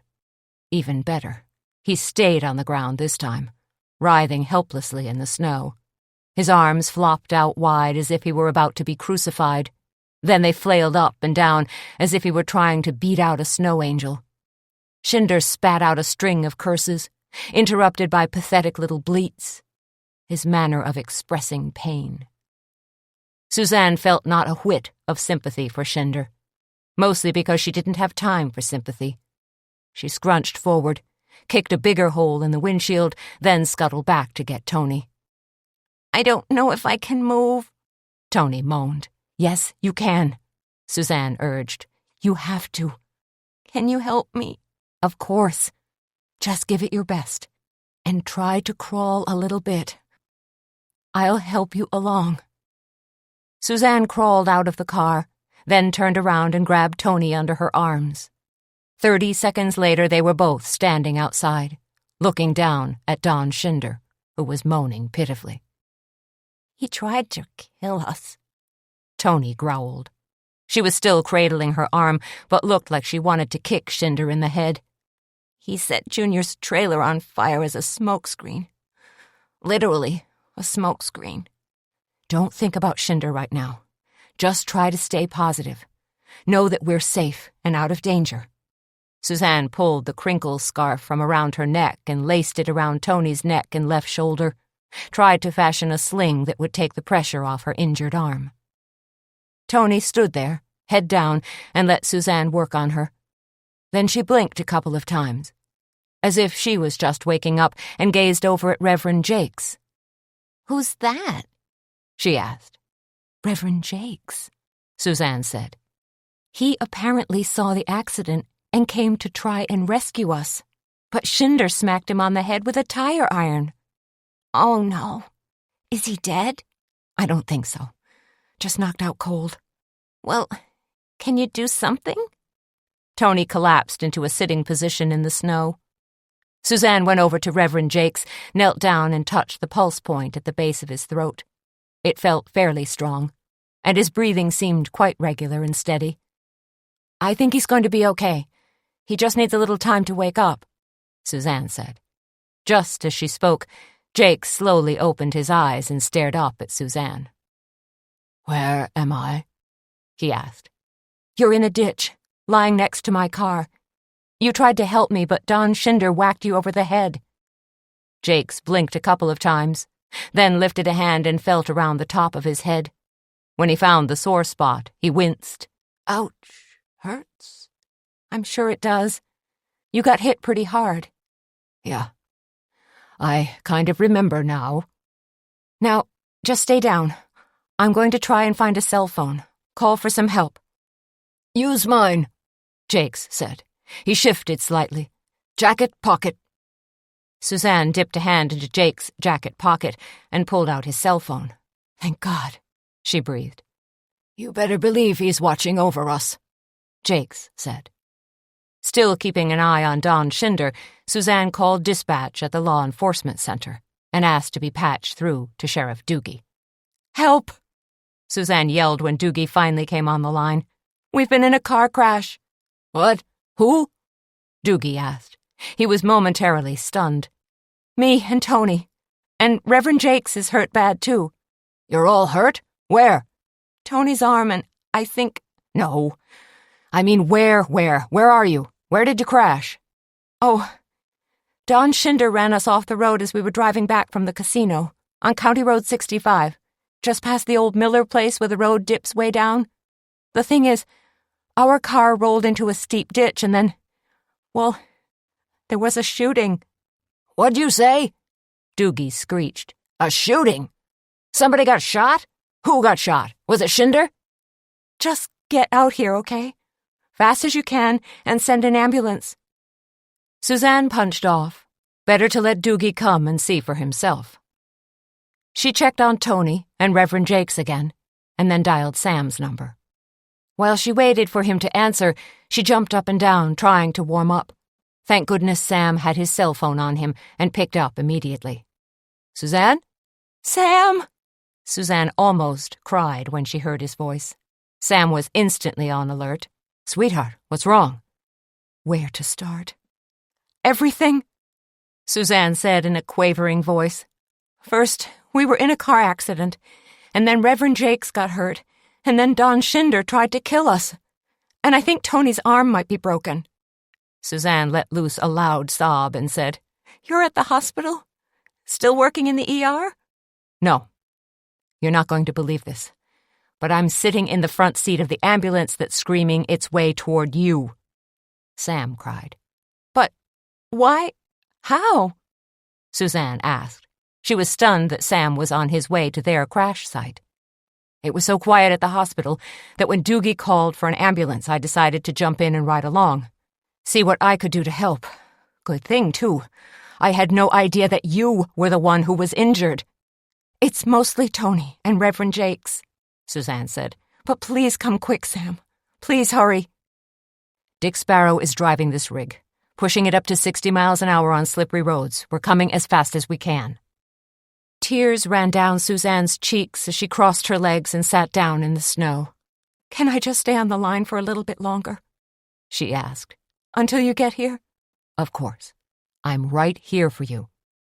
Then Sam switched from concerned boyfriend to ER doctor.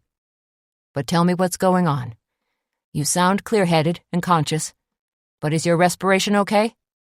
"I think so." Suzanne hiccuped loudly. "What about Tony?" "She's not doing so well," Suzanne said. "She's rocking back and forth and cradling her arm." "My arm's broken," Tony moaned. "She thinks her arm is broken," Suzanne said. "I think it is too." "Try to keep Tony as warm as possible," Sam said. "You said Reverend Jakes is injured as well? If you can scrounge any coats or blankets, wrap them tightly around both of them, and make sure they stay awake. Try to keep them talking." "Reverend Jakes was driving by and tried to help us, but Don Schinder hit him on the head and knocked him out." "Concussion," Sam said. "Again, be sure to keep Reverend Jakes as warm as possible, but don't move him. We don't want to trigger any sort of brain issues until I get a chance to check him out." And I...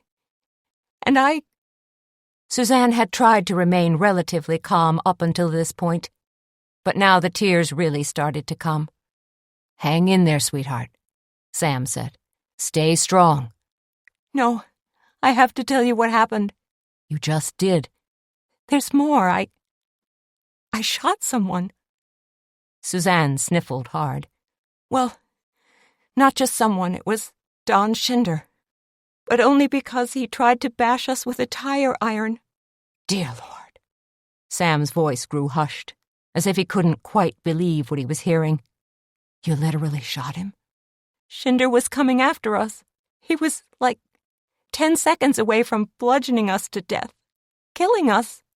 "Suzanne, Sam's voice caught in his throat. He didn't know what to say. "Okay," Suzanne said at hearing the shock and disbelief in his voice. "I better hang up now and check on Tony and Reverend Jakes." Suzanne sat in the stillness of the dark night, listening to the sigh of the wind through the trees. Sam had sounded utterly gobsmacked by her words. Had her confession about shooting Don Schinder upset him? She hoped not. But deep in her heart, she feared that it had. Chapter 29.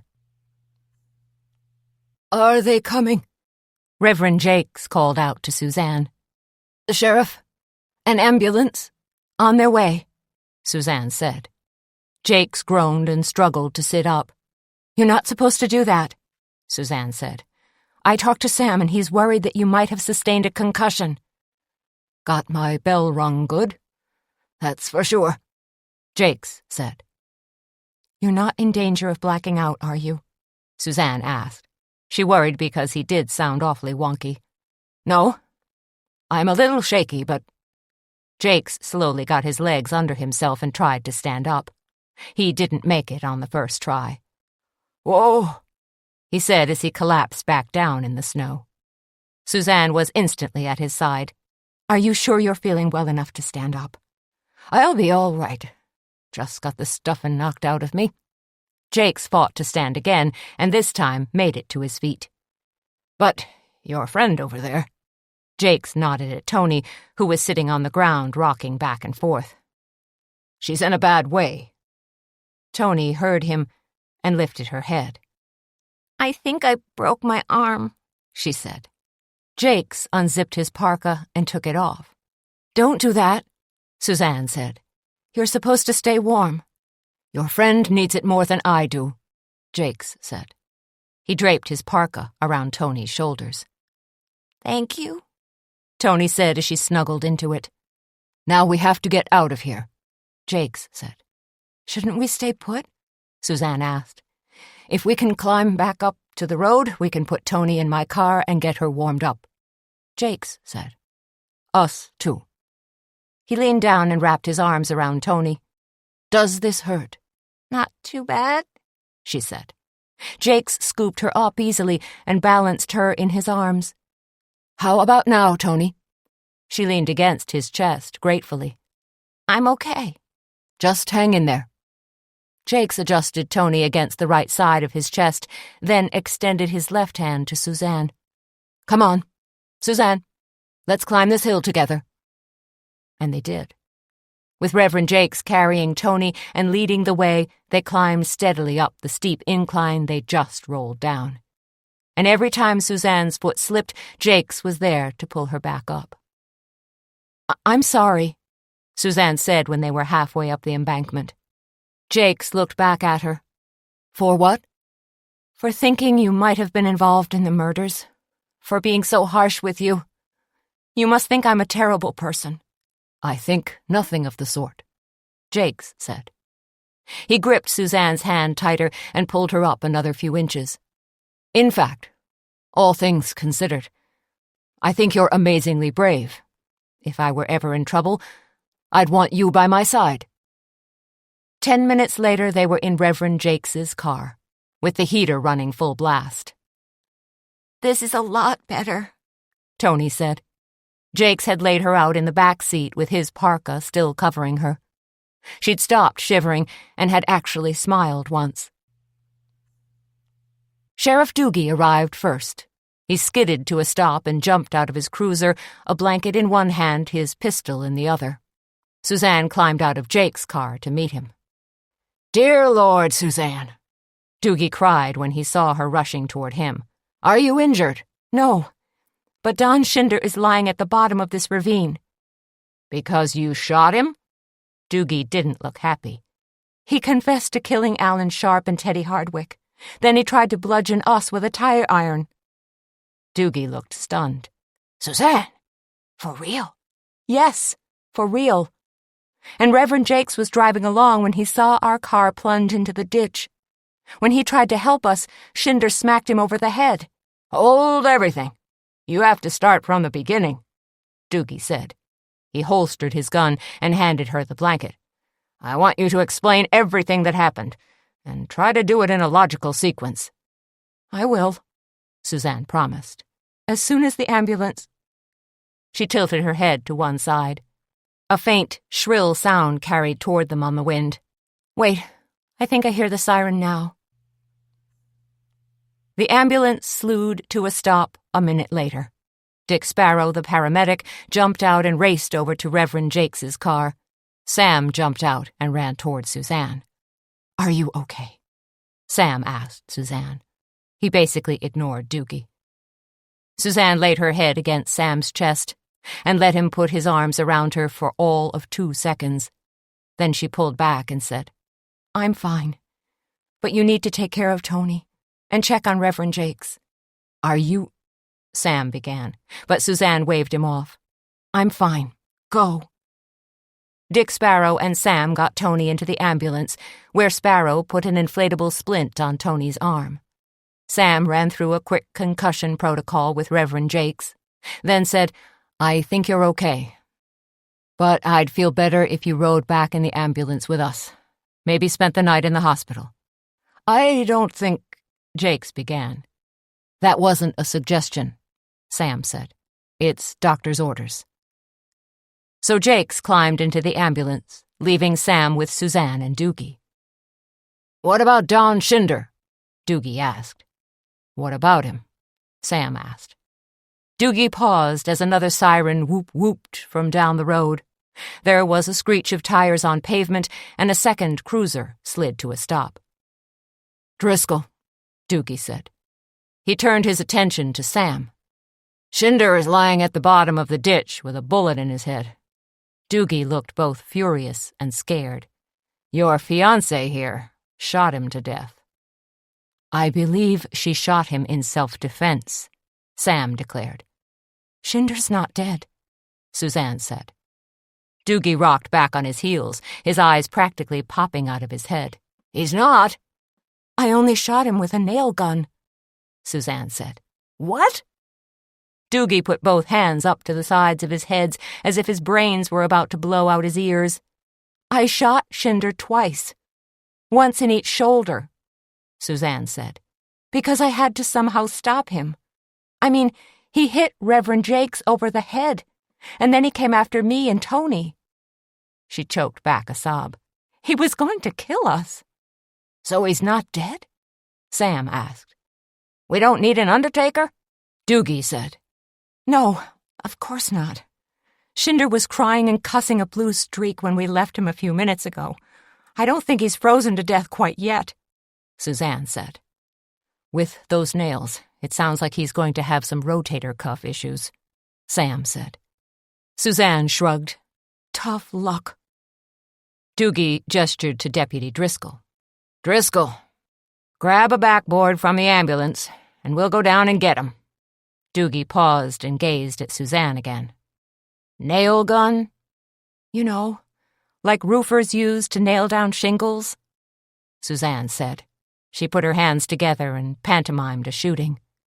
"It was Junior's nail gun, from when he stuck all his tools from the explosion into the back seat of my car." Doogie shook his head again, muttering to himself, as he and Driscoll walked over to the edge of the road and started down the snowy embankment. A faint smile flickered on Sam's face. So it wasn't a real gun? Sam puffed out his cheeks and released a glut of air. Here I had this terrible mental picture of you holding a Ruger or a Sig Sauer, your lip curling as you blew away a puff of smoke. Suzanne snuggled up against Sam, feeling his warmth and the fuzz of his chin stubble rubbing companionably against her forehead. "I don't think I'm really a gun person," she said. "Good," Sam said. "Let's keep it that way." Then, so it was Don Schinder all along. Not Mobley or Jakes or that girl Amber. You know what? Schinder actually admitted to killing Alan Sharp and Teddy Hardwick, Suzanne said. He was gloating about it, right before he tried to kill me and Tony. Awful, Sam said. It really is. Suzanne tilted her head back and gave Sam a shy smile. But the whole miserable thing is over. Thank goodness. And I'm sorry to have caused you so much worry and pain. I just hope you're not terribly upset with me. Her words practically caught in the back of her throat. And that you still want to marry me? Sam gazed down at her. Suzanne, you scare me more than anyone I've ever known. But... Sam hugged her tighter. But I still want to spend every terrifying moment with you. Suzanne smiled as Sam smooshed her in his arms. For now, the world felt right. Perfectly right. This recording of Eggs on Ice by Laura Childs was presented by Dreamscape Media, LLC. Text copyright 2018 by Jerry Schmidt and Associates, Incorporated. Sound recording copyright 2018 Dreamscape Media, LLC. Thank you for listening. Please check www.dreamscapeab.com for Dreamscape's latest releases.